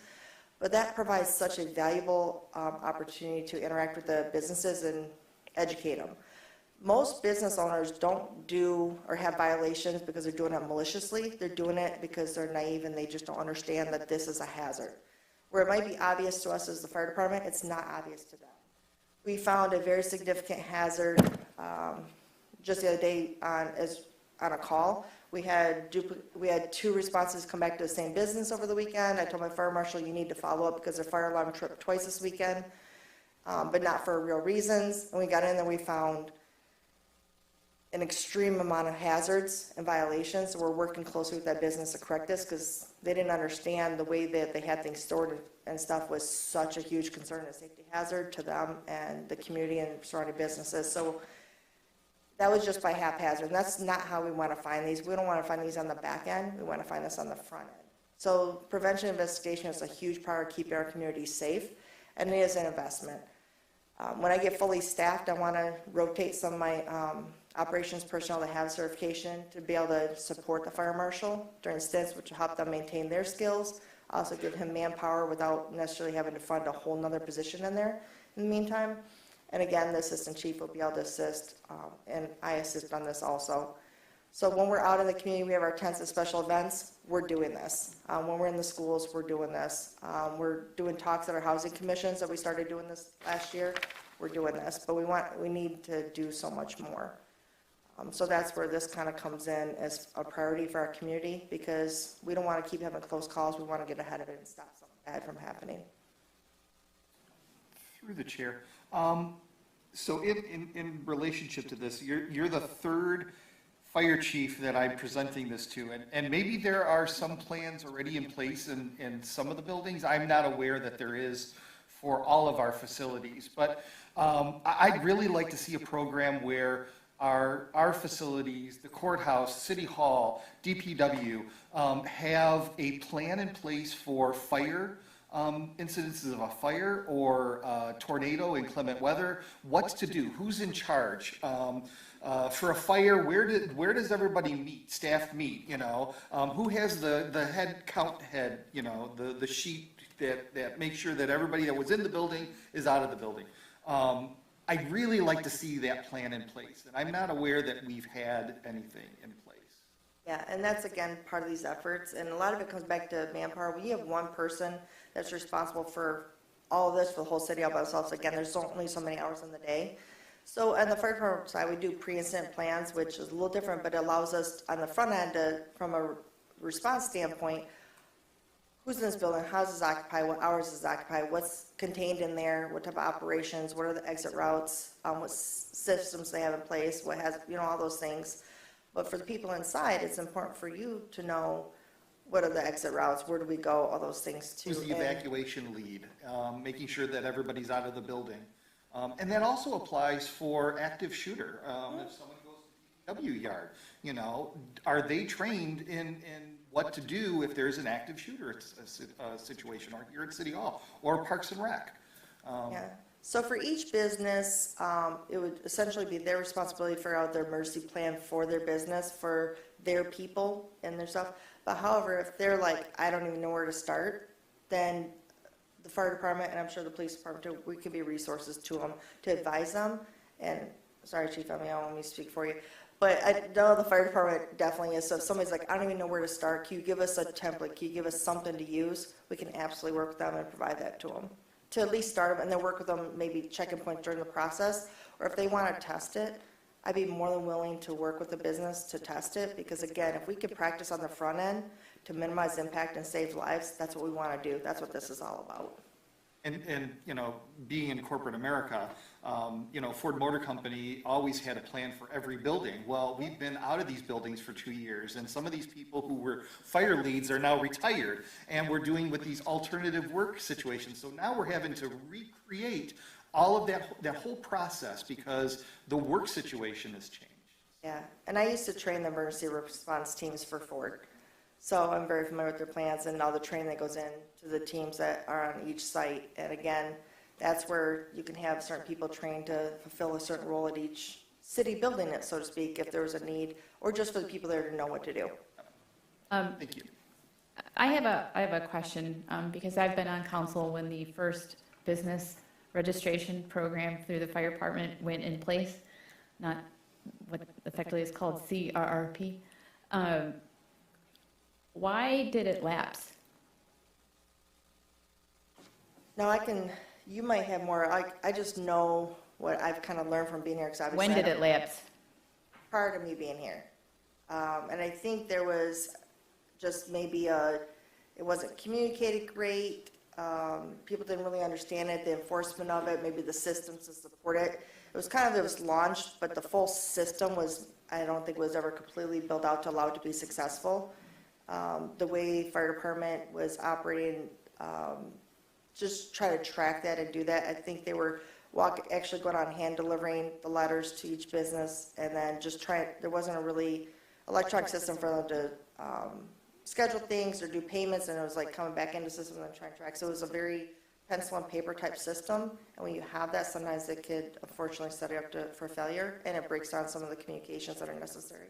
Okay, so that was proposed, I believe, under former Fire Chief Sullivan, and we were also, didn't have the IT systems in place and/or the IT strategy. Exactly. So I can see how that, good intentions, but the investment wasn't there to support it. I do recall that some of the businesses saw this as a new regulation and fee, even though it was for the right intentions of safety and hazard for everybody. I want to make sure that it's not overburdensome, because this is a concern of businesses. This is the other perception. It's just the city putting on another requirement onto a business that they don't know about.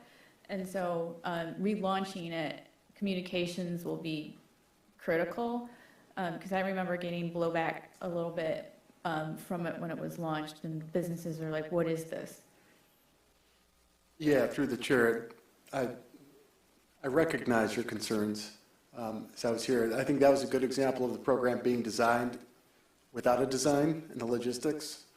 To your point, we didn't have the technology and we didn't have necessarily the communications piece coordinated and figured out. I think they had an end game, they had a correct motivation, but we didn't have the tools in place to help them be successful in implementing it. And what I'm seeing from Chief Robinson is they're thinking about the logistics and the design on the forefront. Understanding the motivation is still true and the need is still there. But I think Chief's done a great job of positioning them to be in a place to implement this much more seamlessly and consistently. Okay, yeah. So I'll definitely be working close with Karen Communications to help us get out, but I know at the beginning, the fire marshal and I have both committed to really kind of getting a lot of boots on the ground and having those personal contacts with businesses. So we want to really, truly have them understand the value of this. And while it's a $100 annual fee, that includes the required annual inspection they're supposed to have, so they won't have a fee for us to come out and do their business inspection. That's part of the registration. And it affords them each year that time to sit down with us, pick a brain, hey, we're thinking about doing this.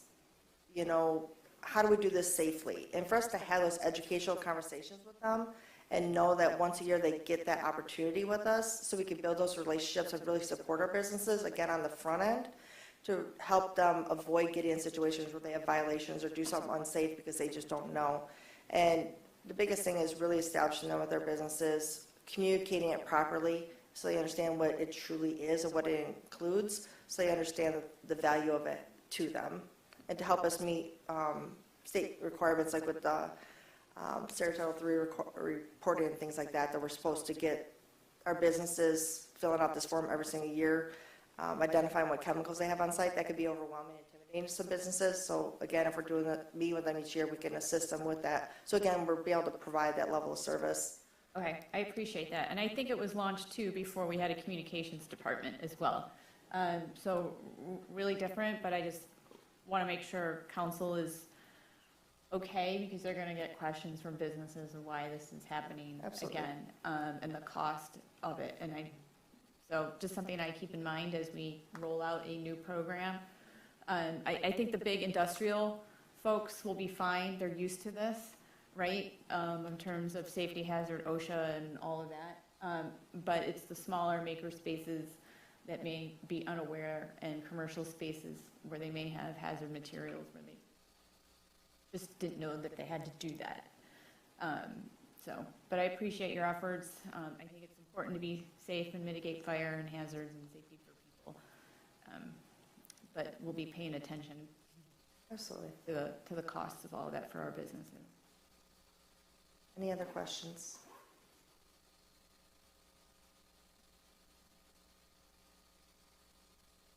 Oh, fleet management, I forgot I have one more important one. We've talked on this last slide. I think I can move through this pretty quickly. So fleet management is really important, and I'll do this off the top of my head. So we have 4 fire engines right now, 1996, a 2002, a 2009, and a 2017. NFPA 1901 recommends that once a fire engine gets 15 years old, it should move to reserve status and have the safety features updated, because at that point, there's probably a lot of new safety mandates and things that have occurred, and that's out of date. So it's supposed to be updated to make it safe and compliant on the road. Once it hits 25 years, it's supposed to go out of service. We have an engine right now that is 25 years old, and the next one is 19 years old. So they were doing good. Between the 4 I mentioned, after the oldest one, 6 years later, the next one was bought 7 years later, the next one was bought 8 years later, the next one was bought. So it's spread out a little bit, but it's real. Our toys are expensive. I apologize, but they're expensive. It's important to stay on a schedule, because it's hard enough to support the purchasing of 1 in a year, but if we don't, and we're backs against the wall and to purchase 2 in a year, that's a huge burden on any city, especially a city our size. So staying ahead of it so we can ensure we can maintain operations and keep a fleet that's spread out, so we're not paying for 2 at the same time, is ideal. The other thing is really trying hard to go after other funding. We applied for an AFG grant.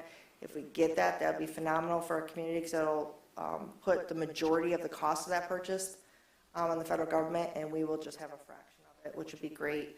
Can't promise we'll get it, but I feel like we put together a really strong grant application for that. You guys approving the ARPA was big. Our ambulances, we have a 2004 ambulance. That ambulance was involved in a very significant crash, and it was remounted. It's in service right now. It's going down the road. If you're a patient in there, you're definitely going to feel it's not your best experience you might get in an ambulance. Our other one that Chief Sullivan bought, that's a 2018, 17, I have my notes over there, 17, 18. It has high miles because our call volume is also much. It already has over 50,000 miles. Actually, I think it's a 2019. I don't know. It's only a couple years old, and it already has over 50,000 miles on it because it's running so much, and it's having issues from time to time where it's in and out of the garage. We want a good return on our investments for our city. We want our apparatus to last a full lifespan and not that lifespan cut short. So again, having that replacement schedule with our fleet is going to be really important to get the biggest bang for our buck. We want our fleet to last as long as it possibly can to provide that service to our city. So getting that second one and splitting up is going to help that one last longer, and so we can get a lot more years of service out of it before we really are backs against the wall and that one has to go out of service. The other thing I'm looking at is with changes with master land use plan and the way our city's going is really purposefully making purchases and saying what is truly needed for our community, what size vehicle. You guys saw the difference in the ambulance I spec'd.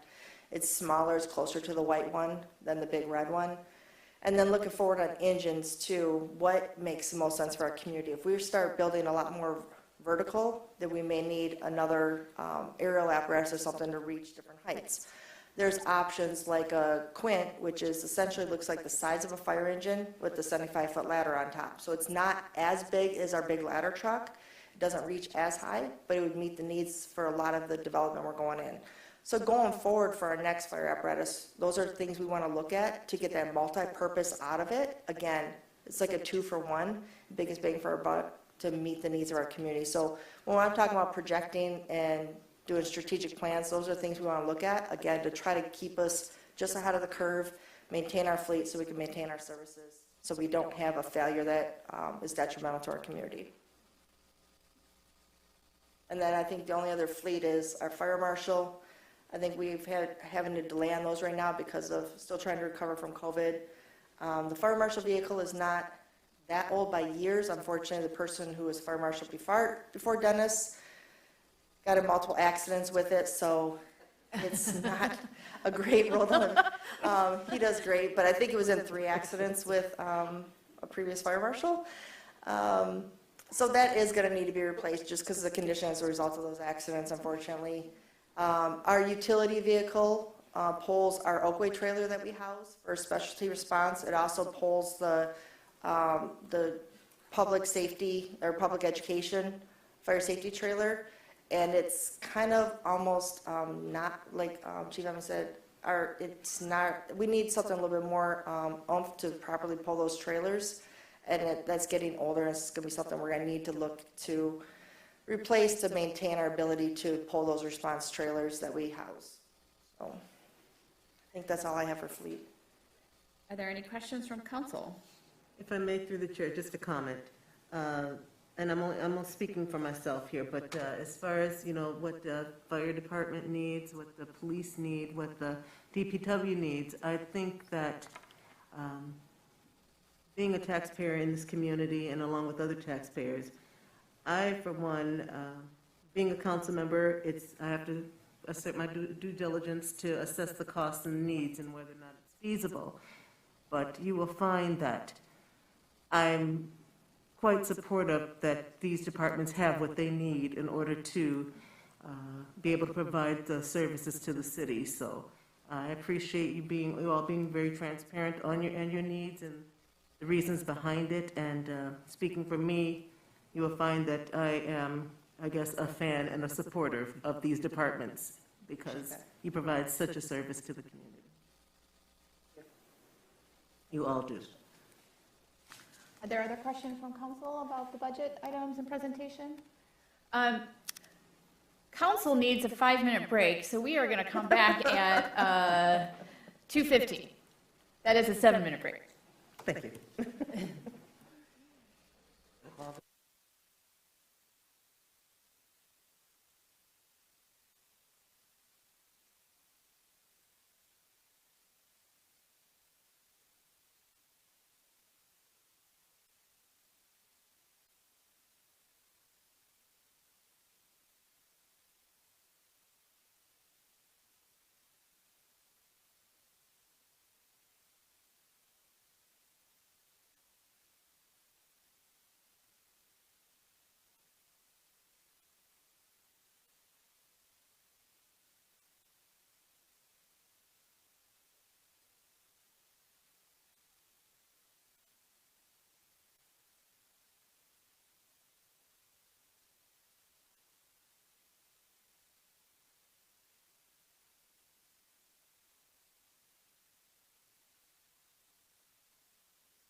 like those. I grab one myself.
Public safety into this to simplify things, and public works.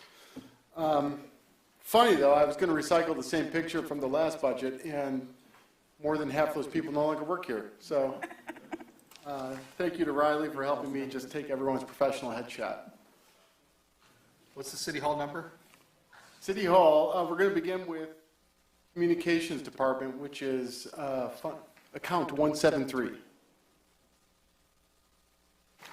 And our Director of Communications, Kara Sokol, will come up here and give an overview of crisis communications and how that plays a part in her budget request this year.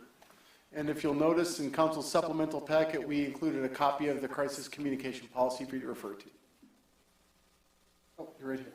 It starts. Good afternoon, Council. So you know me and you know that I have a relatively small and pretty static budget, so you don't see me too often as part of this. However, this year I want to address crisis communications planning and how that relates to our succession planning. So I just want to start a little bit and remind those council members who weren't here originally. Crisis communications planning has been a request of councils for about 4 years as part of your strategic planning. There we go. The idea that we have a process in place, that we have a standardized process, and that we have... I think Zoom might be muted. I don't know, she seems pretty quiet, or it doesn't feel like it's coming over the... This is muted? Okay.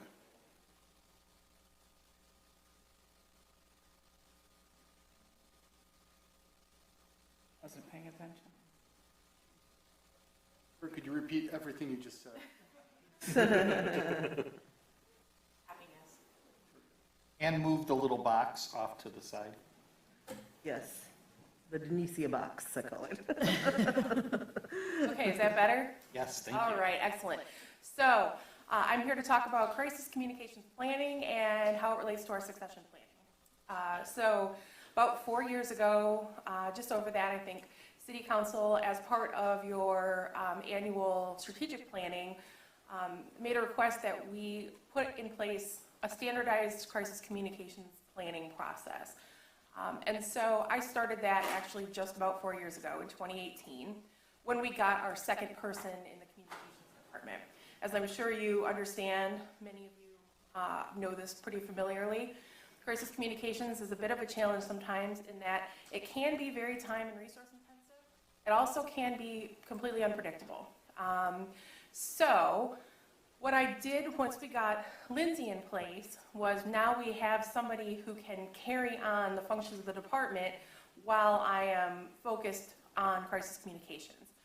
Started by attending an intensive NIOA, which is National Information Officers Association, intensive conference crisis communications planning sessions held annually. The goal of that is that you're supposed to attend 2 to 3 times, so 2 to 3 years in a row, and you'll be able to walk away and create this kind of intensive planning for your own department. I attended in 2018 and in 2019. Took a year off for COVID, although it's less a year off and more putting what I learned into action for a whole year. And then after those 2 years, felt that we were in a good place and we were able to start the process for ourselves. So I went into some kind of intensive research of my own through my peer organization, 3CMA, looked at what other organizations were doing, looked at how we might be able to improve the process for ourselves, and then drafted our organization's first crisis communications plan. There's a copy of that in your packet. It's still a draft at this point. We have a couple of finishing touches to put on it, but we did have our first meeting of an internal crisis communications team that Joe put together during COVID. It's made up of, obviously, myself, members of law enforcement, fire, HR, and city manager's office. And we came together throughout COVID, and we're hoping to continue that going forward with Crisis Guide. Our plans in the first year, should we have the resources to do them, is to implement media training, as well as to run a scenario, an incident scenario, and put the crisis communications plan into test. So that's kind of where we are in the process. As we've gone along, I've learned a lot about crisis communications. As you can see here, I made this slide just to kind of educate everybody. I think when we talk crisis, we initially think of something terrible, like a school shooting, a death, something like that. And obviously, those are the worst kind of crises, and we hope we never have to deal with them. But there's actually several different categories, and they make up a lot of what we do. There's everything from, these are the 5 categories that we are using in our guide. Public safety, which is anything that is going to disrupt the safety of our community. These are more often than not the high-level police kinds of incidents. Public health, COVID, for example. Any kind of a natural disaster, anything that threatens the reputation of the organization or high-level members of it, or anything that would unexpectedly or for a long period take out one of our main transportation avenues. And so just looking back over the last few years, we kind of categorized a few of the things we've dealt with to look at, are they short-term things, medium, long-term? How often are they occurring? Which categories are we seeing the most in? And as you can see, this is just kind of an array of that. We've certainly had a number, the most, probably the highest in the public safety incident. It's important to note that across the board, most of what we're dealing with is not a less than 1 day kind of a resource event. Sometimes something happens, it needs one press release, a couple of media calls, some internal conversations, and then it's done. But for the most part, these things are taking us out for a day or two. Once you consider updating council, updating our internal audiences, updating our external audiences, talking to media, handling social media, potentially changing resources on our website, and then with all the follow-up that comes. Now the person is being arraigned. Now there's another story that somebody put out in the Free Press, and being able to kind of check those milestones. So I won't go through all of these, but you can kind of see for yourself what the kinds of things we're dealing with. There was the public protests that have been held after the George Floyd killing. There have been a number of others as well. I mean, there's everything from a snow emergency, which is a very short-term event, to a widespread flooding, to COVID, which was full-time March through May of 2020 for our department. Any work we got done to keep the department moving forward, apart from COVID, happened after hours or on weekends. So, can you move on to the next slide? Or do I do that? We can't see the slides anymore in front of us. We just see Kara. Oh. Oh, there we go. There, you're back. Thanks. Okay, Or do you want me what- to keep this up for a second so you can look at these? Yeah, it was up there, but not for Okay, council. gotcha. So yeah, so just kind of a quick assortment here. We've got a few -1 day events. That would be a winter storm or a snow emergency. Could be, we hear that there's going to be a closure on 9 Mile railroad tracks for 3 weeks for repairs, in which case we can put out communications. More of our 1 to 5 day events are probably the biggest that we deal with.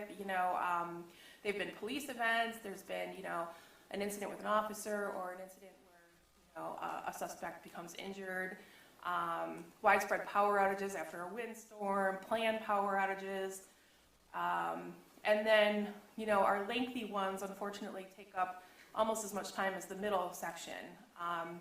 We would put something like Baker College in here. It's certainly a reputation issue, and it took a lot of time.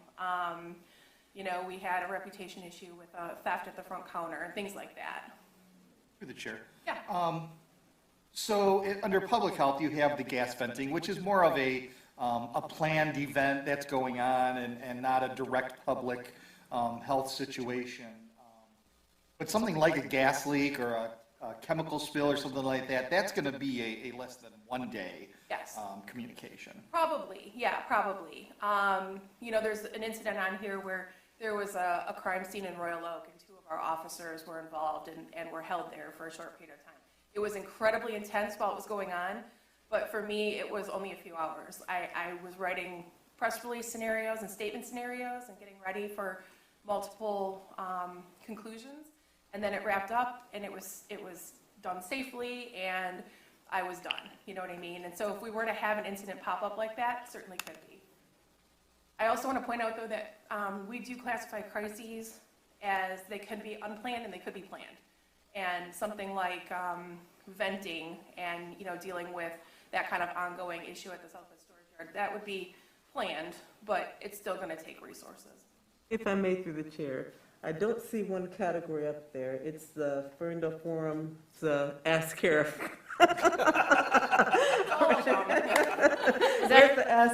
Does that go under crisis communications? Yeah, it absolutely does, but it's all of these things. That's crisis communications and otherwise. And, that's a beast of our own making, I mean, there are communities, a lot of communities, who don't even join those social media forums, next door forums, anything like that. But that's something that we have all found to be really beneficial, and so our staff makes time and resources for that, especially when there's a situation that's going on, because that's where people are going to be looking. Yeah. Okay, so what we are thinking is, now that we stand here with a plan made and just about ready to launch, what we're seeing is an opportunity here for some succession planning in our department. As it stands, if I left tomorrow, if I got hit by a bus tomorrow, I would be taking our crisis communications wealth of knowledge with me, because we do have 2 staff, but we have 1 staff person whose job it is to maintain normal, get the newsletters written and edited and out, respond to departments, edit PowerPoint presentations for directors, get business cards ordered. It's an ongoing, all day long thing. And so when a crisis does occur, or when we have a planned incident, I am the one stepping out and handling that all. What we're envisioning is the potential for there to be sort of a public information liaison whose job it would be to learn all of these things, to manage these crises or these incidents as they come up, but then also to serve as a liaison for both the police and fire departments, and to say help them with their recruitment materials, keeping their websites current, making sure that their photos are updated, doing press releases and handling media calls, working directly with Jill as the PIO to maybe help organize some of the events that she holds or attends, and things like that. So that would allow us to kind of have that focus be spread across the department and make sure that we have that that longevity kind of built in as we go forward. I also just want to mention quickly that right now things are pretty well covered. However, we have a gem of a resource in Riley Coleman, our part-time assistant. I've had, I think, 12 either communications assistants or interns. 7 years we've been here, this department has been here. And it's rare that you get an intern or an assistant who takes things off your plate versus, you know, churches, most things are teaching moments, right? But it's completely uncommon to get a Riley who's basically functioning like a full-time staff person, who can write at the level of the staff already in the department, who can update web, who can manage social media.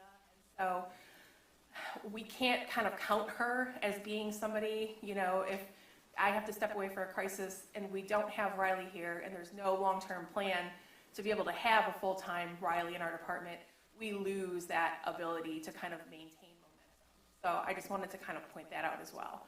Through the chair. Yeah. But for clarity, her position is not a real half-time. It's actually quite substantially less than half-time. It is, yeah. It's I think she works 26 hours or 24 hours across 2 weeks. So yes. Yeah, like 12 to 15 hours a week. But she's truly functioning at a much higher level than we can expect. Understand. I just want people to understand that when we say part-time, Yes, it's not 30 hours a week No. that this person is working. It's like 12 to 15 hours a week. Yes, she's such a gem. She's a valuable resource. But yes, you're exactly right. With that, are there any questions? So through the chair, for clarity's sake, are you asking for one new individual who would handle the public information for, who would be versatile in the comms department, police, and fire? I'm just not understanding the breakdown on the slide. Yeah, so they would be based out of the communications department and ultimately reporting to me, but they would liaise with police and fire. So, no, go ahead.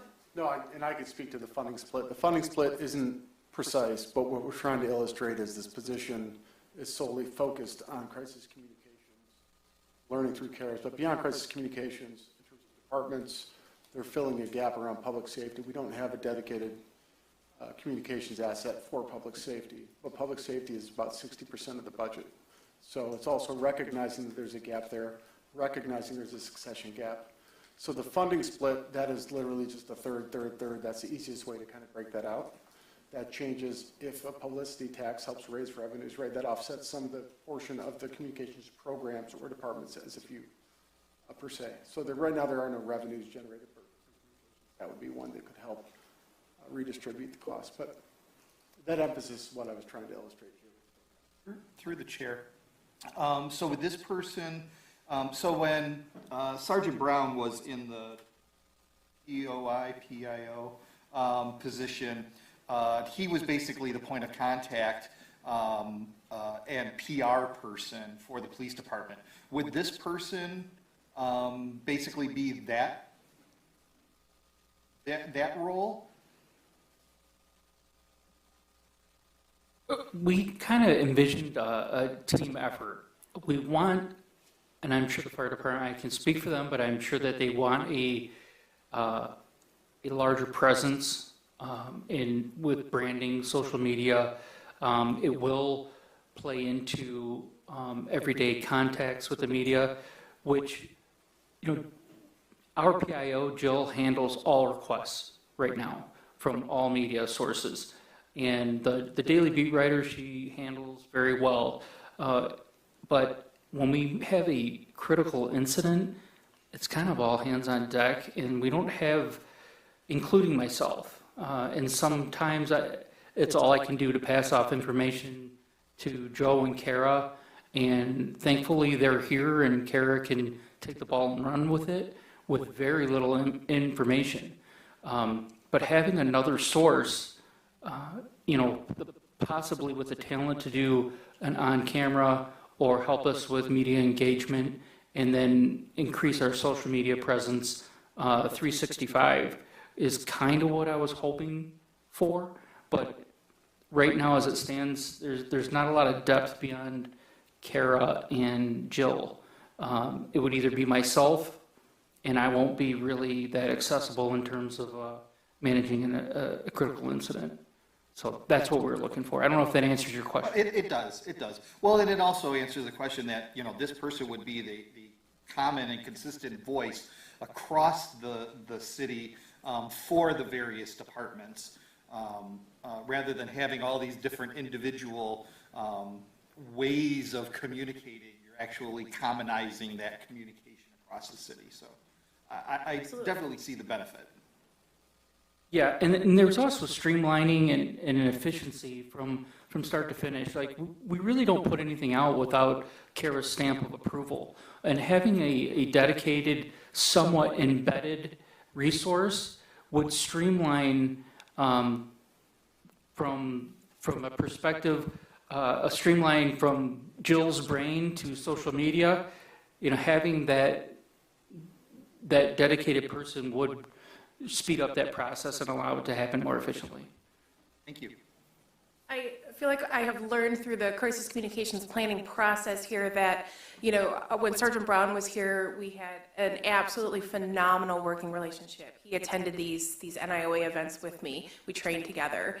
Now that Jill is here, again, we have a great collaborative relationship. She sends to me, I edit, write, approve. She submits, I submit. We have different contacts.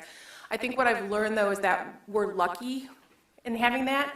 But if somebody steps out of the place here, if somebody is gone tomorrow by whatever act, that is going to be really hard to recreate that internal knowledge base, since we really have it relying on my shoulders and to an extent Jill's. And so it does feel like it's the right time, given the amount of time we're spending on this. If we did not get this position, would we stop helping with? No, absolutely not. We would still, this is one of the most critical things we do in our department. However, there would likely be some other things that, the other half of the department is currently providing that we would need to scale back on a little bit, My question is what happens to your role? And then where does Riley's, and where does she fit? Where does that position go with this? How is that related? I think those are the puzzle pieces I'm trying to put. Absolutely. So, my role stays largely the same, because at least in the first, we have a plan in place, but over the first year or two, the goal is going to be transferring institutional knowledge and working hand in hand with whoever this person is, to make sure that we are kind of up to speed on the language we use, the voice we have, the media contacts, all the kind of inner working pieces. And then, I am called upon to do a lot of other things that I sometimes have time to do, sometimes don't. I would like to, for example, take more of an active communications role in the MLUP, Plan Ferndale process, in the communications with the ongoing Woodward Moves project that sometimes we have to outsource for, or sometimes we have to help collaborate with other departments to have other staff provide for. That would be a good place for me. With Riley, we can't really consider that position because it's an intern level part-time position. Normally it's filled by students. She's so talented. She might apply for this position if it were to go live, if it were to go ahead. But if not for that, and if she's not the right fit for that, I don't know that we'll retain her much longer. She's looking for full-time work. So we really aren't considering that as part of this. Okay, that is helpful to understand.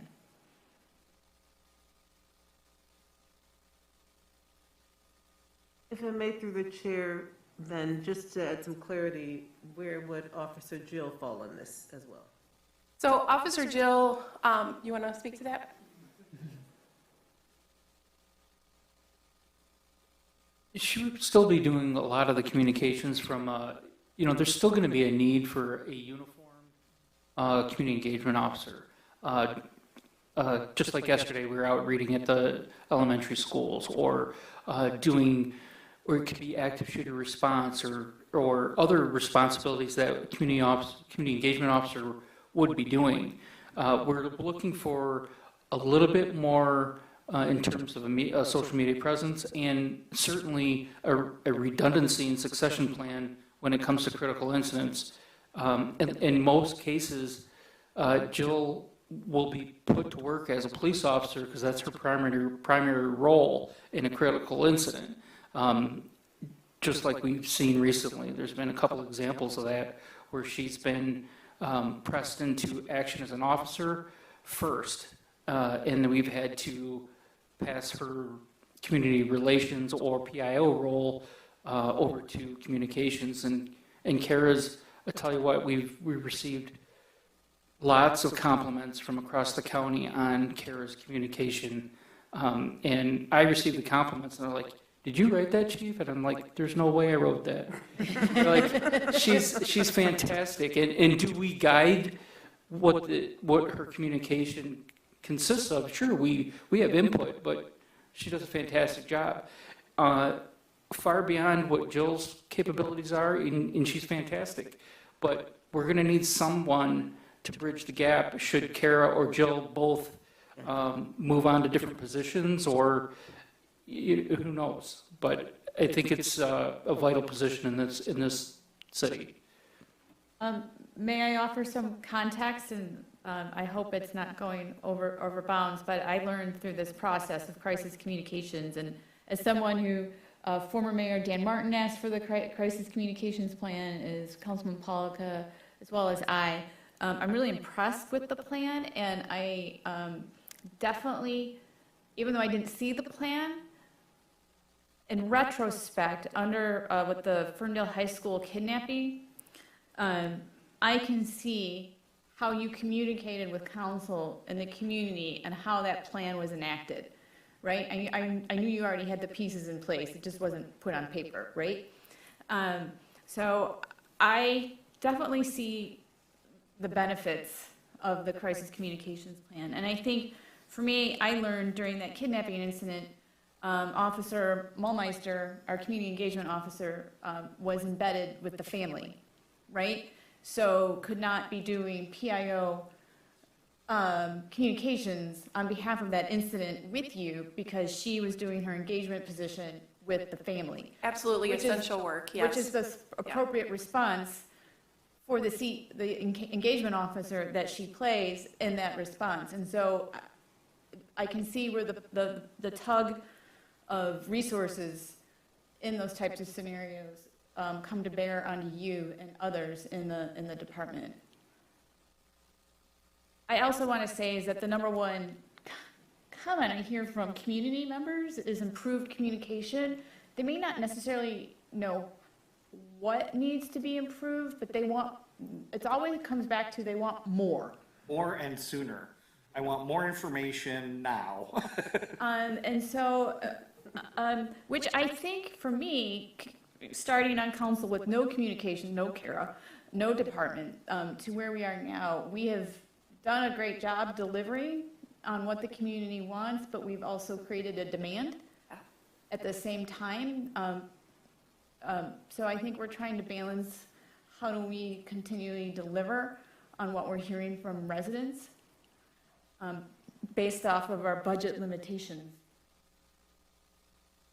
And I think the city manager has proposed, what public act is it? 359 as a way to create some funding sustainability, because if the Headley amendment is not renewed in 2024, wrong level of government. If it's not renewed, the override, then the communications department probably is going to be completely contracted, like cut. Because I don't know how we save it. I'm sorry I talk in those terms, but that's reality. Yeah.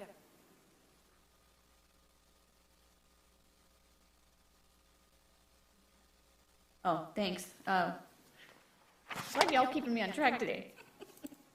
Time is it? 2:46. Okay. So, are there any other questions from council on this item? Do you have more items for us? Yeah. Thank you so much. Thank you, Council. Yeah, these are some of our smaller budgets. So I'm representing our Zero Waste Coordinator, Claire Dion, on some exciting initiatives that she's prioritized in the Sanitation Fund, Fund 226. It's a special revenue account. You'll find that after the general fund departments are concluded. She did provide me with 3 memos. She could not be here today, but she will be prepared to speak to these at the public hearing of the budget in April. Let me begin with an expansion of the compost program. I believe you're going to see that under the Community Services Program, under Sanitation Fund 226. Community Programs, there it is, yeah. Thank you, Kyle. I forgot that's right there on the box on the screen. 880 is the line item you're looking for.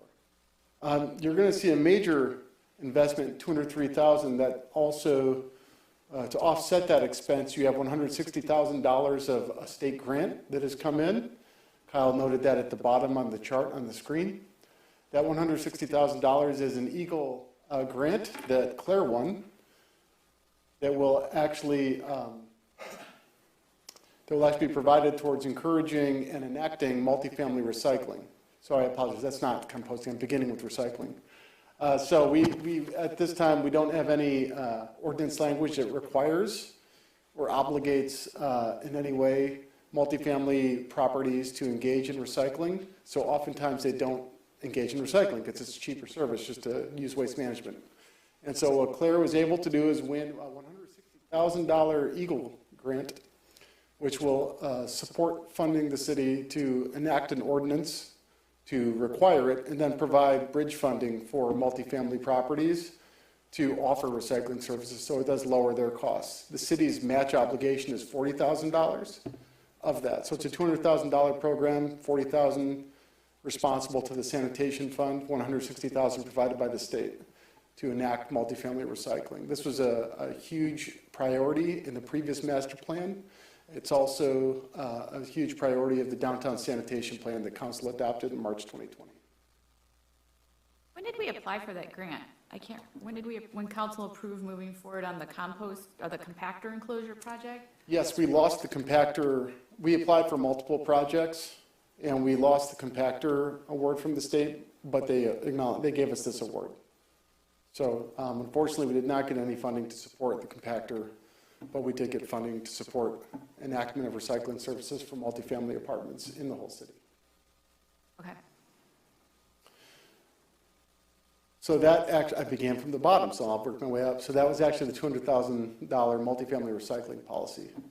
The $195,000, that was earmarked for the current fiscal year in case we did get, and that's in the capital fund and sanitation. So if you look at the bottom, 977 is capital. We had earmarked $195,000 for compactor enclosures. As I said, Eagle did not give us that grant, but we still have the downtown sanitation plan, and it remains a priority, so it's still funded in capital. I can't speak to which compactor Claire has programmed, but Claire is working with Ben at the DPW to determine which compactor to begin with. And it's my understanding they have been able to make the compactor enclosure at the dot work with the winching system. So through some process and experience, the dot enclosure has continued to work as planned initially. And finally, at the top, there's a $50,000. That is the expansion of the compost program. It has been very successful. Right now, the pilot has been largely grant funded.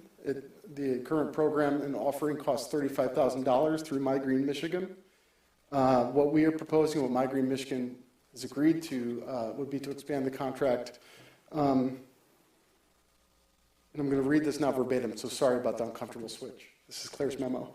She would expand the residential program from 5 locations to 7 locations and 14 bins to 32 bins. This will support increased participation from 896 gallon a week to 2,048 gallons a week in terms of capacity for compost recycling. This program has been observed as a success point for the state. And so other municipalities have been calling Claire about how to replicate the program that was very uncommon on the east side. But we're getting calls from the west side of the state and the east side of the state. And so is the company. So everyone really has benefited from this pilot program that council started last year. And we see nothing but success, hopefully, moving forward. So you'll see a shift in funding increasing to support that expansion of the program. And before I move on, I will be forwarding you Claire's memo that I received this morning, but are there any questions that you would like a layman to answer? If I may, through the chair, so that line item that says multifamily recycling policy implementation. Yes. What does that mean exactly? So that will go into council creating an ordinance and communicating the ordinance that will regulate and require apartments or multifamily apartments to offer recycling services to the residents. That's just what I was going to ask about. Okay. Right now, they're not required to. Okay. Because there are some apartment buildings that do not participate in this. And we do receive common grievances from residents over the years about the inability to recycle. Very good. Thank you. Through the chair, would it be appropriate at this time, or would it be more appropriate for strategic planning, to ask Claire to look into getting quotes for residential garbage cans to help us offset some of the issues that we see surrounding rodents in the issue, or in the city? Through the budget process, we can have that discussion right now. We can price that out for you and bring that capital item for debate in April. We have that. We can get that information. I mean, in an ideal world, I would love to pursue it. I would hate for it to come out of our general fund because it is expensive, from what I understand. And I would love to see her potentially pursue any sort of grant money, anything that's out there that can offset some of that cost. Okay. Would council like us to bring back quotes and an impact statement on the sanitation fund? I think, for me, Councilman Mikulski has been interested in exploring this option. I think we just need to know what the costs are and the impact, and if we can make it fit. I don't think we have enough information. I know other cities have done it, but in terms of competing priorities, where does it fit? I think we need to have a better understanding of that, as well as, are there grant opportunities to offset the cost of something like this? Otherwise, Otherwise, the other way to pay for it is a fee onto homeowners, which is technically a tax on homeowners to pay for it. So I think we just need to understand what the fiscal implications are and whether or not, I don't have a sense of whether or not our residents want to pay for it themselves. So I think that these are all the fingers of that program need to be understood. If I may, through the chair, is this somehow similar as to how we've obtained the recycling bins? I think that's a different. It was different? Sacra. Okay, all right, okay. Yeah, I think some cities like Royal Oak, who got a ton of ARPA money, I think they may have funded their standardized garbage cans per residence through their ARPA money, which we don't have the buckets of cash that they got per person, per capita of population. So, but other cities have done it. I think we need to explore this idea with Laura, but council needs to understand where it fits in the budget priorities and how to make that work. And if it's not this fiscal year, when should we start targeting it? So I think those are what we need to explore. I think if it's not in this fiscal year's budget, Councilwoman Mikulski has brought this up. So the next appropriate time outside of strategic planning, in the fall, we have the capital planning process. So if you obtain the quotes and the prices and the stickers, and you put that in the capital plan, then that project competes with other sanitation projects. And you can also begin to see long-term investment policies, whether that be with residential, increasing residential waste, curbside management, downtown enclosures, recycling, composting. They're all competing for the same bucket of sanitation dollars. And that way you could either draw it and fund it through fund balance, or we have to look and see what fund balance is available. You can fund it through fund balance or through rates. Kind of taking a similar approach as the water remodel, just where you would spread the capital costs over 5 years and understand what the annual rate would have to be in order to pay for that. So I think this is acknowledged that we're going to discuss it to see where it fits, if where as a strategic priority, but what the full encumbered costs would be in order to make that purchase, and then how to replace them. What's the replacement cost and maintenance over time? How does that all function? There's always more than one way to skin a cat. I've got to imagine other cities are doing it differently as well. Was that enough direction for staff to? Yes, I have enough direction to take and work with Dan and Claire and Phil to price out some options. Yep. So we can have a discussion in April. Okay, thanks. Anything I missed from sanitation?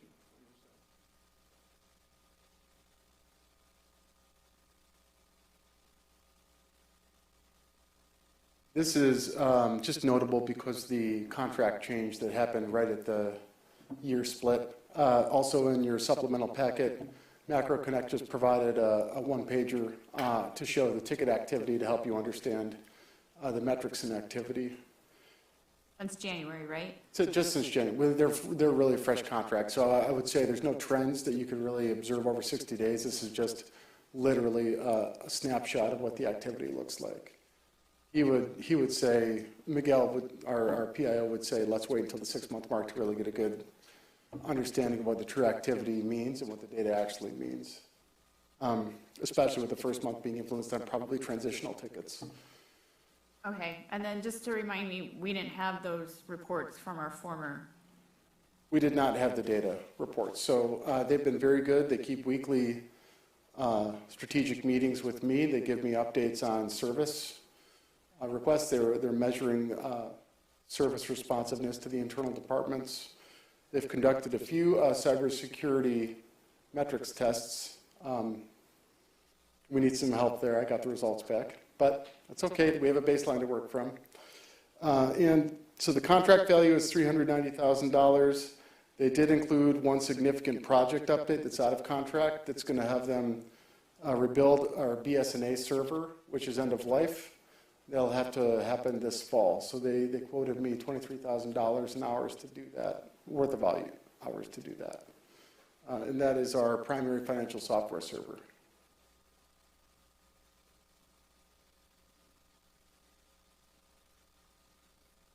And as a function of the administrative team, clerk and elections office is one of our highest priorities. You see in the Kyle score quartile in the top right.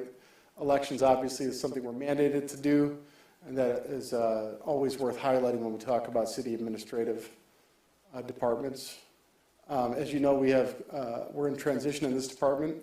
Here, Con is fully supported by the city manager's office right now.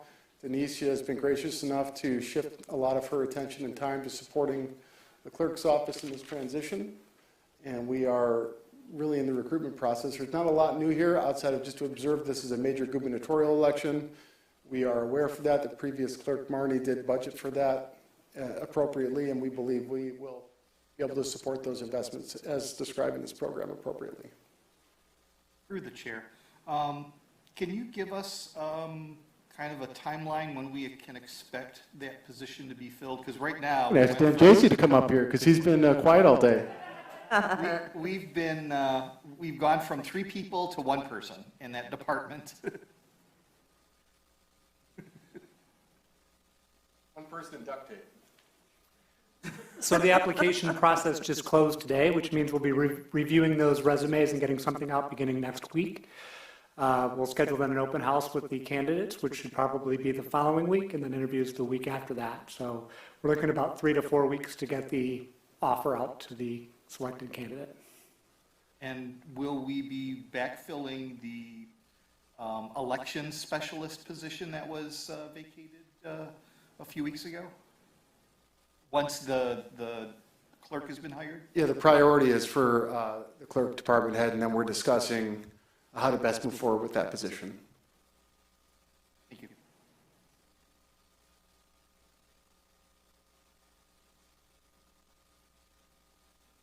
And before we shift to CED, the last item isn't included here, but it's related to ARPA. So in your supplemental packet, you received a report out of a RAP grant application. RAP is a risk mitigation grant that our insurance provider grants cities, and we can participate in that. So Michael Larry, the Special Events Director, submitted a grant to fund, address our ongoing security barrier needs for special events. In the past, we had, level 3 barriers traditionally, and then you went to water barriers. Those were funded by a regional, I think, policing grant at the time, and there wasn't a plan to replace water barriers that had failed. We had received across-the-board negative feedback from special event producers and staff on water barriers. They're very impractical, costly to maintain, costly to implement, and it takes a long time to drain them after the event. So ultimately, I don't think we would do water barriers again. A majority of them have failed and are compromised. So we do need to replace it, especially for our major events, largely due to Woodward, because Woodward does create a major intersection issue that causes a safety requirement. And so Michael has done some research. They tested out a product last year that was used for the first time with DPW, and I know the DPW had a really positive feedback about it, and I've heard positive feedback from the police and fire department. Right now, they're rented for special events. They're quite costly to rent, quite costly.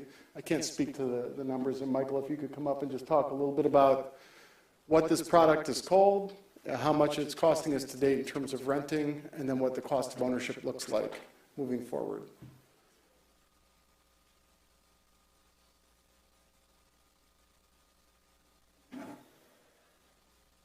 Your Honor. So, as Joe mentioned, last year was our first trial test on utilizing the what they call the Meridian Rapid Defense Group's Archer 1200 anti-vehicle barriers. And there's still barriers that the guarantee here is to create a higher level of public safety, especially when you're utilizing a major road such as 9 Mile and Woodward, where spectators are able to walk freely. So to give you an example, of the 16 that we rented last year, they basically gave us a really good deal so that we would test them, because they obviously want their ulterior motive here is to get us to purchase their product. So we were very satisfied with the quality of the material. They were served, the purposes, and that is the public safety aspect of it. Again, Joe had mentioned the unfortunate situation that arises from utilizing water barriers and how their lifetime is very short, 3 to 4, maybe 5 years, but they crack, they leak. There's a lot of water waste, a lot of staff timing that has to be put into setting them up, breaking them down. It doesn't just involve DPW. It does take also police department staff also to be present, as well as the fire department to come out to fill them. It's a lot of man hours. So when you look at it in the bigger picture, there's a lot more expense to it than just, a water barrier. So with these, to purchase 16 of these Archer 1200 barriers, which would also include the hauler, which would help move them, because they are on wheels, but you have to use a certain kind of, like a, what do you call that, like bar that would allow you to lift it up to move it. But it's very convenient because one person can do it in a certain way you lift it. However, it needs to be transferred from one place to another, so it also would include what they call a drop deck trailer, which is specific to carry 8 of these from like DPW yard to your destination. And then, of course, if we ordered these, then of course there's a shipping, and because they come from California. So the total cost is $152,000. The grant that we're applying for is requesting 50% of that cost. Last year, because we rented them, the city paid the invoices, but we then divided the cost of that, and the events reimbursed the city for those funds that we did spend on those rentals. And it averaged out that we have level 1, 2, 3, and 4 of festivals. Level 4 is the highest, level 1 is the lowest. So the level 3 and 4 were charged $1,600 per event, and then the Dream Cruise paid $3,600, and then the level 2 events paid $400 and $200, depending on the size of their attendees. So that helped reimburse the city fully for the rental. Unfortunately, because we were given that one advantage last year, for us to rent them this year, it would cost $43,000 just to rent.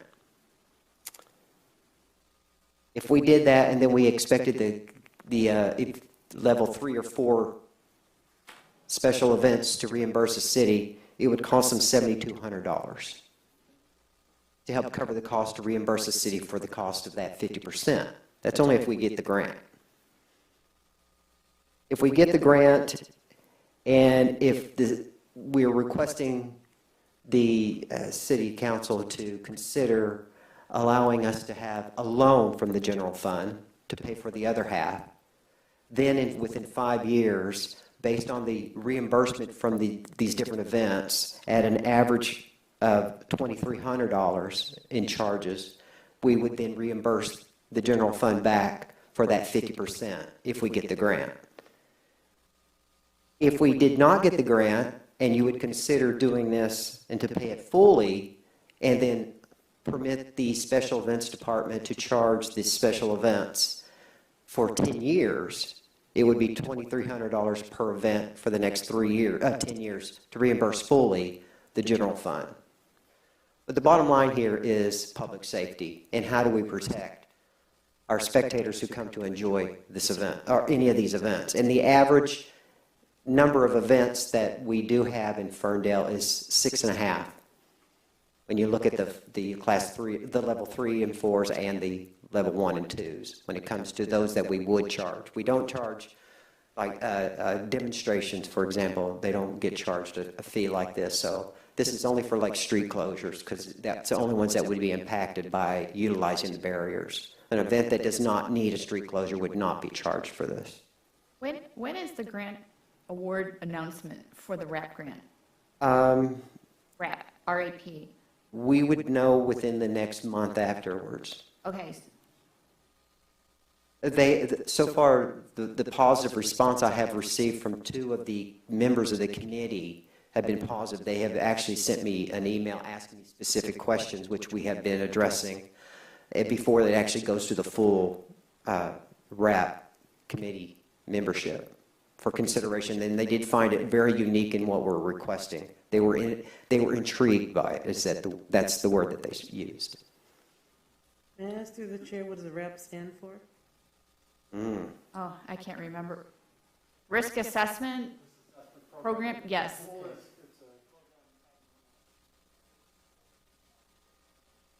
Yeah, MML was pushing it to the cities to make sure we took advantage of it. I have a question. I really appreciate you giving us lots of options here of how to pay for it. Obviously, we prefer the grant option, but that we still need to match that, right? Out of the city funds. Can we use ARPA funds for this too, if council decided to use ARPA funds? Because I'm interested in figuring out how do we reduce the cost for festivals. If we take the ownership of all of the upfront costs, maybe we just ask the, I don't know if Nominal fee. a nominal fee for labor of delivery to the festival's, implementation. Through the chair, the first question, yes, it would be eligible for an ARPA expense. The second question, if it's not general fund dollars paying for the thing in this case, I think it gives us an argument to reduce the pass-through cost down to major events, minimizing it towards staff labor support, because it wasn't funded by the general fund. That would free up that justification. Through the chair, I have one more funding question, which is there any potential or market for renting them to others when we're not using them? Could we do that? Is that feasible? Like Royal Oak during Arts, Beats and Eats. That's a great question. I don't know that we'd necessarily rent them to another municipality, but what we would gain as a regional partner is mutual use of equipment.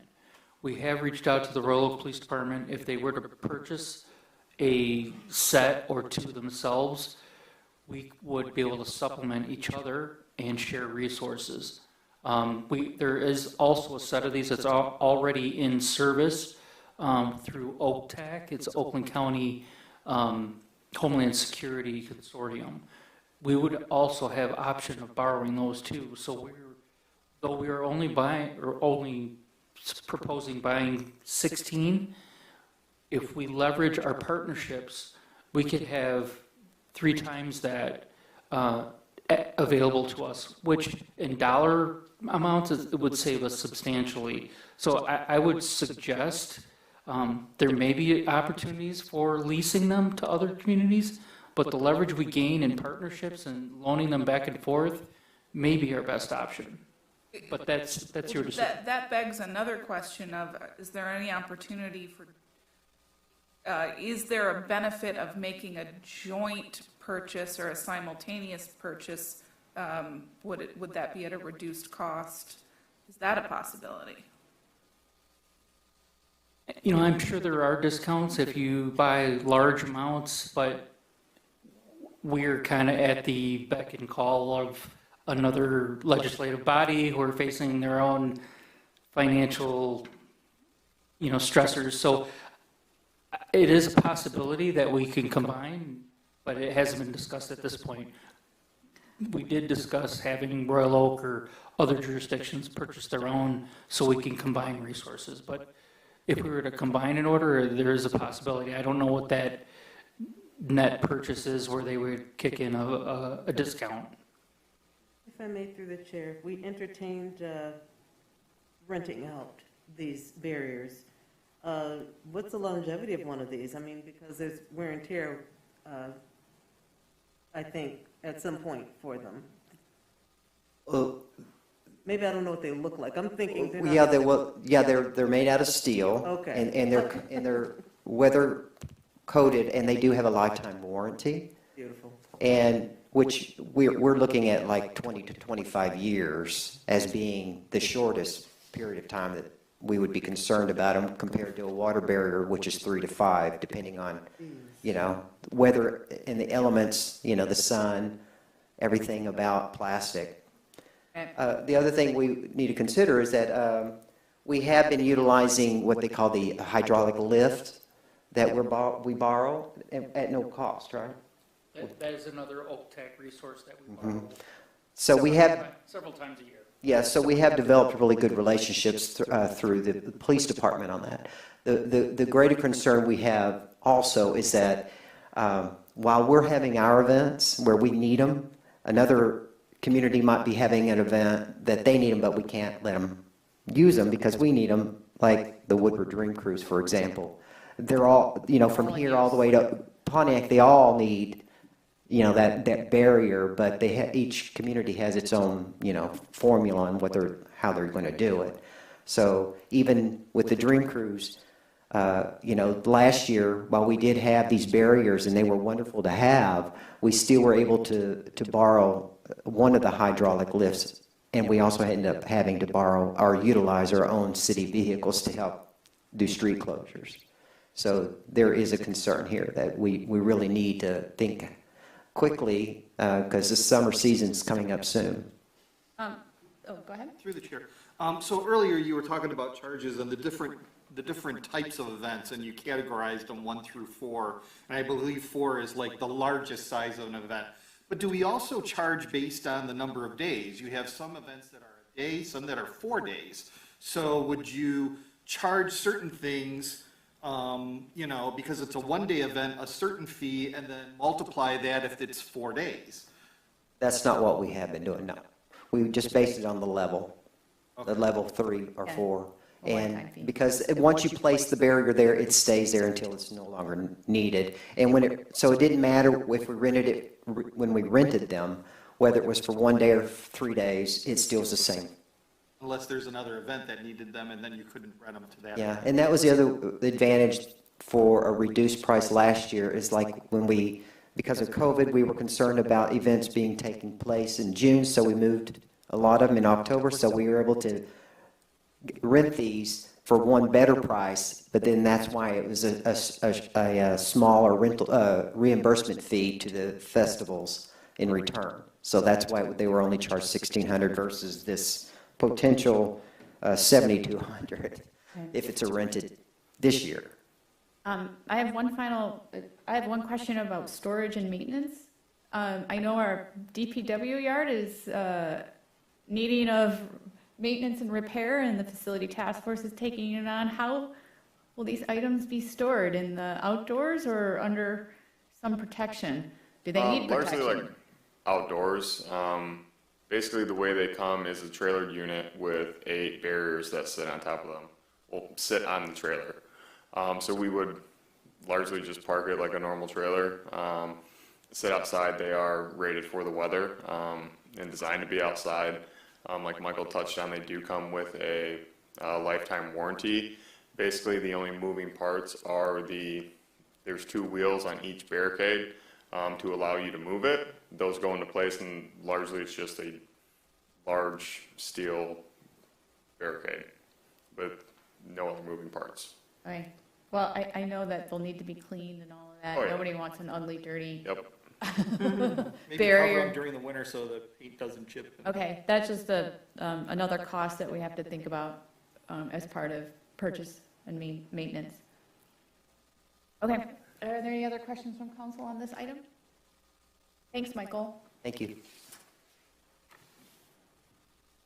Okay, we will transition briefly to economic development. I'll be stepping in for Mr. Twardy, and our building official, Scott Worthington, and our planner, Kyle Bryce, are here to support any questions council has. Really, the focus of this section is really to just list some of the notable development opportunities. As I spoke earlier, we don't really count revenues until we know they're certain.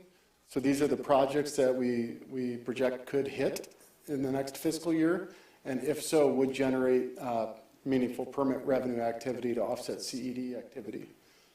So the department's focus this year is mostly just doing business as usual and overseeing a lot of the activity that is significant in Ferndale, and working through our own succession planning with the department, given the number of changes over the past year. So with that, I'd invite our building official, Scott Worthington, and Kyle Bryce to take any questions the council may have on any of these developments, or just, I also share with you some information about permit activity. We also do have permit activity on a much smaller style. People do construct decks, people do fences, so we could talk a little bit about that, and I know that work is seasonal. Scott can certainly speak to permit volume, you know, before and during and coming out of the pandemic, kind of what he's seen in terms of trends on revenues. You guys okay?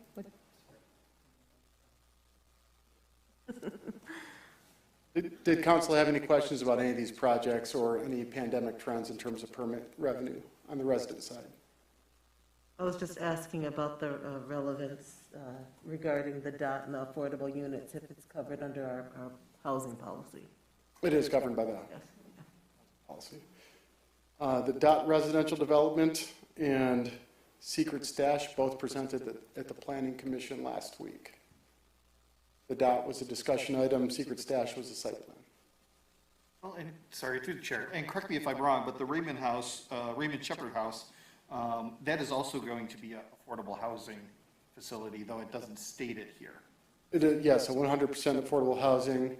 They went through the LIHTC program, which is a higher level affordable housing economic incentive program governed by the state through federal dollars. And they are projecting to possibly break ground this fall, but that's not confirmed yet either.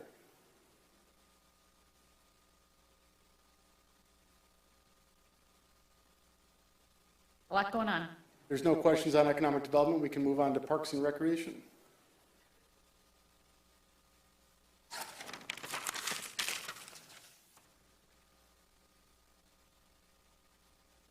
Hearing none, I'll invite our director, Lorena Wheeler, up and thank the good gentleman for stopping by today.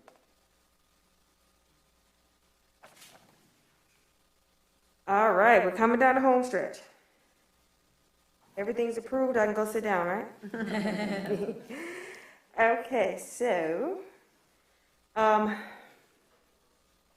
it relates to our PBBI, Parks and Recreation improvements, we have a few key investments that we want to highlight through this budget season, which is our capital improvements to our parks. We have two projects. One is our Wilson Park improvement, and the other is the Martin Road Park improvements. One of council's key strategic priorities was to make sure our parks were accessible to all, and which includes connections from our neighborhoods to our parking lots through all our park amenities. And so we made sure that this was reflected within our most current five-year master plan that was just recently approved. And we also received a grant from MDNR, which we were, a 2021 grant, which we were recently notified we were awarded for the Wilson Park improvements. And the work that will be included in that project will be, of course, incorporating accessible walking paths as well as amenities, upgrades to the parks, a new play equipment, and just other general amenities as well. And so that is a match grant. And so we would pay upfront for majority of the improvements, and then we'll get reimbursed by MDNR. And that is the same with the Martin Road Park improvements as well. For that project, we were awarded $68,000 with a 50% match of $68,000, bringing that total to $136,000. Those improvements will include a new pavilion that we plan to put by the splash pad, as well as accessible connection from our parking lot to the existing path that would connect to the new amenities and the splash pad as well, and removal and replacement of the basketball court. Any questions? All right. The match requirement for city council, though, is part of prioritizing capital investments. That's what I understood, right, Joe? So we may get the grant, but if we get the grant, but we don't prioritize the match, then we can't fulfill the grant obligations, correct? So just to clarify, what I'm speaking on right now is the grant that we already were approved. You write so many, I can't keep them. So this is for the MDNR, the 2021 MDNR grant that we were already approved and we already obligated the funds for. You'll see that grant agreement the official grant agreement come before you probably in June. And then the work is planned to start next spring. Okay, this wasn't the public hearing grant we just did for the two new grants, which that is not what we need to obligate, right? Not right now, no. Okay. And so just to touch on that, we will be submitting, the resolution will come before you next Monday for those two grants. And we'll be submitting an application about within a week following that. And then we won't know if we're awarded that grant until December or January. And then work would then begin in fiscal year ending in 24. Okay, so those requests could come under fiscal year 23-24. Yes. Okay, so we don't have to prioritize that match amount under this budget? Okay, but it's not something that council has to say? Okay, good. Through the chair. Thanks for setting me straight on all of that. So this is a what if, I'm not proposing this. Mm-hmm. But if, for whatever reason, we decided not to invest that money to a grant that was already approved, what is our responsibility then to the state, or what's the risk to the MDNR grant by not using those funds? Are we not allowed to submit another grant for 5 years or something, or do we have to pay them a certain amount of money because we didn't use their funds? What's the risk? I remember having that conversation a while back. I'll have to look into it a little further to get you an answer, but I can do that. I think it's just more of a, oh, I remember they gave us the money back. They may not be able to commit to something, but not necessarily we can't apply for another grant. But I'll find out for you. Okay.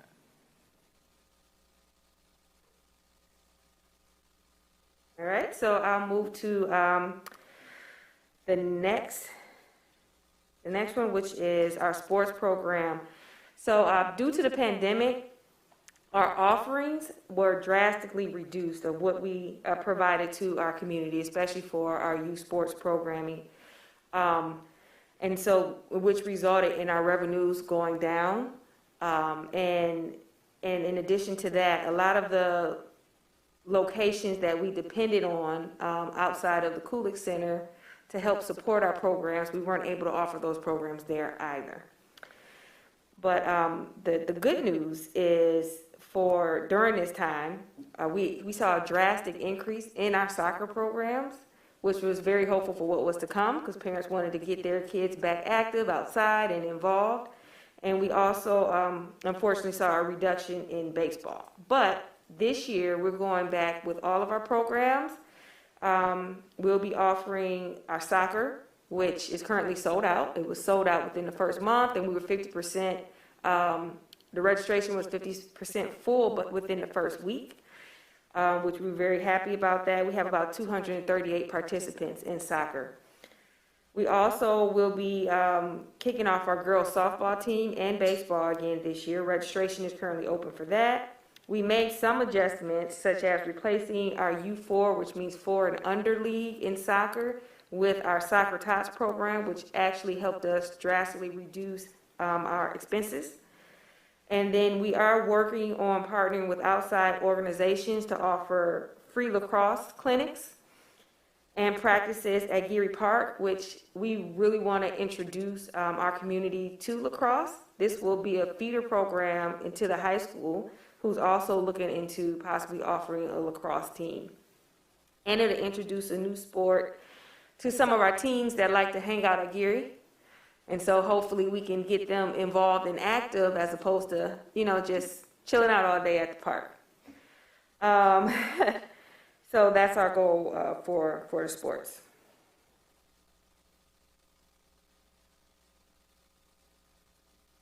Any questions? All right, moving right along to special events. As you all know, especially with the pandemic, the activity in our parks have increased drastically. I guess that's my word for today. And so all of our special event offerings, especially with us not having a facility, are being offered outside, which is what we've been doing for the last couple years. And we've been getting an overwhelming response on our programs and a request to bring a lot of them back and continue. And some of those programs that we plan to have this year include our Gravity Art Fair and Skate Contest. You'll see that MOU come before you probably within the next month or so. We also are starting our first Movie in the Park series. We had several one-offs pretty much every season, every summer. We had 1 or 2 movies we offered, but we're going to have a series this year. Lena already mentioned it, so we'll be partnering with DDA, and it'll be at Sugar Park once a month, and then we'll rotate all of our other parks the second time, the second showing of the month. We have a few sponsors that are interested in that as well, so hopefully we can secure some more funding for that. We are in the works of planning a family roller skating night, which will be held at the Curling Club, and that'll be a series as well. We'll be partnering with DDA again for our Santa Parade, and of course we'll be holding our regular events such as Fall Festival. I've mentioned before, but just to recap, that we have a Sportport lending program that we were awarded through the Ralph C. Wilson Foundation. We were awarded an extension of that grant due to the pandemic, and so we'll be able to offset a lot of our costs for the equipment that we want to use for lacrosse. And we'll be offering, as well as the roller skating event. And then also we are purchasing the Gaga pit, which will be rotating the use of it at different parks to expose the community to. It was also written in our master plan for Gaga pits in our park, so this is the perfect opportunity. And then we'll be loaning it to the schools, kind of extending our partnership with them in the fall, so they can also use it during their recess times.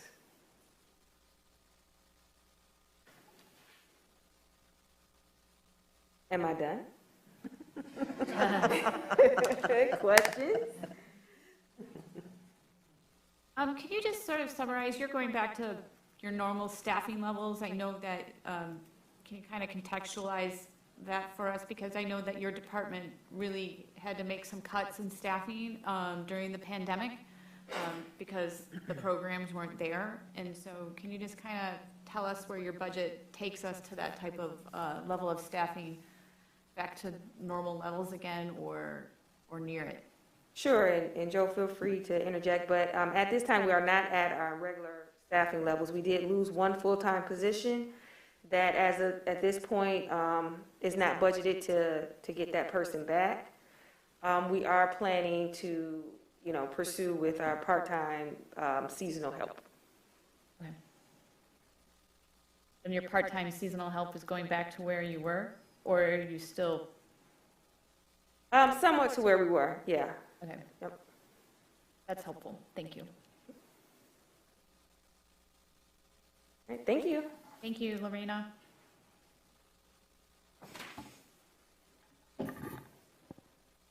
All right, Council will close out with special revenue funds.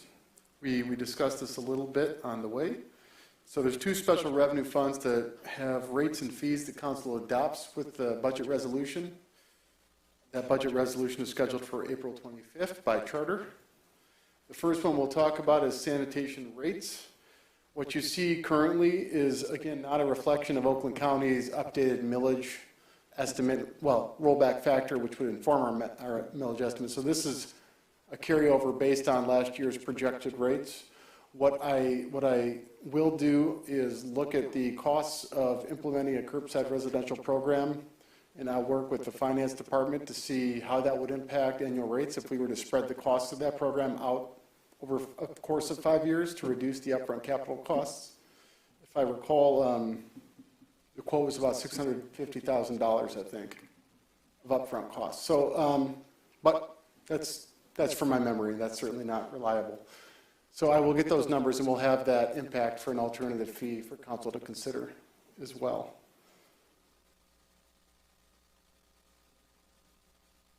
Aside from that one topic covered, are there any questions about the sanitation millage or fees? All revenue activity is recorded in 226. And for water rates, this is the carryover discussion of Monday's Plant Moran rate model. Plant Moran recommended 3 scenarios for you to consider. I am recommending, along with Plant Moran, to consider the third option, which would be to issue debt to cover our $15 million of expected costs for sewer and water system improvements, and continue to rely on the state's program to fund the state mandated lead service line replacements, which we expect to cost up to $25 million to actually satisfy the state's requirements for replacing all existing lead line inventory in Ferndale. So what you see here is a combined rate that reflects that. This is a total cost of the water and sewer system per MCF or 1,000 cubic feet.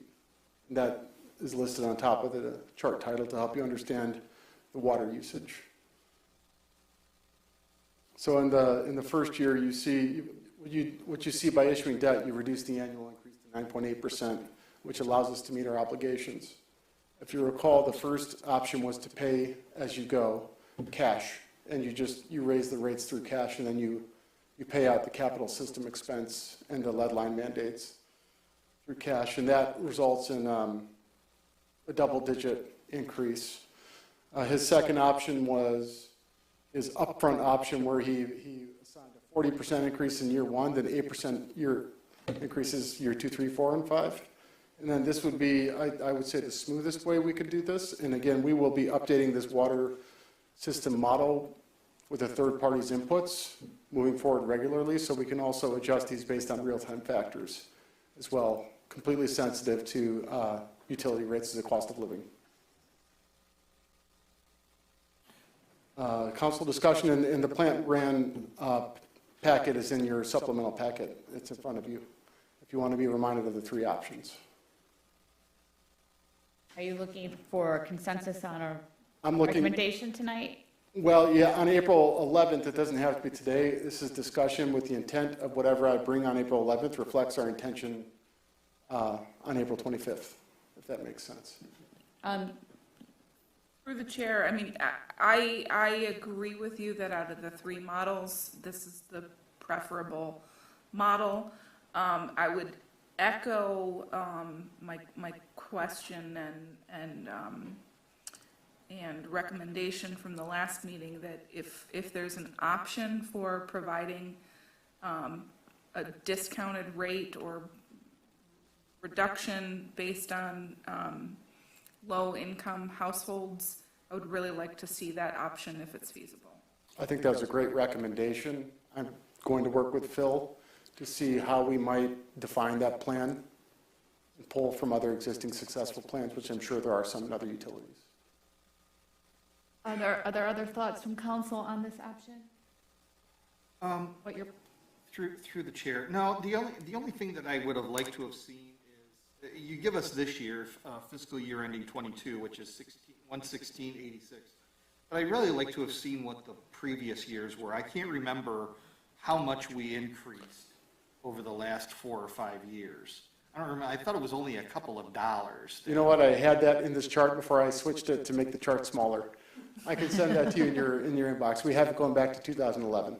Okay, yeah, I'd really like to see that, because, you know, I see us going this year to next year going up $12, and then it goes up $13, and then $14, and $15, $17. I mean, just, I don't remember it ever going up that much year over year. So I know that there's going to be a significant hit.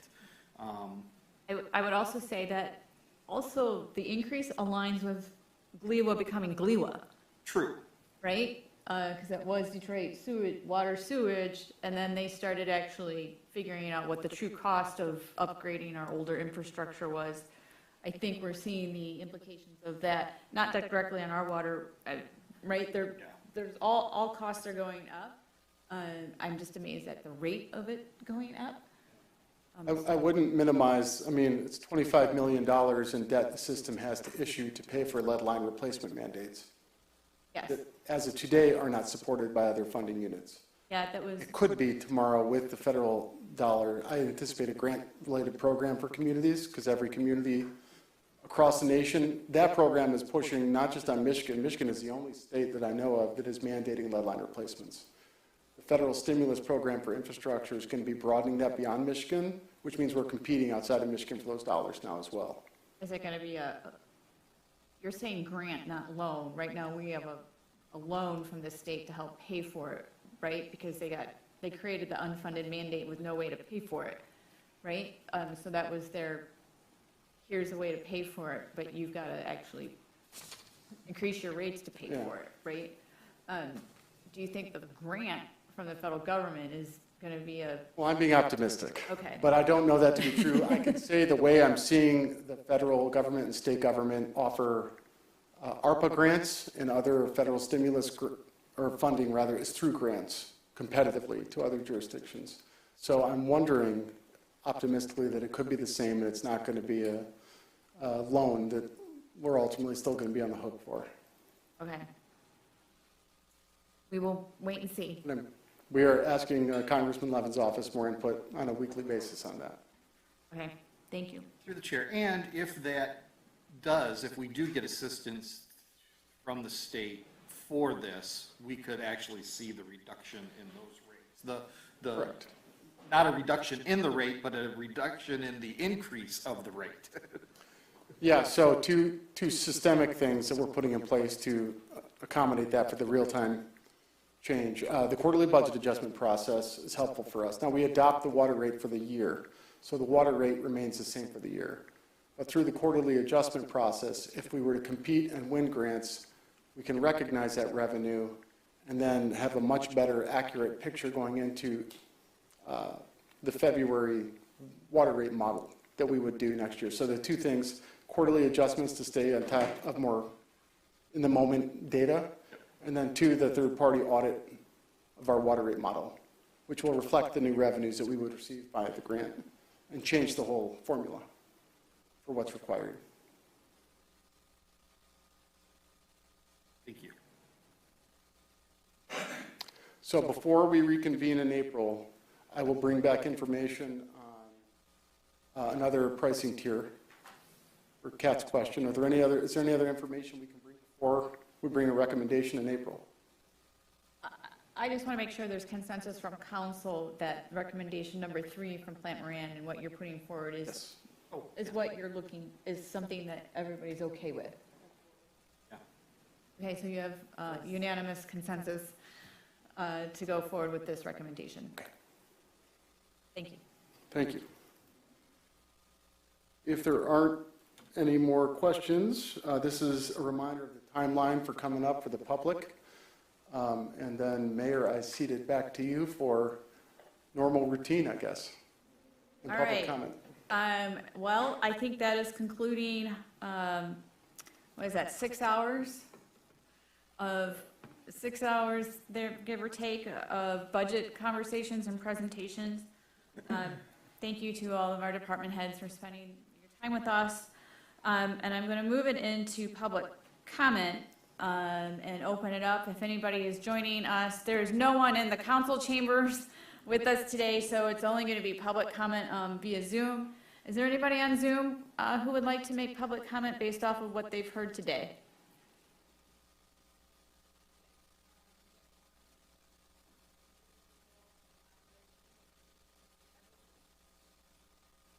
Hi, Evelyn. Are you there?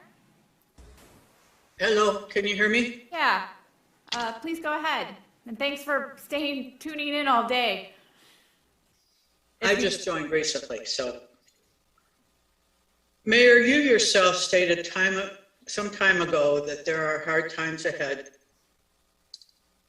Those hard times are here now for most of Ferndale, and your spending should reflect the financial hardships being suffered by the citizens of this city.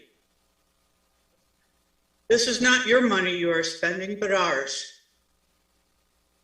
Ferndale has become a starter community thanks to your efforts.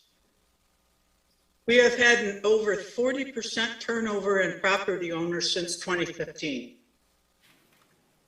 You have succeeded in attracting gullible and naive homebuyers under the guise of affordability and amenities, having endeared yourselves to them by pandering to their wish lists and wasting tens of millions on that which is wanted as opposed to and negligent of that which is required for a healthy city. The examples are endless and so many over budget by millions also. Ferndale is no longer affordable, and many new property owners pay upwards of $12,000 per year in property taxes. As they become aware of the deception, they move out and are replaced by new pigeons in this dangerous game you have embarked on. This will end at some point and Ferndale lose its popularity. Once again, I implore you to prioritize that which is essential and leave off the carnival ambiance that seems to be your goal. I implore you not to buy into every new fad or slick sales pitch that is presented to council and not employ any more slick sales pitches towards the public in Ferndale. I implore you to prioritize that which is essential and leave off the fluffy aesthetics until the city can operate with a surplus as other governing bodies do. Then and only then should the wish list come into play. The hole you are digging for us is already way too deep, and so many pockets are far too empty. Thanks for listening. Thanks for joining today. All right, with that, is there anybody else for public comment? No. All right, well, I really just wanted to express my appreciation again to the hard work, not only of council members to make sure that we have an open and transparent government and process, and priority-based budgeting, which I think is really very, very helpful in understanding how tax dollars are being spent for the services that our residents value and come to expect from their government, their local government. And, you know, this is our first steps of many of budget discussions. We will be having public hearings next, and then approving the budget on May 9th. And I do think we're one of the first cities to start the budget session in March. I don't know if a lot of cities do what we do, but I really appreciate that we think about it earlier rather than later. So with that, I just wish everybody a good rest of the day. I'm sure you're all going to go home and take a nap after this. So with that, we will see you next time at our next council meeting, and we are adjourned at 3:47.